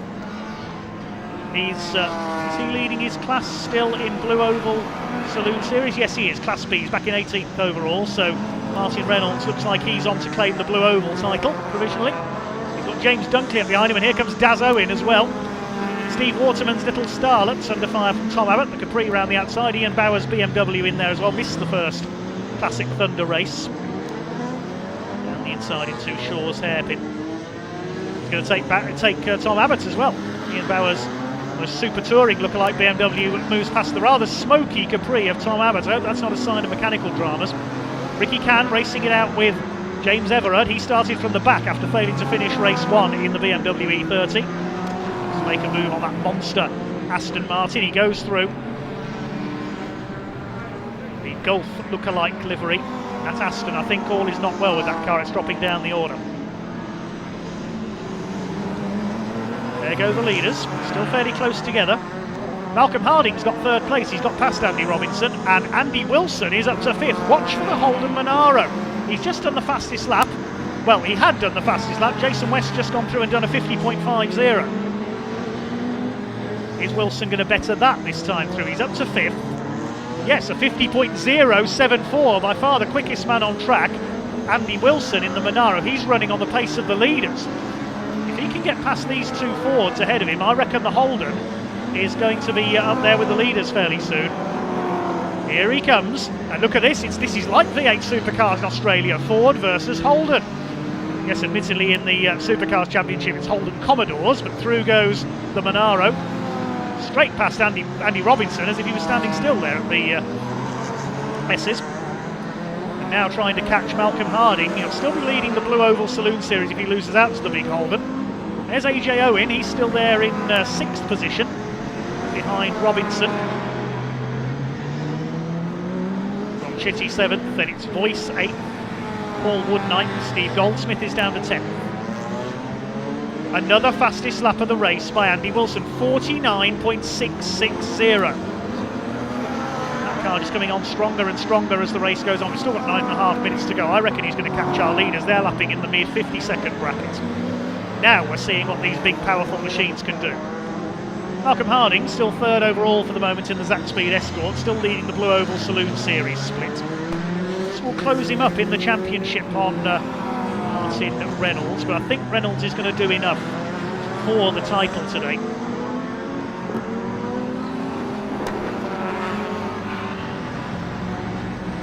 Prego into lap the Sierra, and now into back marker traffic. There go the leaders. Oh, we got somebody off, James Dunkley. He's lost a wheel there, you can see in the gravel trap. James Dunkley is, that could be a safety car there, I reckon. Colin Claxton's letting the leaders through. There's Jack Gadd in his Escort with the similar machine of 129 Mike Thurley. I wonder if we're going to have a safety car here, because James Dunkley's car is on the edge of the circuit there, the Ford Fiesta at the Devil's Elbow. There we see it, the rear wheel has come off. And a very smart Mark II Fiesta XR2 in the gravel trap. Great shame for James Dunkley. Yes, safety car is out, as I thought. And, as the safety car was about to come out there, Malcolm Harding had caught Jason Hughes for second place, so it's all going to be closed up. And it's going to be a sprint for the line. There's the safety car, looking for Jason West to pick up the leader. Be out for at least a couple of laps here while we recover. James Dunkley's car looks like it's missing both rear wheels. That'd be rather bizarre.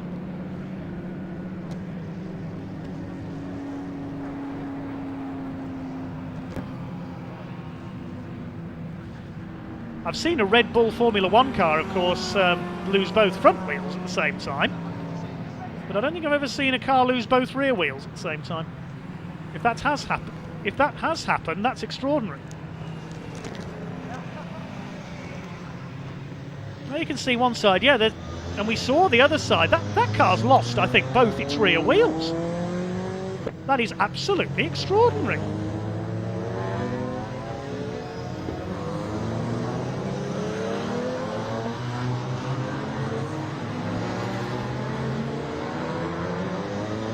See it there. Maybe, unless it lost one. We didn't see it go off unless it lost one and then the other was torn off as it went into the gravel. I've never seen that before. That's a great shame. It's a beautiful looking car, the Fiesta of James Dunkley. Okay, the safety car out here at Mallory Park in our Classic Thunder and Blue Oval Saloon Series race. The safety car has now picked up our race leader, Jason West. He's got Jason Hughes behind him. Malcolm Harding, Andy Wilson has come through for fourth. Then a couple of back markers. Then we've got Andy Robinson, AJ Owen. The Lotus Bullets of Josh Ronchetti is next.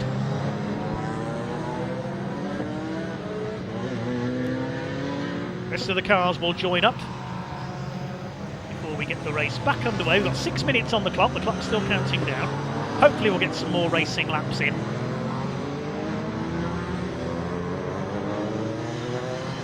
I hope we do get some more racing laps in, because this is a golden opportunity for Andy Wilson. He was catching our top three at a fair old rate of knots. His last lap was a 48.964, his last racing lap.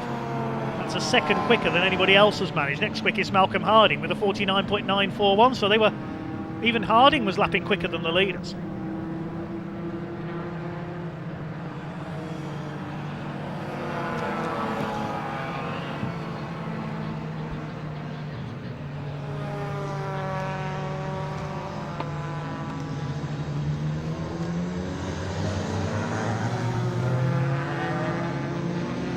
In the lovely Sierra Cosworth, ahead of its Aussie equivalent, the Falcon. And Voice in 8th place, Paul Wood in the BMW 9th, James Everard from the back of the grid 10th, ahead of Ricky Cam. Waiting for the recovery vehicle to attend now to pluck James Dunkley's car out of the gravel.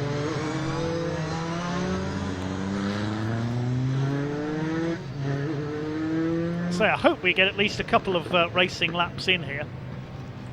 There's Martin Reynolds. Now he's still leading his class. Yes, he is. Class B of the Blue Oval Saloon Series. Is he going to be the boss of Boss this year? I was looking at the points charts.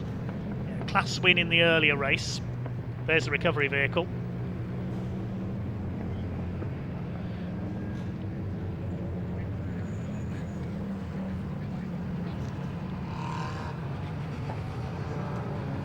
And 2 class wins for Martin Reynolds will be enough.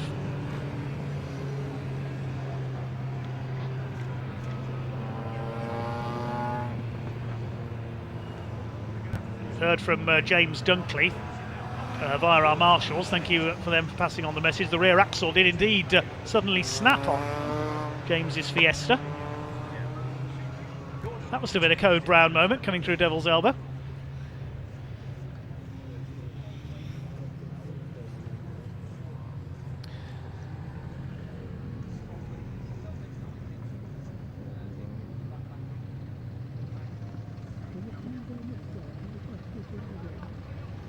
As long as Martin Reynolds keeps going at the front of Class B here, he is going to win the Blue Oval Saloon title. He knows when Classic Thunder.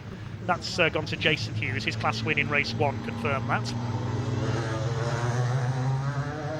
We've also lost Steve Goldsmith. His Anglia, unfortunately, has dropped out of the race. I think everybody else is still running.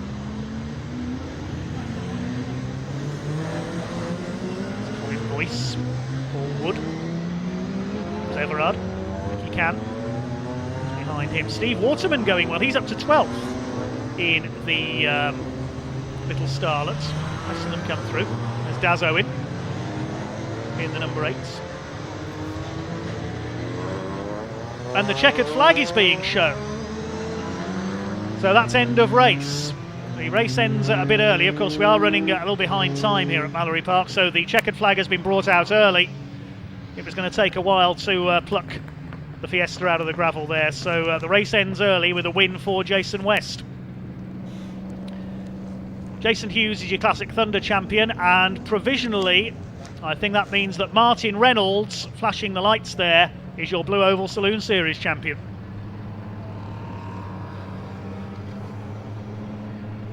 We'll get official confirmation of that, of course, when we can. There's James Dunkley and his 2-wheel Fiesta.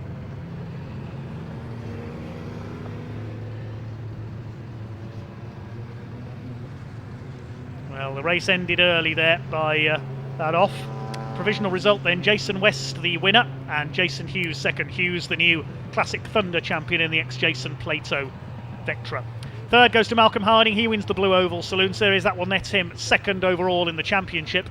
Andy Wilson from the back, he'll be frustrated there. That Holden, I reckon, could have caught the leaders. Andy Robinson is 5th, ahead of AJ Owen, then Josh Ronchetti 7th, then Colin Voice, Paul Wood and James Everard from the back of the grid rounds out the top 10. Ricky Cann in the Aston Martin 11th. Good result for Steve Waterman there, the Little Starlet finishing 12th. Ian Bauer also from the back of the grid 13th, ahead of Tom Abbott, and Will Hunt in the Fiesta wins his class in 15th.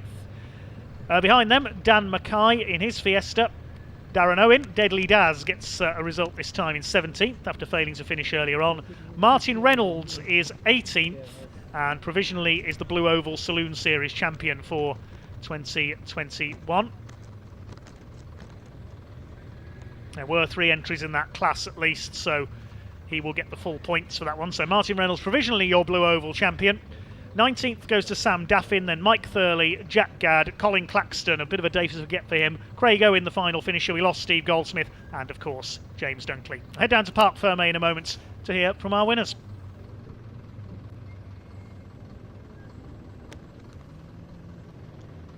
2, 1.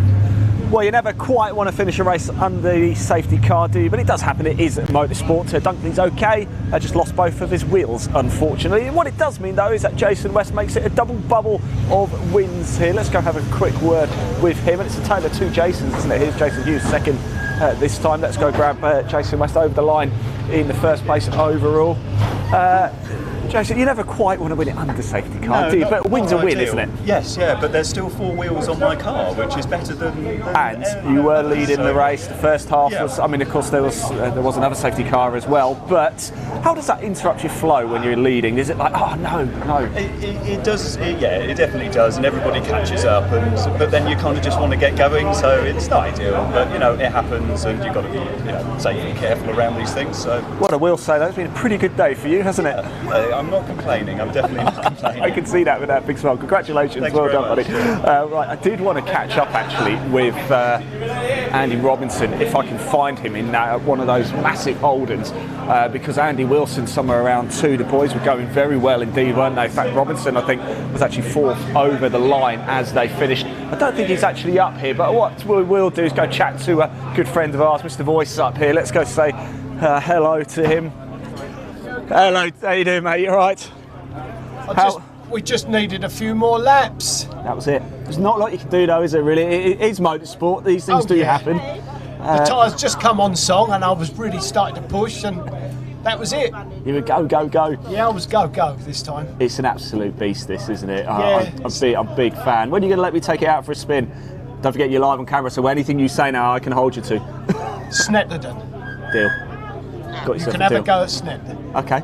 You heard that. We've got that live as well. You heard that.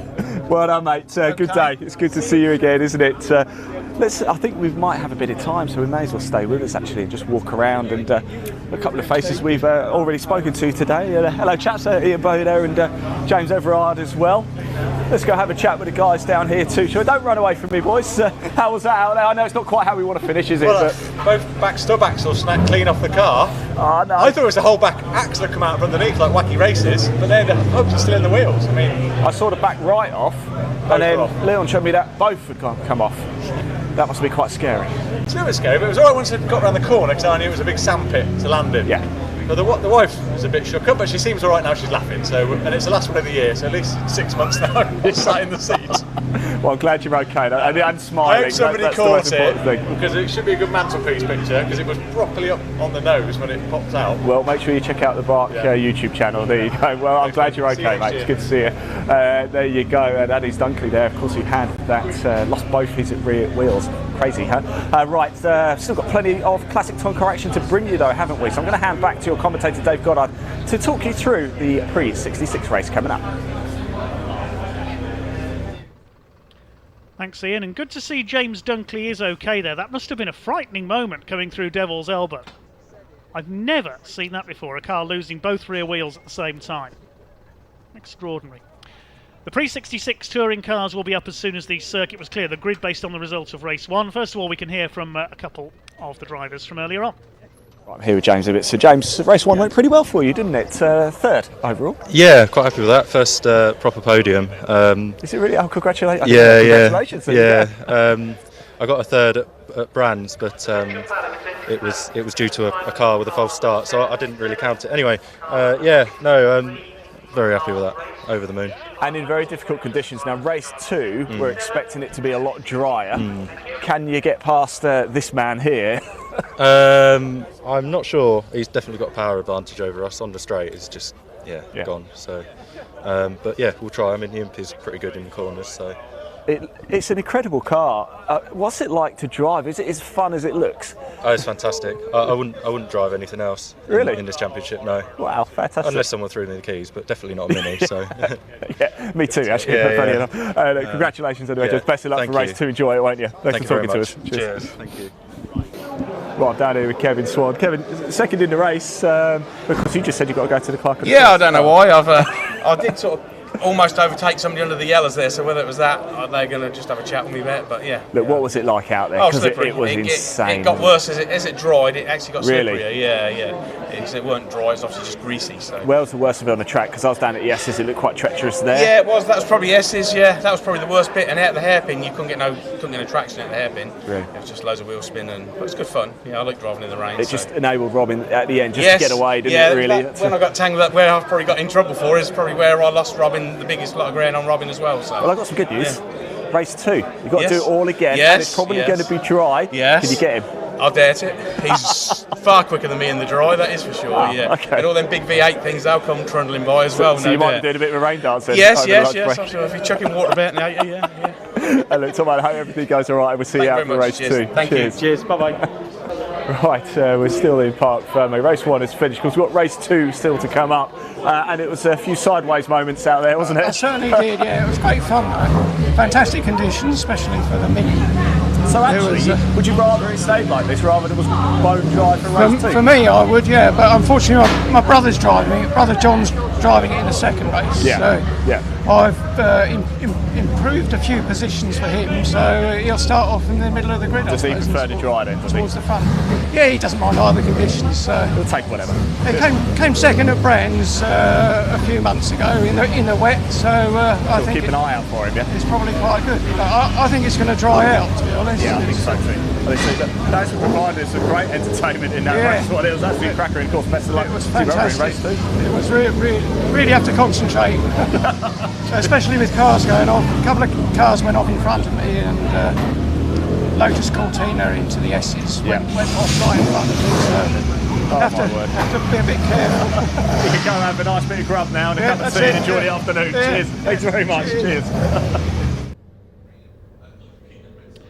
Okay, good to hear from a few of our drivers there ahead of the Pre-66 touring car race sponsored by Pultec Classic Race Engines.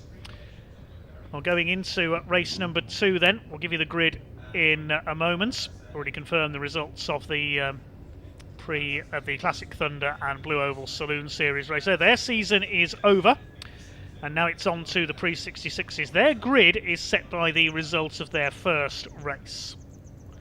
It reads like this. Race 1 winner, Robin Slater, in pole position with the Ford Anglia. The similar machine of Kevin Swan will be alongside him. Then on row 2, James Ibbotson, fresh from his first podium, and if he wins the class again here, by my calculations, he will be the overall champion. Starts alongside Alan Greenall in the Ford Falcon. Row 3, number 22, Michael Loveland, and 65, Piers Grange with the Mustang. The 4th row, Nathan Williams and Andy Mesham, a pair of Minis. Row 5, Roger Stanford and David Hall, a pair of Lotus Cortinas. Then on row 6, we have Adam Gittings with his Morris Minor, Tim Dodwell with his Mini. Row 7, Ez Walker, Anglia, Patrick Harris, the outgoing champion, in his Morris Minor. Row 8, Michael Foley, Lotus Cortina, Paul Cooper in the Cortina GT. Row 9, Stuart Radford, the Class B winner earlier on in his Triumph Vitesse. And alongside him, Keith Wright, kept going despite a spin into the wall in the Moggy Minor in race 1. Row 10, it's not Stephen Evans this time, it is Brian Bedford taking over at the wheel of the Austin A40. John Davies lines up alongside him, the Davies brothers sharing their Mini. And at the back of the grid, the 2 cars that failed to finish race 1. Nathan Beresford pulled off on the Kirby Straight in the BMW, and Pat Keneally, who didn't complete a lap in race 1, the Lotus Cortina. Hopefully we'll see that back out at the back of the grid. Now, before we get the next race underway, I've just had a notification through from Race Control here at Mallory Park concerning the Pre-93 and 03 touring cars, and this has bearing on one of our championships. In the Pre-93 and 03 race earlier on, David Griffin in the Diet Coke BMW has been disqualified from the results for failing to come into the pits when shown the black and orange flag. Now, black and orange flag, black with the orange disc, means mechanical defect with the car. It might be bodywork or an exhaust hanging off, for example, and you have to call into the pits. When it was displayed, he failed to come in. Whether he didn't see the flag, we don't know. But he has been disqualified, we've been told, from the results of the Pre-93 and 03 race earlier on. Now, by my reckoning, that hands the Pre-93 championship to Ian Bauer. I think that puts it beyond doubt there. So a black and orange flag infringement for David Griffin. He is disqualified from the earlier race for the Pre-93 and 03 touring cars. We haven't had confirmation of the amended result yet from the timekeepers, but we have had that message through from Race Control. So unfortunately, it looks like David Griffin's hope of taking the Pre-93 championship this year is over, and I think that's handed the title to Ian Bauer. Well, next it is the Pre-66 cars then.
guess is that the noise they've got it's like an average noise on there, so they've got so that's the guess anyway, but no one actually knows. But it's just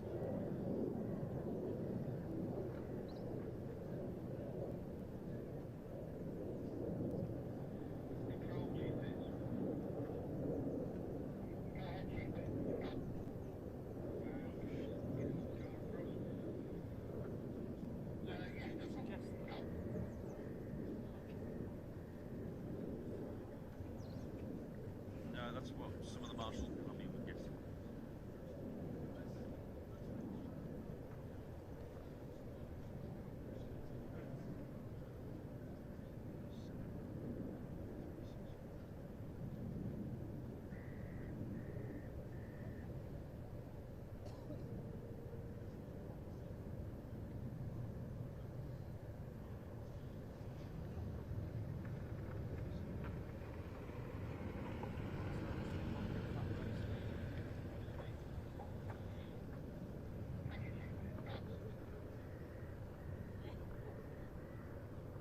Because I don't even know at the curve in this road.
Yeah, I heard that.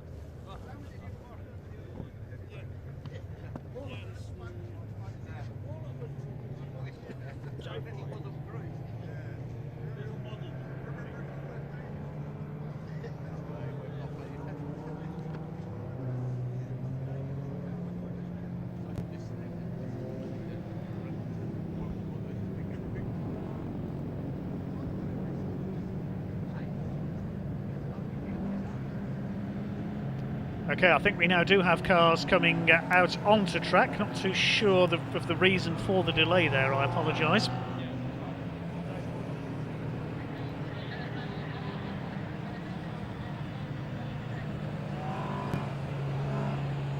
We are now almost ready to get underway with the Pultec Classic Race Engines Pre-66 touring cars.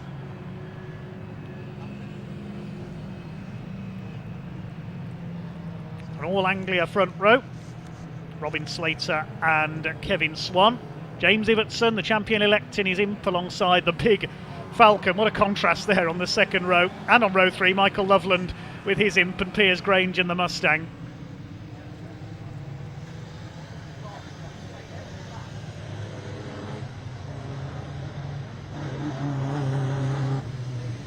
Up towards the grid they come then. Piers Grange, the former Blue Oval Salute Series champion. Nathan Williams, the first of the Minis, along with Andy Mesham. Of course, with the Davies family Mini having changed hands, it's now John in the car. They have to move to the back.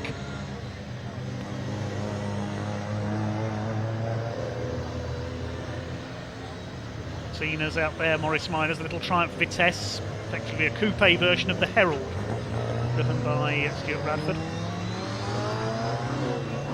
Second race of the day then for the Pultec Race Engines Pre-66 touring cars, and All Anglia front row. Robin Slater in the blue, number 73. 63, Kevin Swan alongside him. On the second row, James Ibbotson, number 87, with his little Hillman Imp, alongside Alan Greenall in the huge Ford Falcon. A great contrast on track together there. Michael Loveland and Piers Grange on row 3. Imp and Ford Mustang. Wonderful variety in this series. Nathan Beresford's BMW is back out. Just looking to see if we've got Pat Keneally. Not sure if he's there in the Lotus Cortina from the back of the grid. This will be another 15-minute race. Setting the last few cars into line. Patrick Harris in the Morris Minor there, former champion. It's looking good for James Ibbotson. If he comes in for a class win here, I think that will confirm him as the champion this year.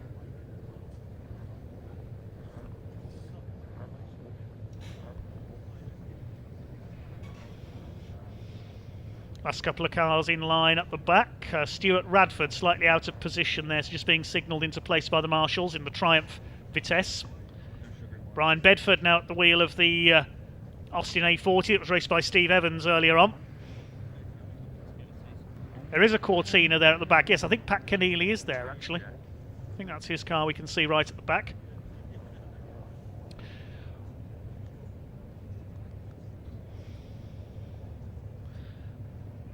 Race 2 then for the Pultec Classic Race Engines Pre-66 Classic and Historic Touring Cars. Get the all clear from the marshals at the back of the grid. This will be a 15-minute race, waiting for the pack to be launched, and off they go.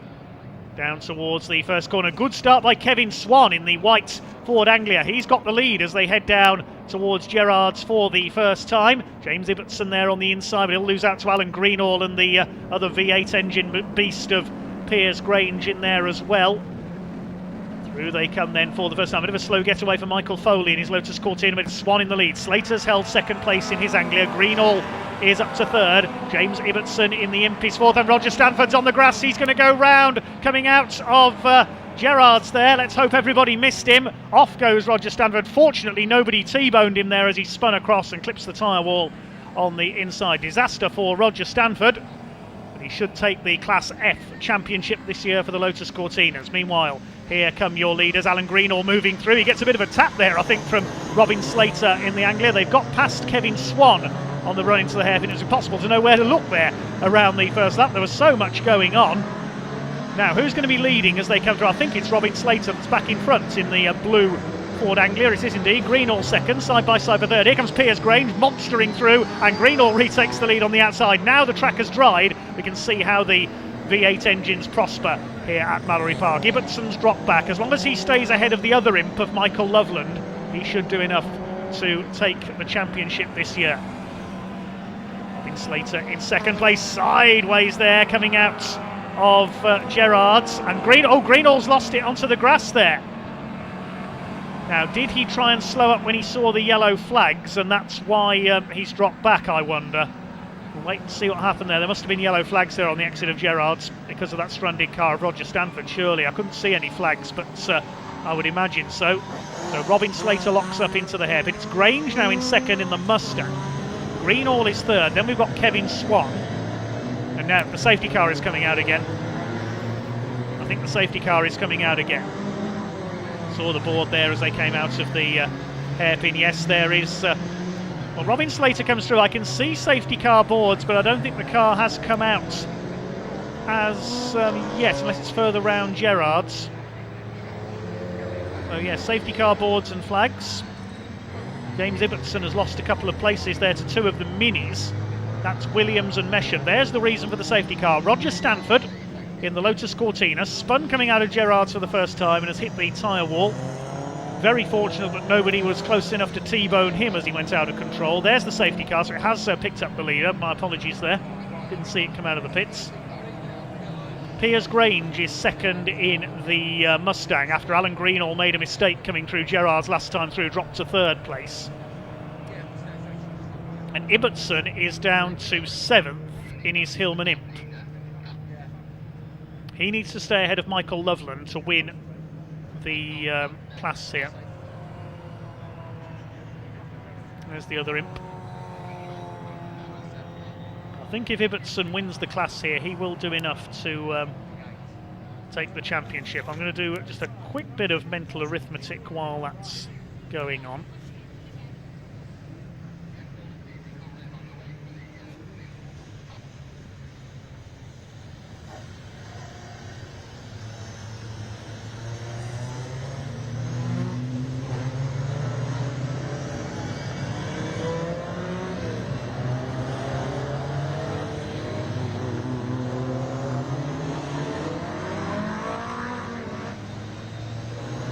Class win will be enough for James Ibbotson. Just doing a bit of arithmetic there while we have the safety car out. So Ibbotson is heading for the championship as long as he beats Michael Loveland home in the Battle of the Imps.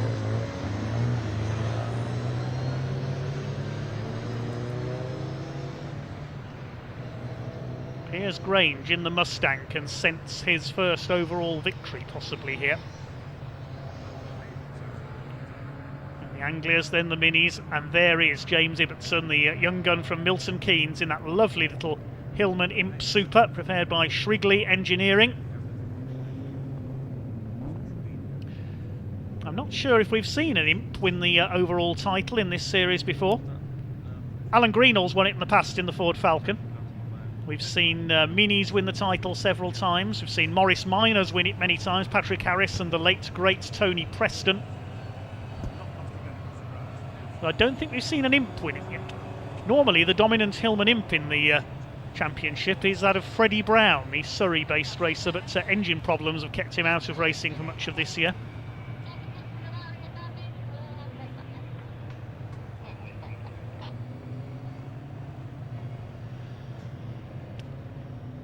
So Stanford's car being recovered from the Stebby Straight then. Your leader is Robin Slater ahead of Piers Grange. Alan Greenall third, lost the lead when he ran wide out of Gerrard's. Slater and Grange lead classes C and A. Class E is being led by Ibbotson. Class F by David Hall's Lotus Cortina. Class D by Patrick Harris in his Morris Minor. Class was won by Adam Gittings in race 1 in his Morris Minor, but he didn't complete the first lap. We've lost him somewhere. Lights are still on atop the safety car, so we'll have another lap at least here.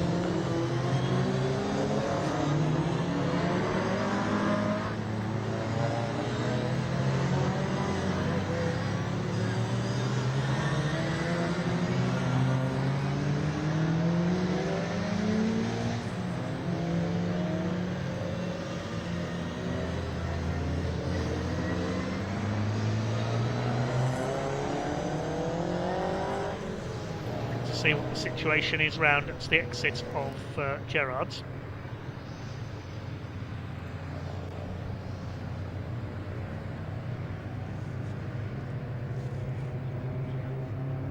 Such a scenic circuit here at Mallory Park.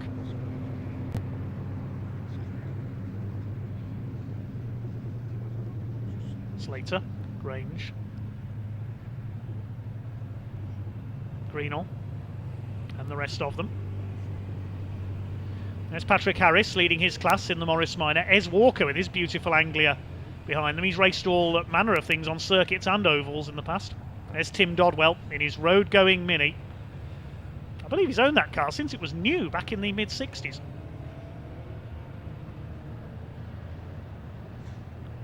Always driven his car on the road to the circuit. So I was saying during the earlier race, there was a time when most club racers did that.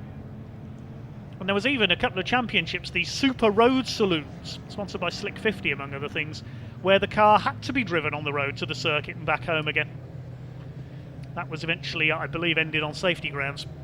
These cars were driving home with worn tyres and brakes after the events.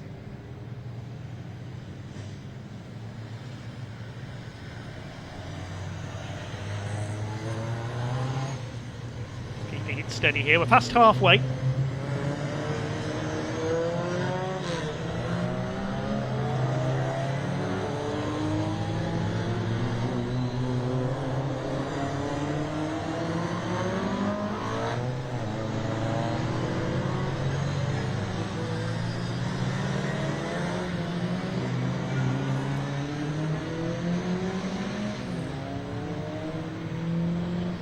Another lap behind the safety car.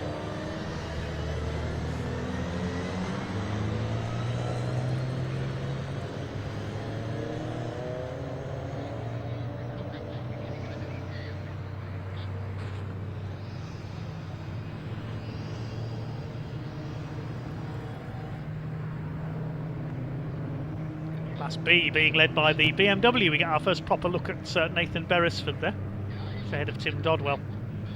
BMW 1800 Ti. Paul Cooper's Cortina at the back of the field there, number 8. It's the Cortina GT. Not sure what the problem is here recovering Roger Stanford's Cortina.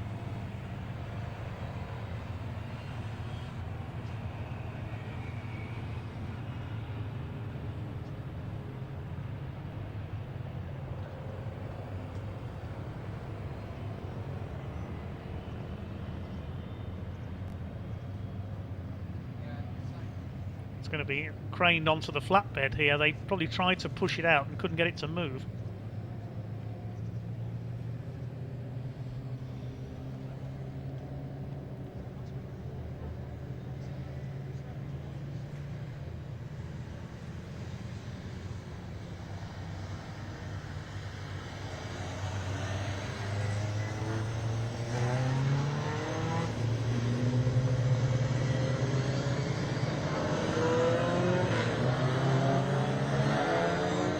Minutes to go then, so we're 2/3 of the way through race 2 for the Pultec 366 touring cars.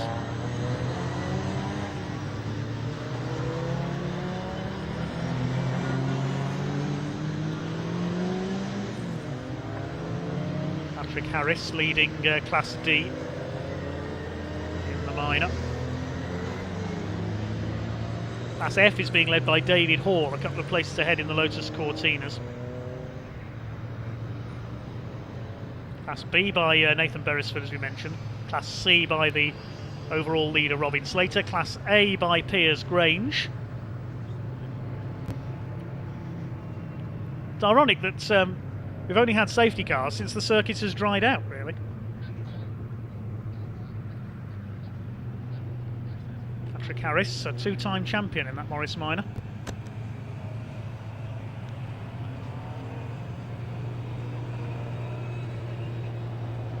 Never really found success in the British Saloon Car Championship, though. The Anglias certainly did back in the 60s. And the Mustangs.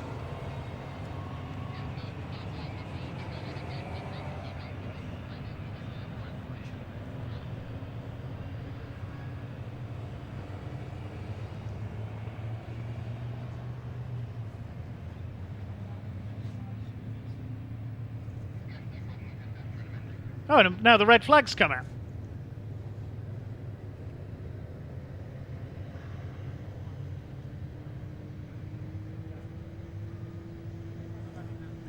Not too sure why, whether something else has happened somewhere.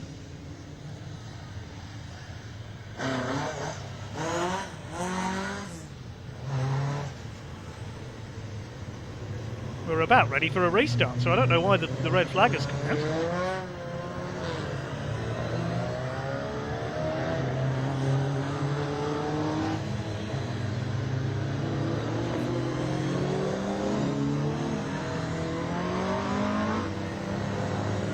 Now, the cars are being signalled, they haven't been taken into the paddock, they're being signalled to stop on the grid.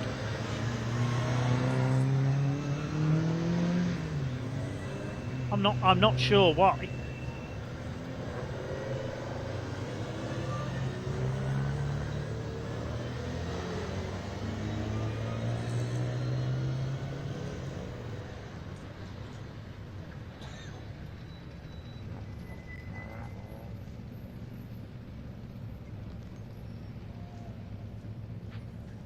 Well, the clock's gone to 0 and looks like that's it.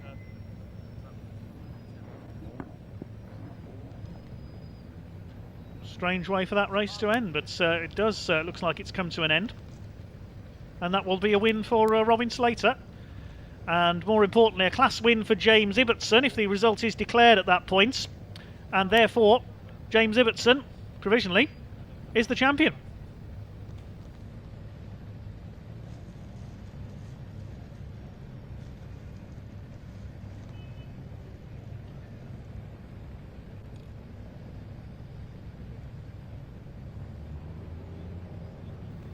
That may apparently not be the case we're hearing through from the marshals. They may be going to restart this. The checkered flag designation came up on the timing screen. Yes, they're lining them up again.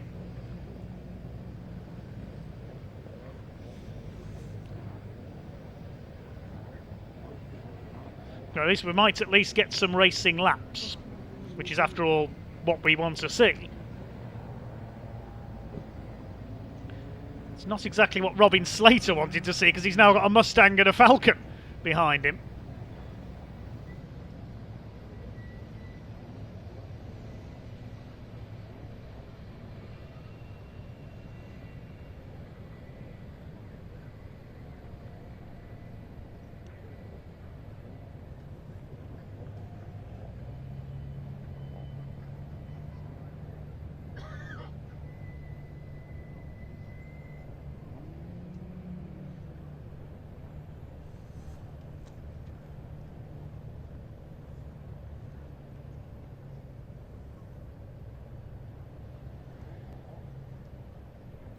See cars heading home there that have already completed their races.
Cars have come to a halt on the grid then with the red flags out. We're going to have a 5-minute restart. It's just come up on the time clock there.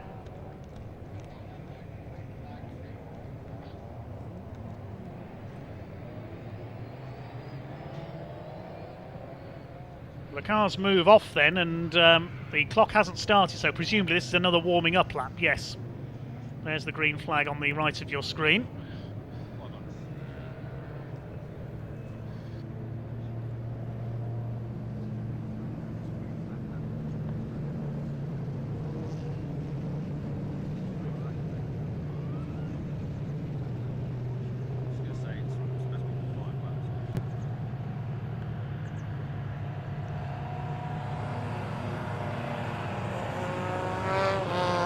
So essentially they've wiped the slate clean by the look of things, and we're going to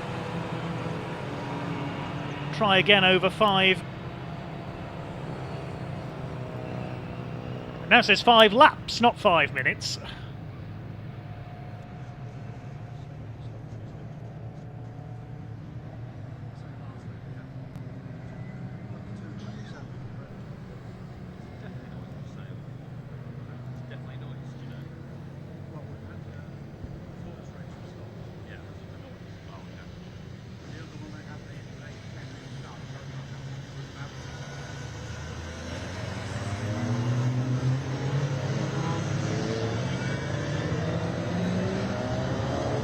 We'll try again then with the Pultec Classic Race Engines Pre-66 touring cars. It'll be a 5-lap sprint for the line. Cars starting in the order that they were in when the red flag came out. So it'll be Robin Slater on pole position. Piers Grange in the Mustang alongside. The second row, Alan Greenall and Kevin Swan. Then the 2 minis, Nathan Williams and Andy Mesham. James Ibbotson, the man we are watching for in the Hillman Imp. If he wins his class, he wins the championship overall. Ready then for the second part, effectively the second attempt at this race. Cars come to a halt on the grid. It will be a 5-lap sprint for the line. Red lights are on. They go out now, and off they go. Sliding start there from Kevin Swan, all over the place in the Anglia. Great getaway by Robin Slater, but now watch for the 2 V8s behind him. Greenall and Grange start to catch up. Greenall trying to get through on the inside. Down towards Gerrards they come for the first time. Bit of a slow start there for Tim Dodwell in his Mini, dropping back. But it's Robin Slater who leads. Grange in second. Greenall is third. Kevin Swan has held fourth in the Ford Anglia. Behind him is one of the Lotus Cortinas. Pick up who that is in a moment. Piers Grange is going to go for the lead as they go down into the S's. The Mustang powers past the Anglia but runs wide on the exit. He's going for the grass. Piers Grange is off. Mind the barriers. That beautiful Ford Mustang, we don't want that damage. We've already lost a Lotus Cortina. Good save, Piers Grange. Scary moment there, but he's got it going again. So Robin Slater back in front ahead of Alan Greenall. That's the 57. David Hall up into third place. He's made a super start in his Class F Lotus Cortina, up into third position ahead of Kevin Swan. Then we've got the first of the minis. That's Nathan Williams. 6 behind him, Piers Grange having recovered. Now we need to look where the Hillman Imps are. We need to see where James Ibbotson comes through. He's 9th. And he is ahead, but only just of Michael Loveland. Here comes Brian Bedford up the inside now. What Ibbotson wants here is for people to get ahead of Michael Loveland and create a buffer between the two of them. Slater in the lead ahead of Alan Greenall. Brian Bedford making a move there on Patrick Harris. This time Greenall's going to go for the lead in the Falcon. Is he going to break a bit earlier than Piers Grange did? Yes, he's got it round, and he takes the lead of the race from Robin Slater. Slater still leading Class C. Down towards the Shaw's hairpin. Big Falcon's got the inside, he makes it round. Slater in second place, runs wide on the exit there, the big American beast. He's held off Robin Slater. Alan Greenall, one of the leading handlers of a big V8 saloon in the UK. Here they come then to start lap 3 of this 5-lap sprint. David Hall still in 3rd place. Kevin Swan is 4th. Then Nathan Williams, Piers Grange, Andy Mesham. Pat Keneally from the back of the grid in his Lotus Cortina is up into 8th place. Then James Ibbotson 9th. Michael Loveland is 10th. There's 2.3 seconds between them. I think that's going to be enough for James Ibbotson rather to win the title. Down the back straight go the leaders. Brian Bedford up to 11th. He started from the back in the Austin A40 raced by Steve Evans earlier on. Spin there, that's Paul Cooper, number 8 in his Cortina. He's spun on the entry to Gerrard's. Hasn't hit anything though, gets it going again at the tail of the field along with Keith Wright and Tim Dodwell. Plenty of action further back in the order. Here are the leaders, and Alan Greenall is not shaking off the Ford Anglia of Robin Slater. He's really throwing this machine around. David Hall keeping a watching brief in 3rd in the Cortina. The slippery surface flag is out going into Gerrard's. Don't tell me somebody's dropped some oil. That's all we need is more complications in this race. Less than 2 laps to go now. There's Ibbotson, and in the background there is Loveland. So James Ibbotson is heading provisionally for the championship here by my calculations anyway.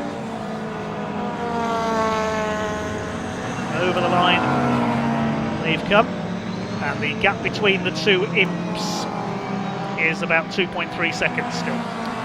Kevin Swan in the Ford Anglia, as it gets more slippery again, is able to keep up with the V8s. He's got Piers Grange back ahead of him there, back into 5th place, but he's not pulling away there, and not pulling away from our leader is our leader ahead of Robin Slater's Anglia.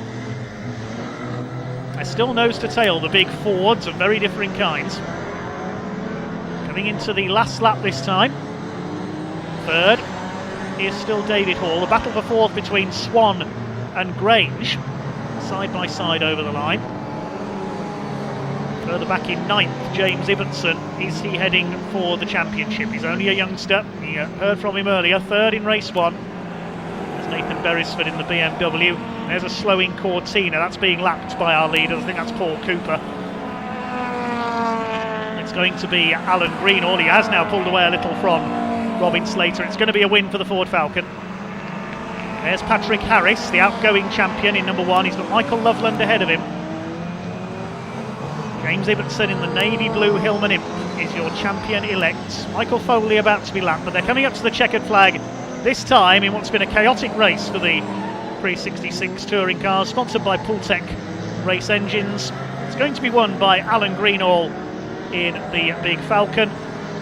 Takes the flag. Robin Slater 2nd, then David Hall is 3rd. Piers Grange will take 4th. He's got the Mustang ahead of Kevin Swan. Then the Minis of Nathan Williams and Andy Mesham. There goes the Hillman Imp. He's coming up to the line now. 8th is going to go to Pat Keneally, and James Ibbotson across the line in the Hillman Imp wins Class E, and by my calculations that is enough for the overall championship. Ez Walker's Anglia completed the top 10. And John Davies in the Mini from the back. Brian Bedford, Michael Loveland dropped to 13th. Then Patrick Harris in the minor. He lost the Class D win as well. Brian Bedford took Class D. And the rest of them come through.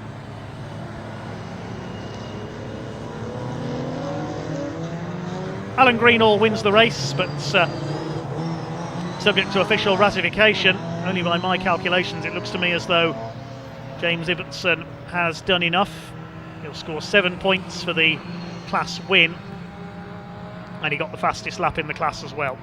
So 8 points for James Ibbotson. I think that's going to be enough. Greenall wins overall and takes Class A, just over a second ahead of Robin Slater. He wins Class C. Now, did he get the fastest lap in Class C? I think he did. So he'll get 14 points. David Hall takes 3rd place and wins Class F. Then Piers Grange in the Mustang 4th. Kevin Swan is 5th, ahead of Nathan Williams and Andy Mesham in the Minis. Pat Keneally, good effort from the back of the grid, takes 8th. James Ibbotson 9th, ahead of Ez Walker. Then John Davies, Brian Bedford, Michael Loveland in the 2nd of the Imps. Patrick Harris, Nathan Beresford takes 15th place. And the other finishers were Stuart Radford in the Triumph, Tim Dodwell's Mini, Keith Wright, Michael Foley and Paul Cooper.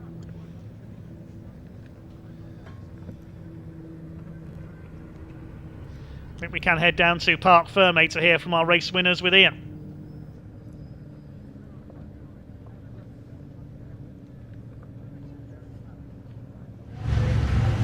Well, another fantastic race, wasn't it? Interrupted race, of course. We had that 5-lap dash at the end, and I thought at 1 minute it was going to be Piers Grange who was going to get the job done. Not quite so. In the end, it was Alan Greenhall. He's up here. Let's go have a quick chat with him, shall we? And it's all smiles, it really is. Let's just grab... and Piers, don't go anywhere either. Alan, there you go. That's how you do that. But my word, it was...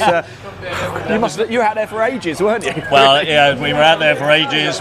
Temperature gauge going up, and blimey, turn the engine off, turn it on. But anyway, no, it worked out all right. And I was a bit unhappy to have gone wide earlier on and let Piers through. But it's still quite wet on the outside of the circuit, and I just went a little bit wide. And anyway, they got it back. You've got some serious pace down the straight, and you were coming down. I was like, just get it stopped. I remember you saying it's like a boat earlier. I was like, just use that brake. Well, when I saw Piers go off there, I thought, woo. I'm not racing the Anglia, I'm racing Piers. So I backed off a bit, and I had to use all my grunt to get past Anglia. So going really well. Well, congratulations anyway, Alan. A great way to round out the season, I suppose, isn't it? So let's grab Piers' quick word if we can, actually, as well. I'm sorry to talk to you, but you were going so well, and of course, just right at the end, what happened? Outbrake myself, just hadn't got the grip to go there, so unfortunately took a grassy moment, and we were getting some places back again, but of course it's only 3 laps and 4 laps, whatever it was, it's soon over. You were getting very close to Mr. Hall at the end. I thought it might be a last. That's quite fraught and frenetic throughout, wasn't it? Well, I'll take that third, it was okay. I started 11th, so I'm pleased with that. And there's some grip out there now. Yes, yeah. These CR65 tyres don't do so well in the wet, but in the dry, bloody good, so I was happy with that. And poor Roger, obviously, I was going to hope to have a good battle with him, so I'm sure he's okay, but we'll be back out next year. Yeah, that's what we like to hear, and it's great. I mean, look, congratulations. Like you say, 11th to 3rd. That's surely driver of the race, surely. I'll skid it out, let's put it that way. But, you need a bit of luck then, yeah. That's a good one to finish the season with. It certainly was. Congratulations anyway, well done. And of course, it was Robin Slater again in second place outright. So that does end the pre-66s. So it's time to hand back to your commentator, Dave Goddard, because I believe we have my favourite Jaguars coming up next. Certainly is the Jaguars next. Thanks, Ian. And I believe we can catch up with a couple of the drivers ahead of their second race. Right, race one, that was looked still quite wet out there, was it? A little bit slippy, you could say that. We were a little bit on the edge there, trying to get 3 abreast into Gerrard's at the bottom. It's quite tough. It's certainly coming out at the other end. I saw a lot standing in water. What was it like? I came off 2, 3, 4, 5 times. I don't know, lots. But it was. You just go out there and just sort of pick yourself up and just keep going again. But it was so slippy, it's ridiculous. But fantastic time. We rolled back, no damage. Well done, Jag boys. And you've got to do it all again, of course, for race 2. But it's going to be bone dry, surely, for race 2. No, it's much more fun like this, isn't it? It's nice and slippy like this. Just slide away around a few of them. Guys, what's it like driving with the Jaguar Enthusiast Club? It must be quite. I can see the smiles on your faces. You look like you're having a great time. It's funny. It's good for the audience as well. You know? That's true. That's very true. Well, these cars aren't designed to do this. We're asking them to do something that they were never built to do. So, God bless them. They brought us home in one piece. So happy with that. Fantastic. Excellent. Guys, best of luck for race 2. Thanks for talking to us. Thank you.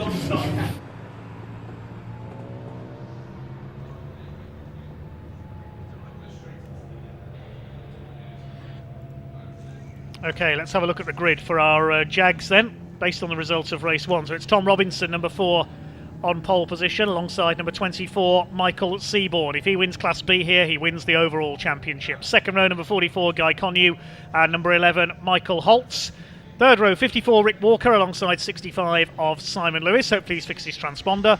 Tom Lenthal and Daniel Stewart on row 4. Tom Lenthal, I think the only man who can stop Michael Seaborn winning the title now. Simon Dunford and Michael Atkinson on row 5. David Ringham and Matthew Davis complete the grid. Up towards the grid then for this 15-minute race, and Michael Seaborn, he only has to bring it home really in this race in the XJ40 to win his first motorsport title. become Jaguar champion for 2021. Up to the grid then come the cars for the second race of the day for the Jaguar Enthusiasts Club Saloon and GT Championship.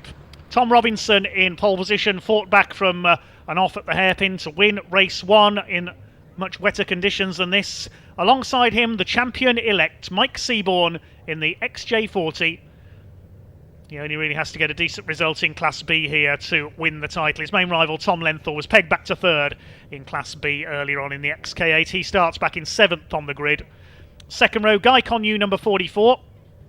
Tom Robinson has already sewn up the Class D title. Simon Dunford, I think, has done enough to win the Class A championship for the standard cars. And Class C has already been taken by Tom Lenthal, having raced another car for much of the season. The green flag waves at the back of this dozen-car grid then.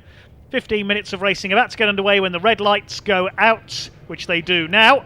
And down towards the first corner at Gerrards they go. Great start by Mike Seaborn, good start by Guy Connew. Is Tom Robinson going to hold the lead though in the supercharged XJR6? Indeed he is. Mike Seaborn just needs to keep his class rivals behind him, Rick Walker and Tom Lenthal, his main rivals in Class B. Around the first corner they go. Seaborn has dropped back, well, keeping his Class B rivals behind him. It's Rick Walker who's got in front of him there in the number 54. Or is he going to try and fight back here? Well, Matt Davis certainly fighting back. He's off. Matt Davis has spun it. Oh, lucky not to collect David Ringham there. Hopefully he can get the big Jag going again there, number 50, Matthew Davis. He's got it going again. That's good to see. Last thing we wanted was another stoppage there.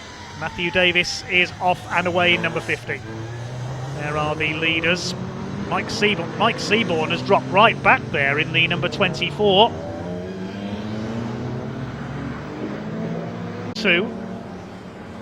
Shown as Connew on the timing. Robinson's trying.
Well, many apologies there, ladies and gents, for the faults with our stream for a few minutes there. Very sorry about a few technical difficulties there. Your leader is Tom Robinson with 8 minutes of this race to go. He's got an advantage of just over 3 seconds from Guy Connew. Tom Lenthal is here because as long as he gets the 3rd place in Class B, 6th overall, then that will be enough to earn him the championship. So sorry again for the issues there. Tom Lenthal ahead of Rick Walker, the lead of Class B. That's for 3rd overall, so the XK8 up to full power now. Chased by Rick Walker in the Jaguar Formula 1 green, number 54. And there's Michael Holt. He's got Mike Seaborn behind him. Mike Mike Seaborn knows he doesn't need a win in Class B here. He doesn't need to push too hard. He's just got to bring it home, and he is going to be provisionally the champion this year. What an achievement in his first full season of car racing.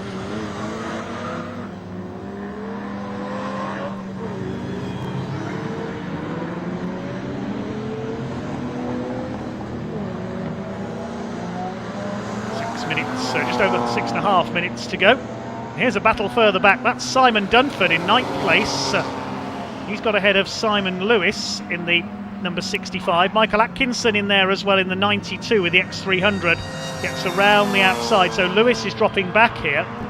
At the back of the field almost, behind them David Ringham, of course, further back Matthew Davis after he spun on the opening lap coming out of Gerrard's. David Ringham in the 45.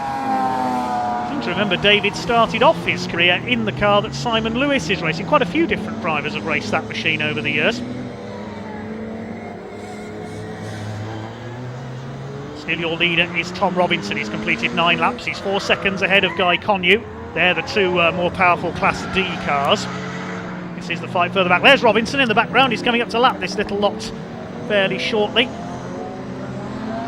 Matthew Davis showing us 3 laps down on the timing screen. I think we may have lost him, unfortunately. David Ringham chasing Simon Lewis, second in Class A. Lewis, it's Simon Dunford leading Class A. He's all set to win their championship. Tom Robinson has already secured the championship in Class D for the race modified cars. Had a great season with that supercharged XJR 6. Here as it comes through, the whine of the supercharger. It's an extraordinary sounding car, that one. Just over 5 minutes of this race to go. A little smoke there from David Ringham's car.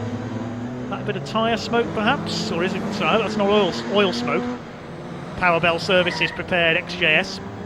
Of course, their lead driver normally is Colin Philpott. We haven't seen much of Colin this year, sadly.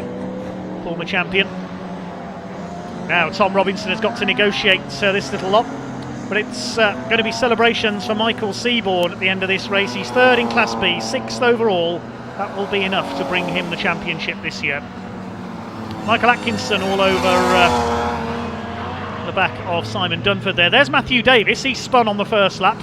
He is still running. That confirms we haven't lost him from this race. There's Dunford. He's going to win the championship in Class A this year for the road standard cars. Atkinson is a Class B runner in the number 92. Simon Lewis has raced that car as well. A bit of car swapping goes on in this championship. Blue flag being waved for Simon Lewis because the leader's behind him. Excuse me, says Tom Robinson. He blows his way through at the Devil's Elbow there, past Simon Lewis.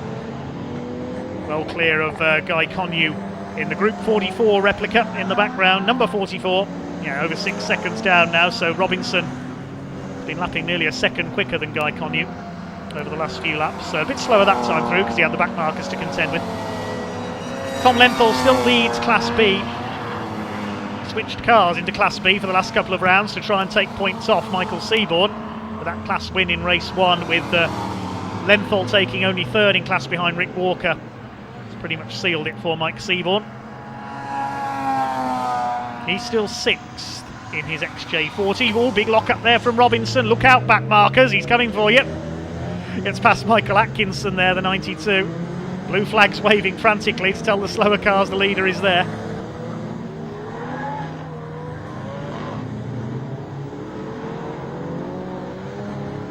Simon Dunford moves aside. Robinson continues to lead, just under 3 minutes to go.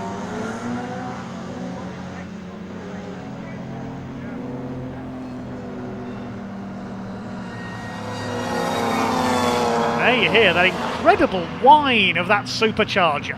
I reckon the Banshee would be a good nickname for Tom Robinson's car. And this is almost Halloween. Daniel Stewart lets him through. A bit of damage on the front of his car. I think that was from in qualifying. I think he had an off, possibly at the hairpin. Robinson continues to lead. Just a couple of laps to go now of the Jaguar season.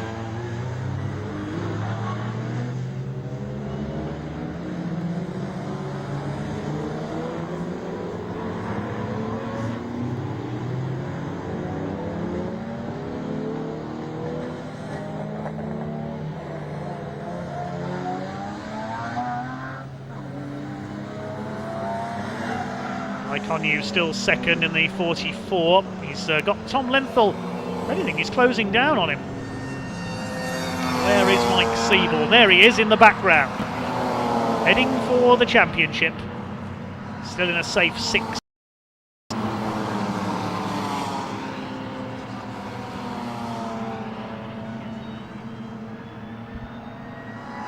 Laps completed by our leader, just over 7 seconds clear of Connew. There is Seaborn. Just needs to keep going now. He will be this year's champion. His hand was in the air there, going down Stevie Straight. Has he got a problem? There's only a minute of the race to go. Hopefully he can keep going. I wondered why his hand was up there. I hope he's not signalling a problem. Gets through the hairpin. Yeah, he's still going.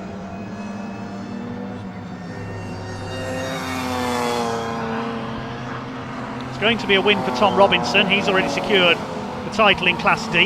They're on the last lap now. The man who's going to be celebrating is Mike Seaborn, driver from Wiltshire. Are we going to get one more lap out of this? We might do. It's going to be close here. Racing XJR6. There's Dan Stewart behind him, a lap down. Robinson is not going to be caught here. Thankfully, much drier conditions this time. We will get one more lap out of this. 12 seconds left as he crosses the line. Here's the second place man, Guy Connew. He's in the back markers. There's Tom Lenthal, third in the XK8. Rick Walker is fourth. Michael Holt on his own in 5th position. There's Mike Seaborn. There he is. Looks like he's going to be the last man on the lead lap, but he knew he could play it safe in this race. Clock has counted down to 0. And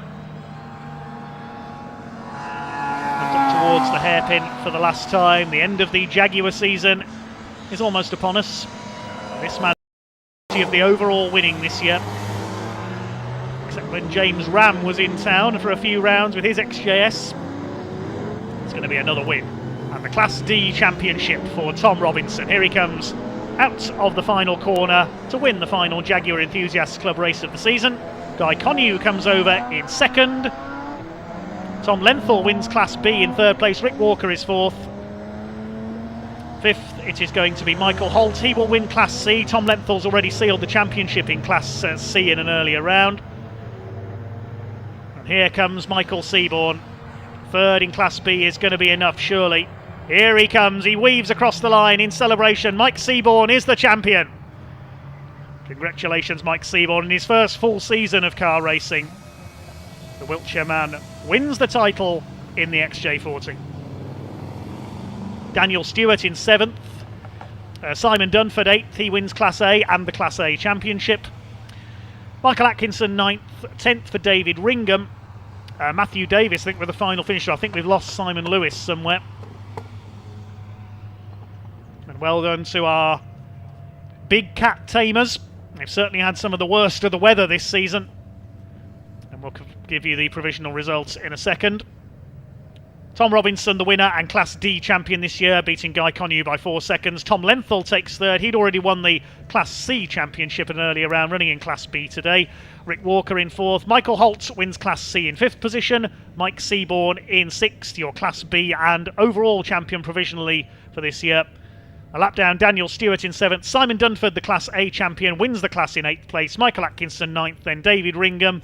I think we lost Simon Lewis towards the end, and Matt Davis, the last car running. That concludes the Jaguar season then. We'll hand down to Parc Fermé in a moment.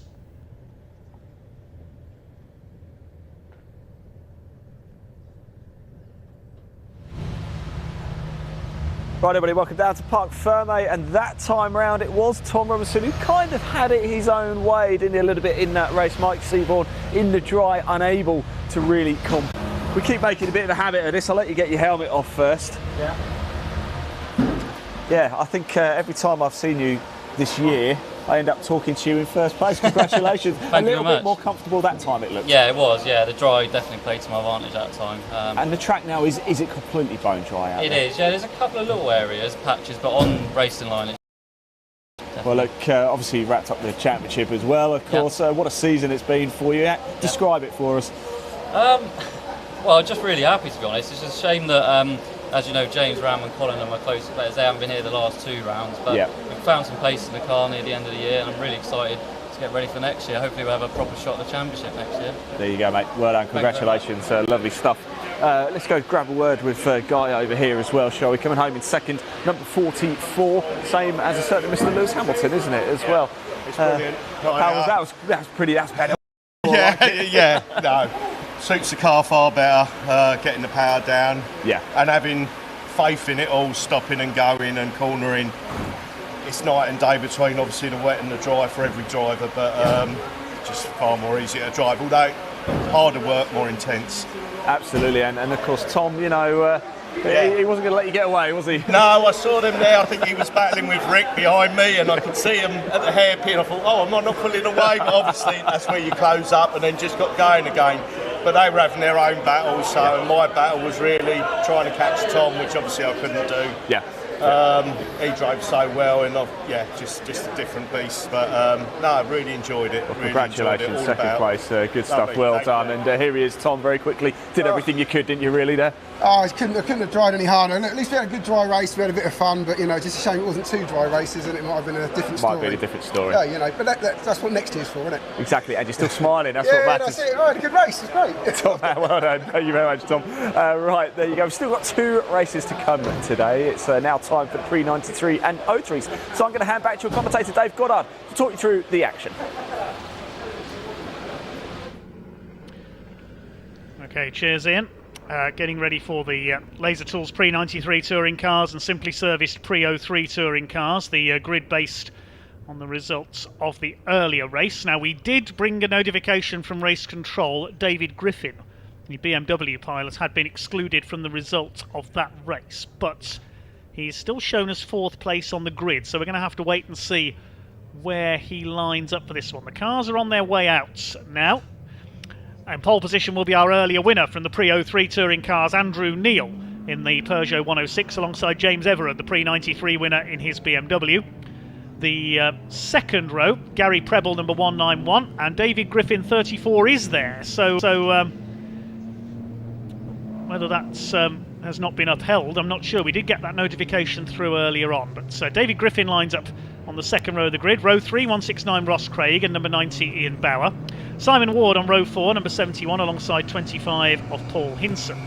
5th row, John Hillier, the BMW estate, alongside number 52 of David Nixon. Row 6, Steve Cripps and Andy Cripps, the family together in their Escort and BMW. Row 7, Matthew Howarth in the Astra, Alan Hersey's BMW. Graham Myers and Andy Sheraton, hopefully at the back of the field, rounding out this 16-car grid. This will be a 15-minute race. Like I say, we're not had official confirmation on David Griffin yet. He is there, and he starts from the second row of the grid.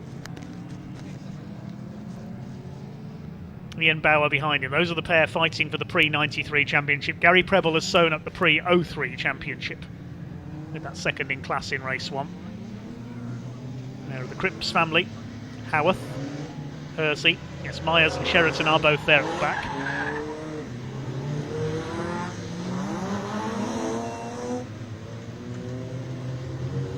These 2 classes have run mixed together for the for each round this season. They always produce some good racing with the 2 classes mixed in together and able to race each.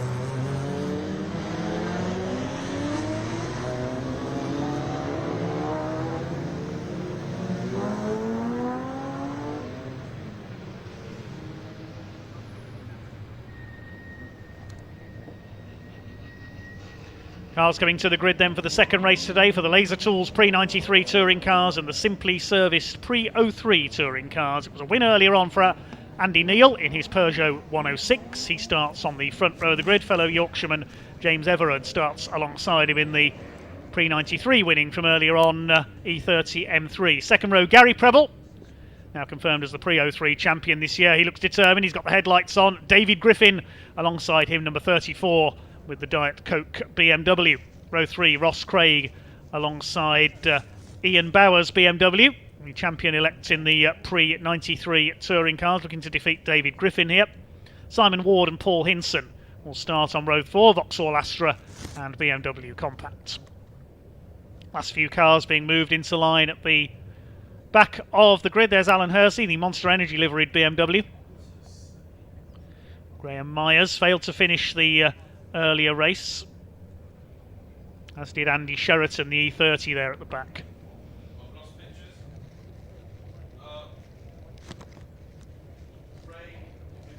We get the signal from the back of the grid then. This will be a 15-minute race for the Laser Tools Pre-93 touring cars, the simply serviced Pre-03 touring cars. Their final race of the season gets underway.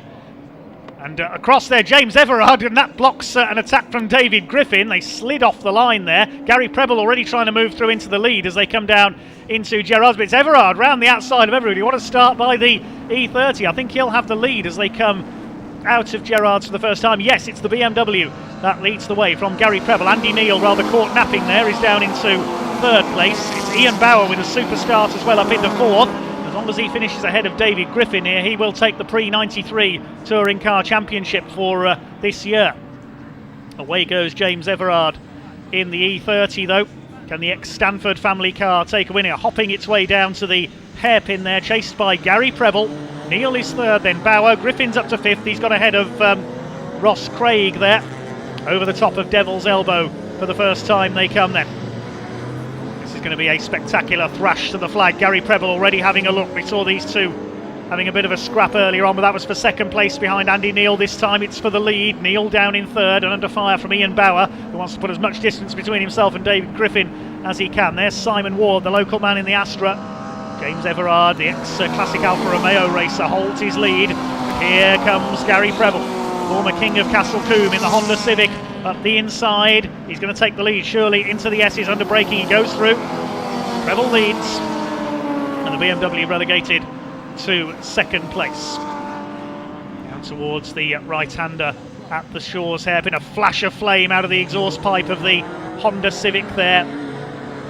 Wonderful backdrop of a fine sunset here in Leicestershire. In this penultimate race of the day here at Mallory Park. They come round to complete the second lap then. Everard and Preble fighting it out. Andy Neal under fire from Ian Bauer, trying to get around the outside. Fifth position, we've got David Griffin, then it's Craig Ward, then a whole gaggle of cars in behind them. David Nixon next through in the Rover Tomcat Turbo. It's Paul Hinson and John Hillier in their BMWs behind him. Ian Bauer's got through there at Gerrard's into third place. Perhaps the drier conditions not favouring Andy Neal's little Peugeot as well here. It's Gary Preble who has got the lead. James Everard comes through in second place. Slight glitch momentarily on our timing screen there. It showed David Nixon as the leader that time through. That's now been rectified. David Griffin is catching Andy Neal. He knows he has to go after Ian Bauer here. Bauer stays ahead. He'll win the Pre-93 Championship for this year. The first time he's won it. I think it'll be his third title. Griffin fighting it out there onto the tail of that little Peugeot. Brilliantly handling little machine, the 106. Preble leads it though. He's done the fastest lap, 50.596 seconds. Towards the Essex. Griffin needs to catch Bauer for the lead of the class here. Preble and Everard both leading their classes ahead. Simon Ward leading his class, also Steve Cripps and John Hillier further back. Alan Hersey, the only entry in Pre-03 Class A, running at the tail of the field. Over the top they come at Devil's Elbow, and Griffin is really on the attack now on the back of the Peugeot for fourth place. Out of the Devil's Elbow is the power of the BMW going to tell here. Down to Gerrard's, he's going to move across from outside to inside. No, the Peugeot is still clear. Round Gerrard's they go. There's Ross Craig behind them in the black and white Honda Civic. 11 minutes to go then. Still plenty of time for things to change. Gary Preble still your leader, and he's pulling away from James Everard here. Ian Bauer still in third position. Then this battle between Neal and Griffin. There's Bauer, the Castrol BMW, the Italian Super Turismo replica livery. Griffin, the Australian Super Touring Car Championship Diet Coke car. He's going to try and go round the outside of the Devil's Elbow. That's brave. Has he done it? He'll have the inside for Gerrard. Yes, he's got him. Round the outside at Devil's Elbow, you don't see that very often. Ross Craig now behind them. David Griffin is now free to go after Ian Bauer for the lead of the class. It's not confirmed from race 1 yet, though, as we said earlier. We'll have to wait and see what works out. Here's a battle further back. The Cripps family. Andy in the green BMW. Steve in the Mark II Escort RS 2000. Battling with David Nixon's Rover. There's a group further back. Matthew Howarth in the Astra. Ahead of Paul Hinson's BMW Compact. That BMW Estate, extraordinary looking car of John Hillier. It was pretty effective in its first season of racing though. And Andy Sheraton behind him, a quiet day for the Laser Tools car. Lives just down the road from Cadwell Park, Andy Sheraton. Swing their way into the S's once again, and the E36 Touring going round the outside of the E36 Compact there. Howarth, the Mark III Astra. Now Ross Craig has caught Andy Neal. Behind them Simon Ward with his Mark II Astra. Is Craig going to try and make a move here on the Peugeot 106? It looks like it. Well, Gary Preble meanwhile up front has checked out. He's nearly 7 seconds clear of James Everard's E30 M3 now. They're a further 3 seconds clear of Ian Bauer. See what the gap is between Bauer and Griffin. It was 3.6 seconds between the two BMWs. Neil holding off Craig. There go the BMWs over the line.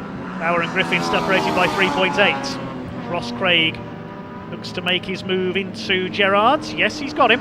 Up into 5th position and 2nd of the pre-2003 cars. Under 8.5 minutes to go. Plenty could still change in this race. It's the class leaders. Most significant, Bauer ahead of Griffin. Battle of the BMW E36 M3. Is Griffin going to be able to catch him? Here's the scrap further back. David Nixon's got ahead of Steve Cripps in the Rover. Graham Myers up behind them, started from the back after failing to finish race 1. Howarth in the Astra behind him as well. Andy Sheraton is in the next group in the E30 along with Hillier, Hinson and Hersey, the 3Hs in their BMWs. There's our leader. We'd almost forgotten about Gary Preble. He's so far ahead now. Nearly 7 seconds up on James Everard. He's heading for this year's pre-03 title. Had some battles with AJ Owen early on in the season before AJ switched to the Classic Thunder Saloon Championship, changed the spec of his Honda. Just some technical problems earlier in the season. Just gone past halfway. It's coming up to lap, this battle between Howarth, Myers, Cripps and co. What's the gap back to Everard going to be this time? Nearly 8 seconds now. It's pulled away on that last lap by a full second. Cripps sideways there in the Escort.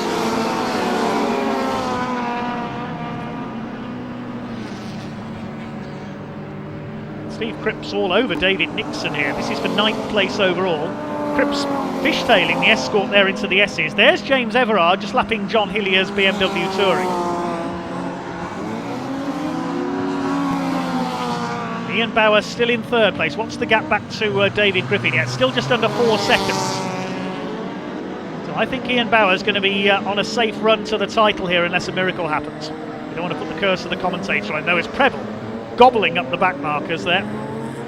Charges past Griffin and Cripps as if they're standing still. Graham Myers getting involved as well with this group. Howarth behind him in the blue Astra. Don't see many Mark III Astras about these days. Gary Preble continues to run away with this one. Going to lap Andy Cripps next in his BMW. He's in 8th overall. David Nixon with the now rare Rover Tomcat. He's in couple of those in recent times racing with this series, also with the MG Car Club as well. To see a few of the old Rover 1 Make Series cars still racing. There's James Everard in second place. He's got to lap this little quartet now. There's Ian Bauer. He's closing in on him, if anything. His last lap was a couple of tenths quicker. They're 2.5 seconds apart, second and third place. See what the gap is this time through. Yeah, still 2.5 seconds apart. Personal bests from second and third that time through, Everard and Bauer.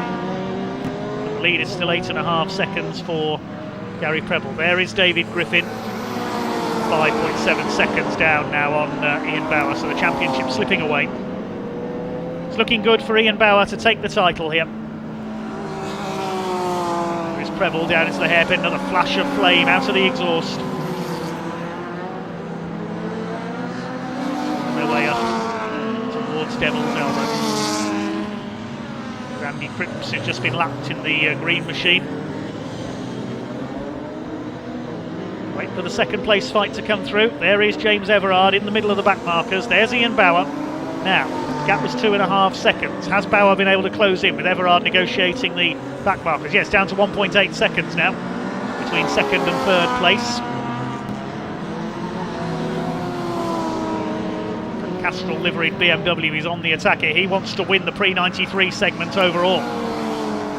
He wants to catch James Everard.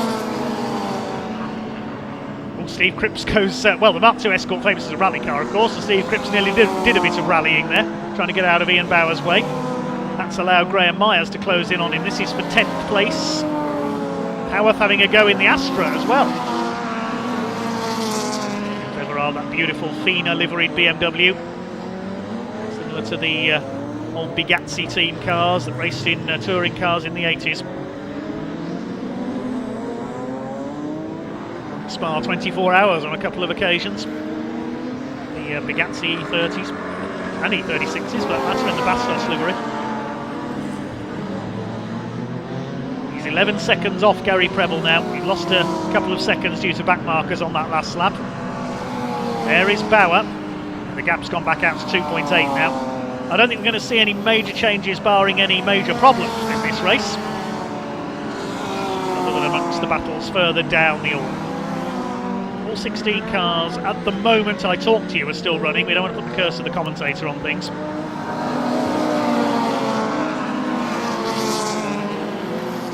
Towards the hairpin there's David Nixon, number 52. He's 9th overall, second in class, pre-93 Class C, behind James Everard. Griffin making his way through the back markers, but he's dropping further back from Ian Bauer. There's Bauer. Looks like he's heading for the championship this year. David Griffin over the line. Yeah, the gap's over 7.5 seconds now. I think David Griffin knows that he's lost. He needed to beat Ian Bauer to have any chance in this race.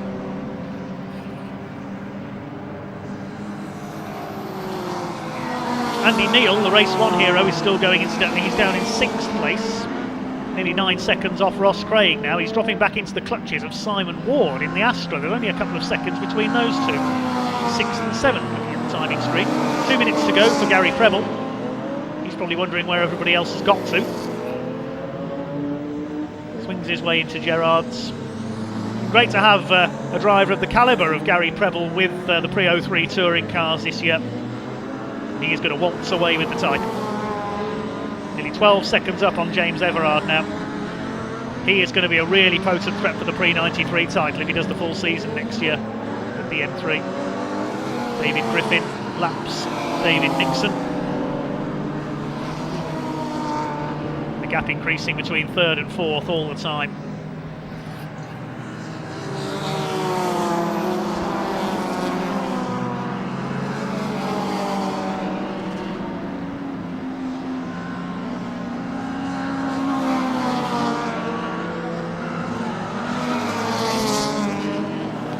Cripps in that lovely RS2000. He'll be out in the Pre-83 race, which is coming up next as well, of course. Behind Ross Craig there, a lap down. Graham Myers still battling with Howarth in the Astra.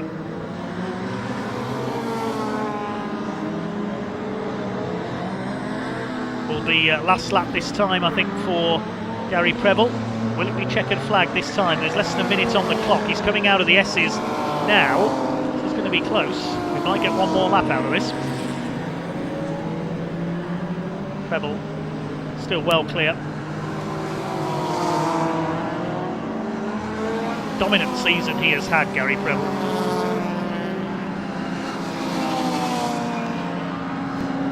Checkered flag this time. Yep, there's the last lap board. 20 seconds on the clock as he crosses the line. Gary Preble's only defeat, if you like, this year has been at Jaguar Park, where he didn't start the second race. He won the first one, but engine issues kept him out of race 2. He's won his class, at least, in every other race this year. So virtually an unbeaten season. He's won every race he started, except for race 1 today when Andrew Neil beat him. That is some record. And it's going to be another one here. A deserved 2003 touring car champion, sponsored by Simply Serviced. He comes out of the Shaw's hairpin for the final time. Formerly the king of Castle Combe, he is now the king of Simply Serviced pre-2003 touring cars. Here he comes, your race winner and champion, Gary Preble. What a dominant season.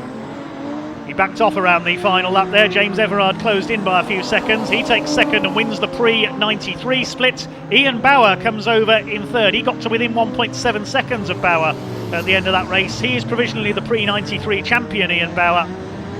That will be confirmed in due course, though. David Griffin comes over in fourth place, a further 12 seconds back. He needed to beat Ian Bauer in that race. Ross Craig is fifth. Sixth over the line is going to be Andy Neal in the Peugeot, the race 1 winner. Simon Ward takes seventh. Didn't manage to catch Andy Neal in the end. The rest of the field a lap down. Last couple of runners come in. Last of the lapped traffic will be Paul Hinson in his BMW Compact. And the good news is all 16 cars went the distance.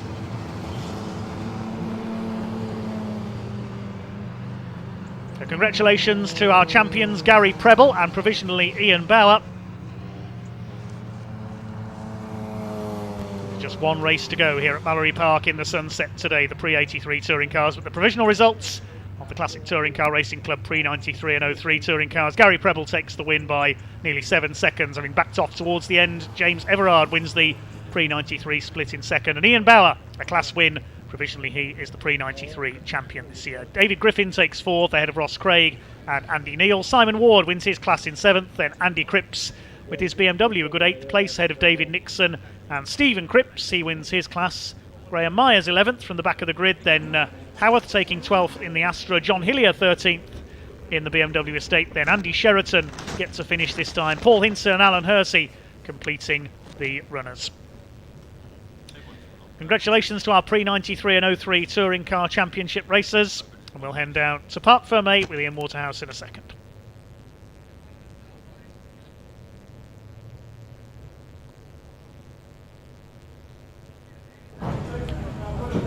Right, hello everybody, welcome out to Parc Fermé once again, and the king over here, Gary Preble, taking the pre-03 win, special mention James Everard, we'll catch up with him as well, taking the pre-93 win. Here he is, the king, that is Gary Preble. That's more like it, Gary. That's very much more like it, yeah. You prefer the dry, I take it then. Well, we went back on the dry setup, and yeah, obviously it works. We made a few little tweaks and onto the brake bias as well between the last race and this race. And yeah, thankfully everything pulled off, and I got a good start, and yeah, once I got past Neil and in the little Peugeot, and that it was yeah, we were away. Well, no, sorry, the BM went flying around the outside of all of us to begin with. But, yeah. Managed to clear that, and yeah, I just got my head down, kept it honest. It's no mean feat round Mallory Park, is it, to win by a decent margin, because it's such a short track anyway, isn't it? It is, and the back markers come up so quick, yeah. And it's very easy, because you're the first one on the scene, it's very easy for them to not quite realise that you've caught them that quick, and sometimes you sort of, you know, they hold you up a little bit, and you're sort of, oh, okay, come on, I just want to get a decent lap, and yeah, I was just concentrating on the lap times, but yeah, the race went without worries. I mean, about 4 laps before the end, going around Gerrard's, started picking up a misfire, like it was suffering from fuel starvation. So as you probably noticed, the latter part of the race, that I really sort of slowed it off, early gear changes. I think maybe the lift pump's not keeping up with the main fuel pump, and it's not physically, getting into the swirl. Just get it home, enough. get it safe. That's so it. Get it home, get it safe, and job done. Yeah. Well done, mate. Thank Congratulations. Hey, well, let's go have a chat with James Everard as well. Of course, picked up the pre-93 win as well. Here's Andy as well. Hello, guys. Congratulations. Of course, second on track, but actually you won the pre-93, so that's the main thing. Yeah. How was it out there? The Civic, but no, it was really good. Really good. Really enjoyed it. I'm absolutely red hot. We've been running some tyres that are more of a softer tyre, and I made the wrong choice. I thought it was still going to be a bit damp and I should leave the softer ones on, but the right call would have been the hards. So they went off a bit towards the end, but it was really good crack. Really enjoyed it. Yeah. It's been quite a unique day, actually, hasn't it? Sort of the first race for everybody, not just obviously the pre-93s and 03s, was wet, and then the second race has been bone dry. Is it quite nice when it's like that on a day? It's a big mix into the front wheel drives normally, dominate in the wet, and in this one's case in the dry as well. But it was nice to get that mix. We haven't done enough wet this year, which is, considering we live in England, that's quite a lot to say. But yeah, we've had a great year, haven't we? Yeah, we've had a good year. It's been a good year. But no, really enjoyed it. Thank you very much. Well done, congratulations. Lovely, top man. Thanks a lot. Cheers. Ian Bower as well. I think we might have time just to grab Ian quickly. Of course, finished third on track. We caught up with him a little bit earlier as well, didn't we? But Ian, congratulations, buddy. Third on track. Talk us through that one. Yeah, got a reasonable start, and like I said before, I thought I just hit it hard on that one. And I just went for it really, and I was probably a similar distance behind James on that one. I felt like I was catching him, and I thought he just needs a bit of bad traffic or to make a mistake, and I'm on him. But no, he didn't. He drove really well, but it was loads of fun. It looks a lot of fun. Really, Your car says it's split, but there's one or two scuff marks on the side. That was from Brands Hatch, I think, earlier on in the year. So. Well done anyway. Congratulations, buddy. It's great to see you again. You will do, yes. We've only got one more race left. Can you believe that? It's the pre-83s. I'll tell you something. If it's anything like race one earlier today, then boy, oh boy, are you in for a treat. Do not go anywhere. This is going to be a cracker. I'm going to hand over to your commentator, Dave Goddard, to take you through the action. Okay, one race to go then, and this could be the race of the day. We had an incredible race for the Shell Oils Pre-83 touring cars earlier on. Now, before we go into this race, before we catch up with one or two of the drivers from earlier on, I did a bit of arithmetic earlier. We saw Mark Lucock, of course, fail to finish the earlier race, but he did get 1 point for starting the race. Stephen Primet was second in class and he didn't get fastest lap. So Thomas Harvey got the 14 points. Stephen Primet scored 10 for second place. So by my calculations, Mark Lucock and Stephen Primet are level on points. So whoever finishes in front here is going to win the title. Mark Lucock starts from further back on the grid after retiring from race one. This is going to be an interesting one, to say the least. Meantime, we heard from a few of the drivers a little earlier on.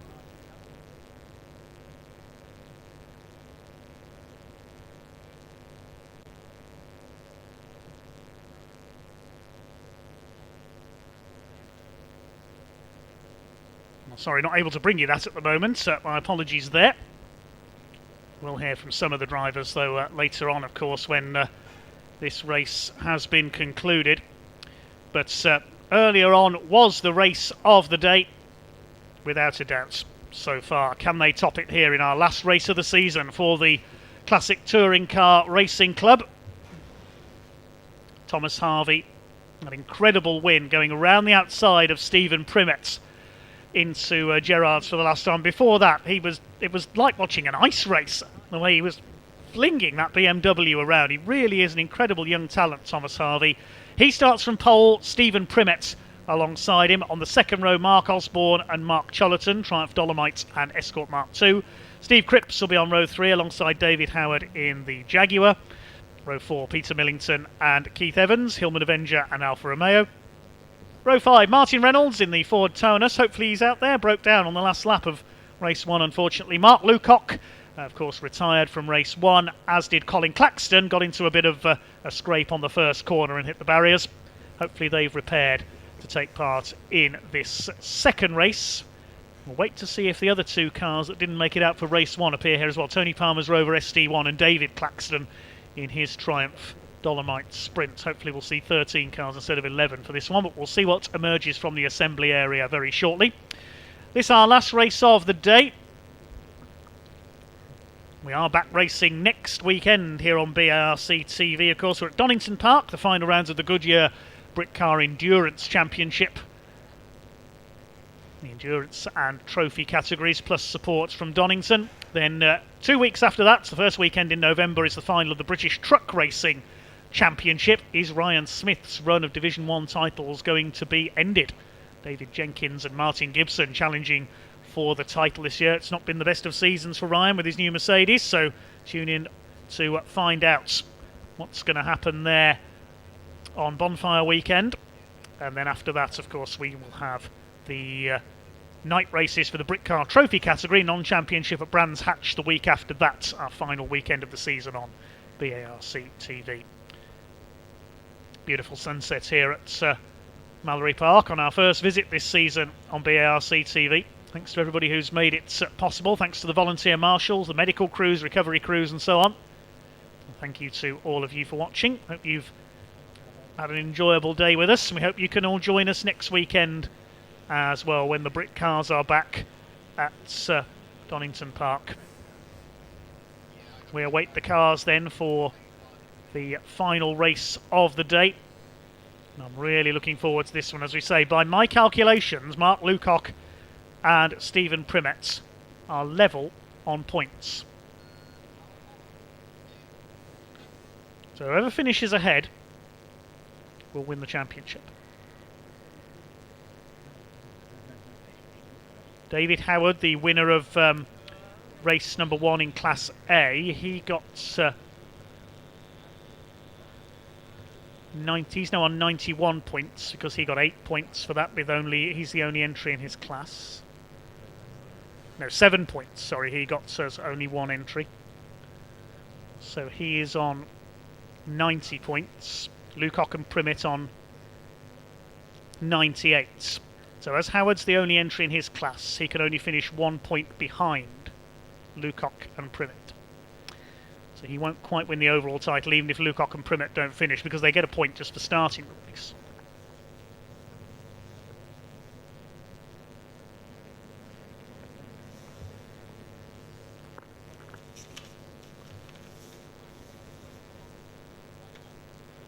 I need to go back and do my maths qualifications again, I think. People who watch our coverage regularly will know that I do quite a lot of commentating on Speedway, and Speedway fans know how bad my maths is a lot of the time.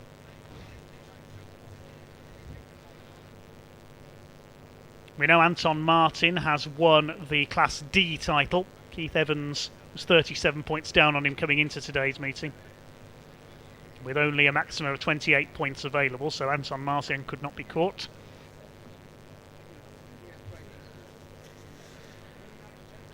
So David Howard is 8 points down on Lucock and Primet, with only 7 points available to him going into this race. So it's between the two Mark 1 Escort pilots for the title. And as we say, by my calculations, they start equal on points.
Cars will be on track any moment now in this beautiful sunset here in Leicestershire.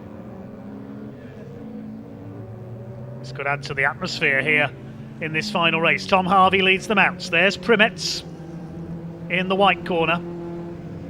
Now, is Mark Lucock there in the blue corner? Yes, there he is. Colin Claxton is not there though, nor is Martin Reynolds. Mark Osborne, Mark Chullerton, Steve Cripps, David Howard, Peter Millington, Keith Evans. And there's Mark Lucock.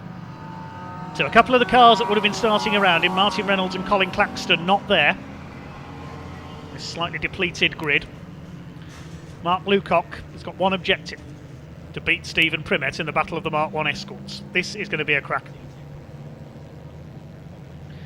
The main hope that Lucock has got is that he can get through the midfield ahead of him, and hope that this man, Tom Harvey, gets into a battle with this man, Stephen Primet. They hold each other up, and he's able to get involved with them. We've already seen a huge fight between those three at Brands Hatch early this year, although on that occasion the BMW had its owner Mike Luck in the car. Mike is watching on. He's probably got no fingernails left after that race one, just like Ian in the paddock.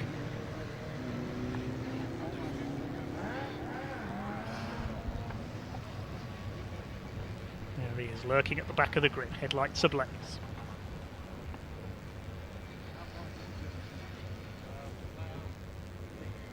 Here we go. This could be the race of the season.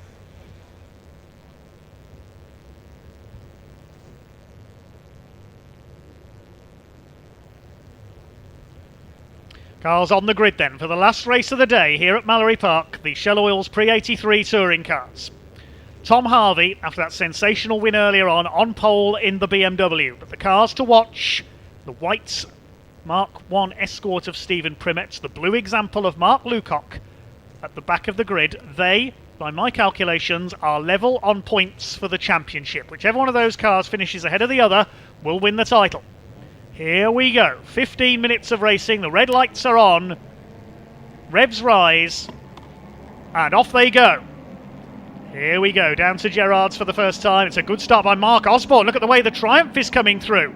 He's got ahead of Primet. He's got ahead of Tom Harvey as well. I didn't expect that. Stephen Cripps has got a wheel on the grass on the inside, and Mark Lucock's already got around the outside of a couple of cars. Mark Lucock's up into 5th position, straight past David Howard, past Cripps and Millington as well. And Mark Lucock knows exactly where he's already up on towards Primet's tail there. Right, battle is joined. Mark Osborne, a superstar, has got the lead in the Triumph. Tom Harvey, Mr. Sideways from earlier on, going for the outside. Primet is 3rd, Cholaton 4th, Lucock already up to 5th after blasting off the line from the back.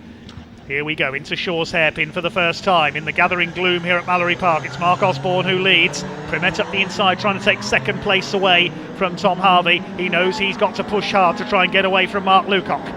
Mark Cholaton in between the two of them at the moment in the number 81, the Mark II Escort. But it's Osborne, the Welshman, who leads the way in the Dolly Sprint. Tom Harvey in 2nd place. Then it's Primet, Cholaton, Lucock ahead of Cripps, then David Howard, Millington and Evans, the two less powerful Class D cars, being rather left behind at the back. That was an absolute flyer off the line from Mark Osborne and from Mark Lucock. Cripps trying to hang on to the back of this group at the front of the field. What's Tom Harvey going to do here? He wants another win. He's going for the outside into the S's. Is he going to get round there? He'll fling the BMW in around the outside. He's got the nose in front. Has he got the overlap as they head up towards Shaw's hairpin? This is going to be interesting. I think he's just about done it. Osborne will try and break late. Here he comes. They're side by side on the entry to the hairpin. They're absolutely together. And it looks as though Mark Osborne has just about done enough. Harvey will fight back at Devil's Elbow to try to take the lead of this final race of the season. No, Osborne hangs on, and did he miss a gear there, Tom Harvey? Because Primet's up with him. We saw that happen at Snetterton, he lost out. Tom Harvey still learning this car, normally used to racing an Escort. Side by side for 2nd now. Primet has got Lucock on his tail. He's got ahead of Mark Cholaton. Look at this now. Battle is joined for the championship. Can Mark Lucock get past Stephen Primet? 3rd and 4th, Cholaton 5th. There's Cripps in 6th position. Here they come down the straight there, monstering up onto the back of Tom Harvey. Osborne's getting away. Up the inside, Primet locks up wheel there as he tries to get past the BMW. He's going to try and put Tom Harvey in between the two of them here and give Lukoc an extra car to get past. Lukoc's got his headlights on, trying to intimidate Stephen Primet. Up the inside, they're going to take Harvey here at the hairpin. Well, Primet's going to move him wide. Lukoc's desperately trying to keep pace with the white Escort ahead of him. He knows all he's got to do is finish ahead of that car to take the championship. Into the sunset they race. Osborne, Harvey, Primet still third. They didn't manage to get past the BMW there on the hairpin. Cholerton behind them. On the edge of adhesion, they go through Gerrard's. Not quite as sideways as they were on the more slippery surface earlier on, though. Tom Harvey's trying, soaring at the wheel there as he comes off Gerrard's bend. Primet's going to go for it here into the S's. He's going to go through. He's not waiting for the S's. He's gone through. Up into second. Lukoc's going to follow him. Now, Tom Harvey, perhaps it's best just to let the championship protagonists have their own race here and keep out of the way and avoid the BMW getting involved if anything goes wrong. They're through to second and third. It's still Osborne in the Triumph that leads the Fords. Then the BMW is down to fourth. Cholerton is fifth. Then Cripps in sixth position. Over the top at Devil's Elbow they come. David Howard behind them in seventh, and the Jaguar, the lone Class A runner. Then Millington and Evans, eighth and ninth. Through they come, still line astern. Tom Harvey perhaps deciding discretion is the better part of valour and allowing the championship protagonists to go for it ahead of him.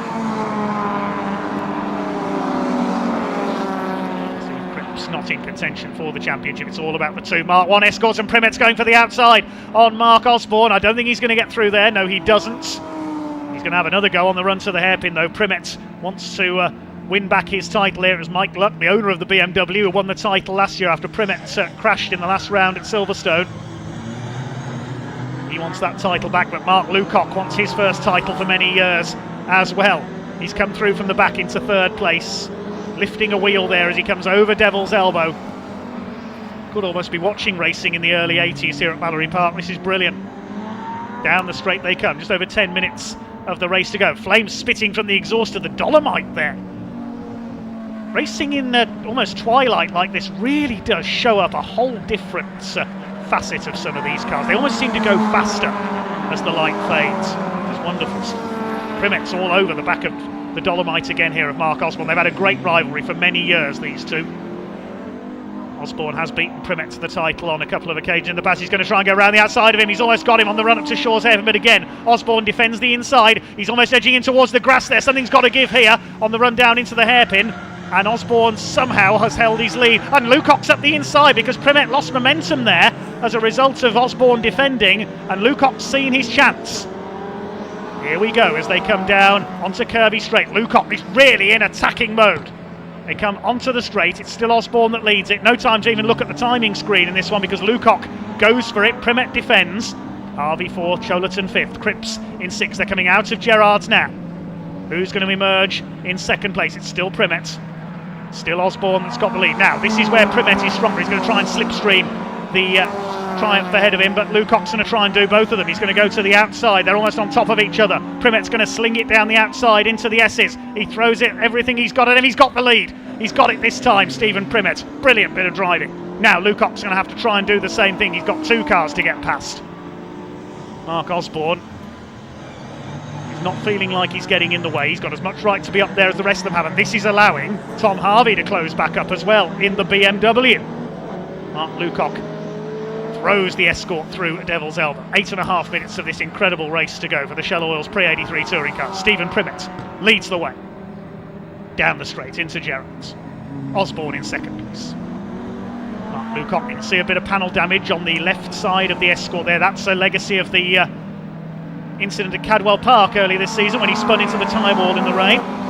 Tom Harvey's not finished yet either, the young gun in the BMW. Now here comes Lukoc. He's desperate to get past Mark Osborne. He's got to get past Osborne if he's going to stand any chance of catching Stephen Primet. But he's gone wide there. Harvey up the inside. Has Harvey got through? Into third place. They're coming down to the hairpin at this time. They've got a back marker to negotiate as well. No, Lukoc's still there in third. But all the time, this is allowing Stephen Primet to get away. Mark Lukoc has got to get past Mark Osborne. He's getting desperate now. down the straight. They're lapping Keith Evans in the Alfa Romeo. He gets out of the way to the outside. The lead gap is up to just over a second now for Primet, ahead of Osborne. Is the championship slipping away for Mark Lucock? Tom Harvey's still in there in 4th place. Harvey almost cutting the corner very fine there. Now here they come. What's Lucock going to try this time? This is where the escorts are stronger in a straight line. But that means Primet's able to pull away. They dance them through the S's. Mark Cholerton still looking on in 5th place in his escort, the Mark II. What a sensational couple of races we've had today for the pre-83s. Primet still leads from Osborne. Katz was thrown among the pigeons when Osborne made that super start in the Triumph. I don't think anybody was expecting him to do that. Look at Mark Lucock lifting that inside wheel as he comes through Devil's Elbow. He's trying to hold off Tom Harvey now, and he's being kept busy by the BMW. Oh, this could be crucial. Harvey's up the inside. Lucock holds him off, but he's having to work to defend here. He needs to catch Stephen Primet, and I don't think he's going to do it. The BMW up the inside, nearly on the grass there, Tom Harvey. And the championship, I think, is slipping away for Mark Lucock. That's retirement's changed everything in race 1. I don't think he can catch Stephen Primet. There's still 6 minutes of this race to go. It could all change. Anything can happen in the next 6 minutes. They're lapping Peter Millington in the Hillman Avenger. Bet him at not a very good place here, coming towards Devil's Elbow, and they're leaning on each other as they come out of there past the Avenger. This could allow Tom Harvey a chance to take 3rd place. He's trying to go around the outside. He won't get through there. Lucock defends. Oh, is Harvey slowing? Yeah, I think the BMW's got a problem. Yes, Tom Harvey's in trouble. That's a great shame. And the BMW is out of the race. Yeah, he turns the headlights off, pulls it off into the paddock. Tom Harvey out of the race. Shame he's had such a good day in that BMW. See him back out in that car full for the full season next year. I reckon he could be in with a chance for the title. Meanwhile, the lead is 1.6 seconds for Stephen Primet. 2nd place is Mark Osborne. 3rd is Mark Lucock. He's all over the Trummy there as he comes into the right-hander at the hairpin. But Primet is racing off into the sunset, quite literally. Osborne getting away. And Lucock's dropped back just a little bit there, coming out of the hairpin. I think he just lost momentum a little. Cholerton looking on from 4th place now. It'll be Steve Cripps through into 5th in his Mark II RS 2000. Race into the twilight here at Mallory Park. Wonderful atmosphere here. Now you can see there the lead that Primet has got. It's up to 2 seconds now.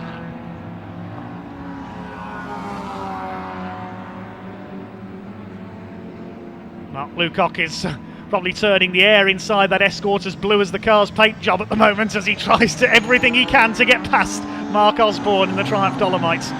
Oh, he's sideways there, he's really trying. Throwing everything he's got at Mark Osborne.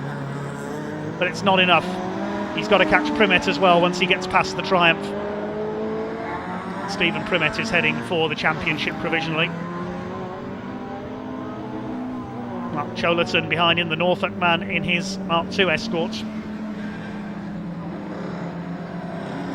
Round Gerrards they come, less than 4 minutes to go now.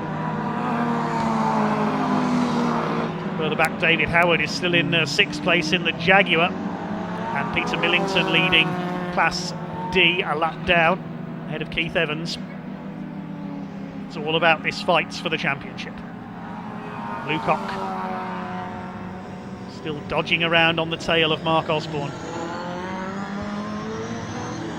Through the hairpin once again. Mark Lucock tries to get the left-hand side away, he won't do it.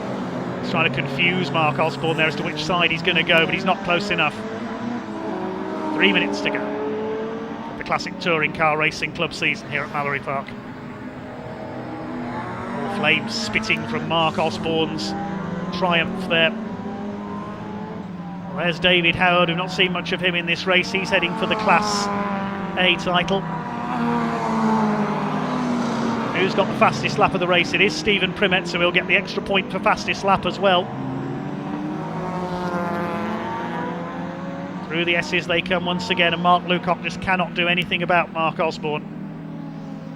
He's tried so hard this season. He's had some brilliant battles with Primet and with Mike Luck as well, and subsequently with Thomas Harvey. He again gets onto the boot lid of the Dolomite Sprint.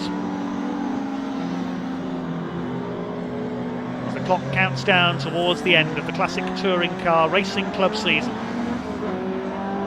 And a wonderful season it has been as well, with big grids, huge variety of cars, and some incredible racing.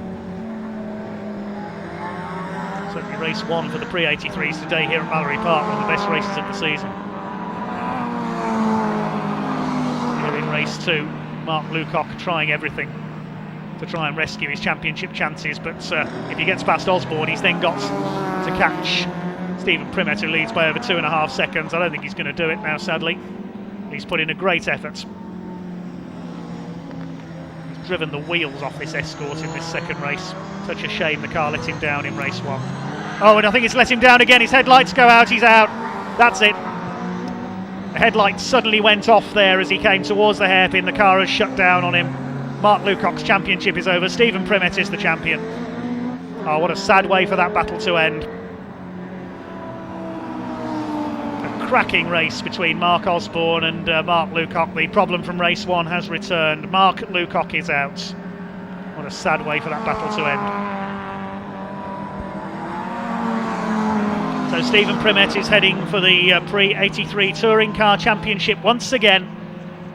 He's won it several times in previous years. Had to give best to Mike Luck last season after a crash at the final meeting of the year at Silverstone. Mike Luck will be watching on today, I'm sure, seeing how Tom Harvey's getting on with his BMW. Sadly, the BMW letting Tom down in this race as well. Yellow flag at the hairpin with Mark Lucock stranded there. But here we go into the last lap of the season for the Classic Touring Car Racing Club here at Mallory Park. Stephen Primet from Bedfordshire, who's been so dominant in this Mark 1 Escort in years gone by, was denied at the last in 2020. Oh, Lucock's getting going again. He's managed to fire the car up, but he's dropped well back. Over a lap behind now. Even if he does cross the line, he won't get many points. Stephen Primet is coming up to lap Keith Evans in the Alpha Sud. He's going to finish second in Class D behind Peter Millington. Just the hairpin and devil's elbow to get through now. He came into this meeting 9 points behind Mark Lucock in the points. Bad luck has struck Lucock. Here he comes. Stephen Primet is once again pre-83 Touring Car champion. Shame the race ended as it did, with 2 of the contenders dropping out. Primet wins it from Osborne by exactly 3.6 seconds. Mark Cholerton takes third. Steve Cripps will come through for fourth in the RS2000. And David Howard, the Class A champion, will take fifth. Peter Millington and Keith Evans will complete the finishers. Mark Lucock has got going again. Here he comes. He will take the checkered flag, but he'll be a lap behind. Let's see where that puts him, actually. Yeah, he'll finish 6th, so at least he does get some points on the board for 5th in class. Here's David Howard. There is the Escort heading for the Paddock. Peter Millington comes home. He wins Class D, but he won't catch Anton Martin, who was absent today for the championship. As the sun sets on the season here at Mallory Park for the Classic Touring Car Racing Club, will confirm the results of the pre-83 Touring Car Championship, sponsored by Shell Oils. Stephen Primet the winner by 3.6 seconds ahead of Mark Osborne. Mark Cholerton completing the podium. Steve Cripps takes 4th. Winner of Class A in 5th was David Howard. Mark Lucock did get going again a lap down to finish in 6th place, but his championship hopes were over. Peter Millington in 7th wins Class D in his Avenger ahead of Keith Evans in the Alpha Sud, and of course we lost Tom Harvey sadly halfway through. All that remains then is to head down to Parc Fermé and hear from our race winner and new champion, Stephen Primet.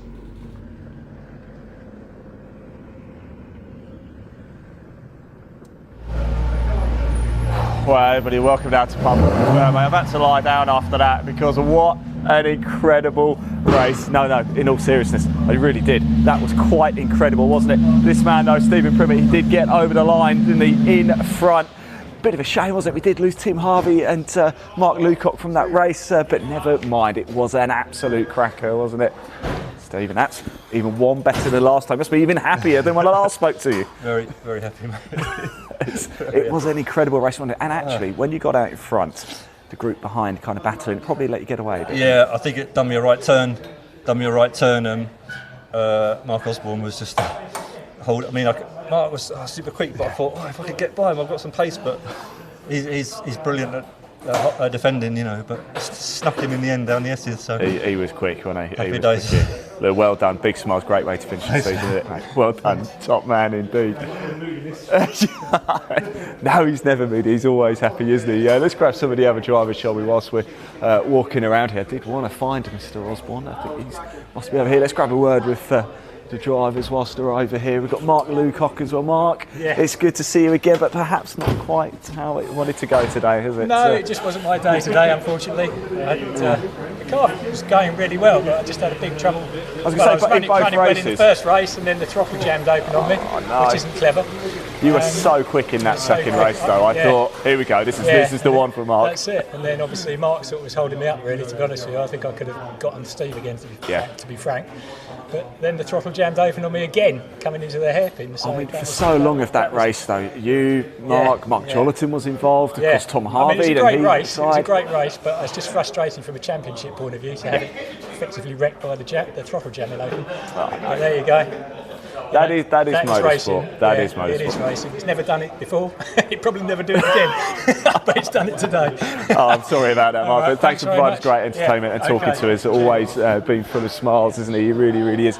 Look, we've seen some fantastic races. These pre-83s have absolutely stolen the show here at Mallory Park. I really hope you've enjoyed it. I'm going to hand back to your commentator, Dave Goddard, to round out the show. Thanks for watching.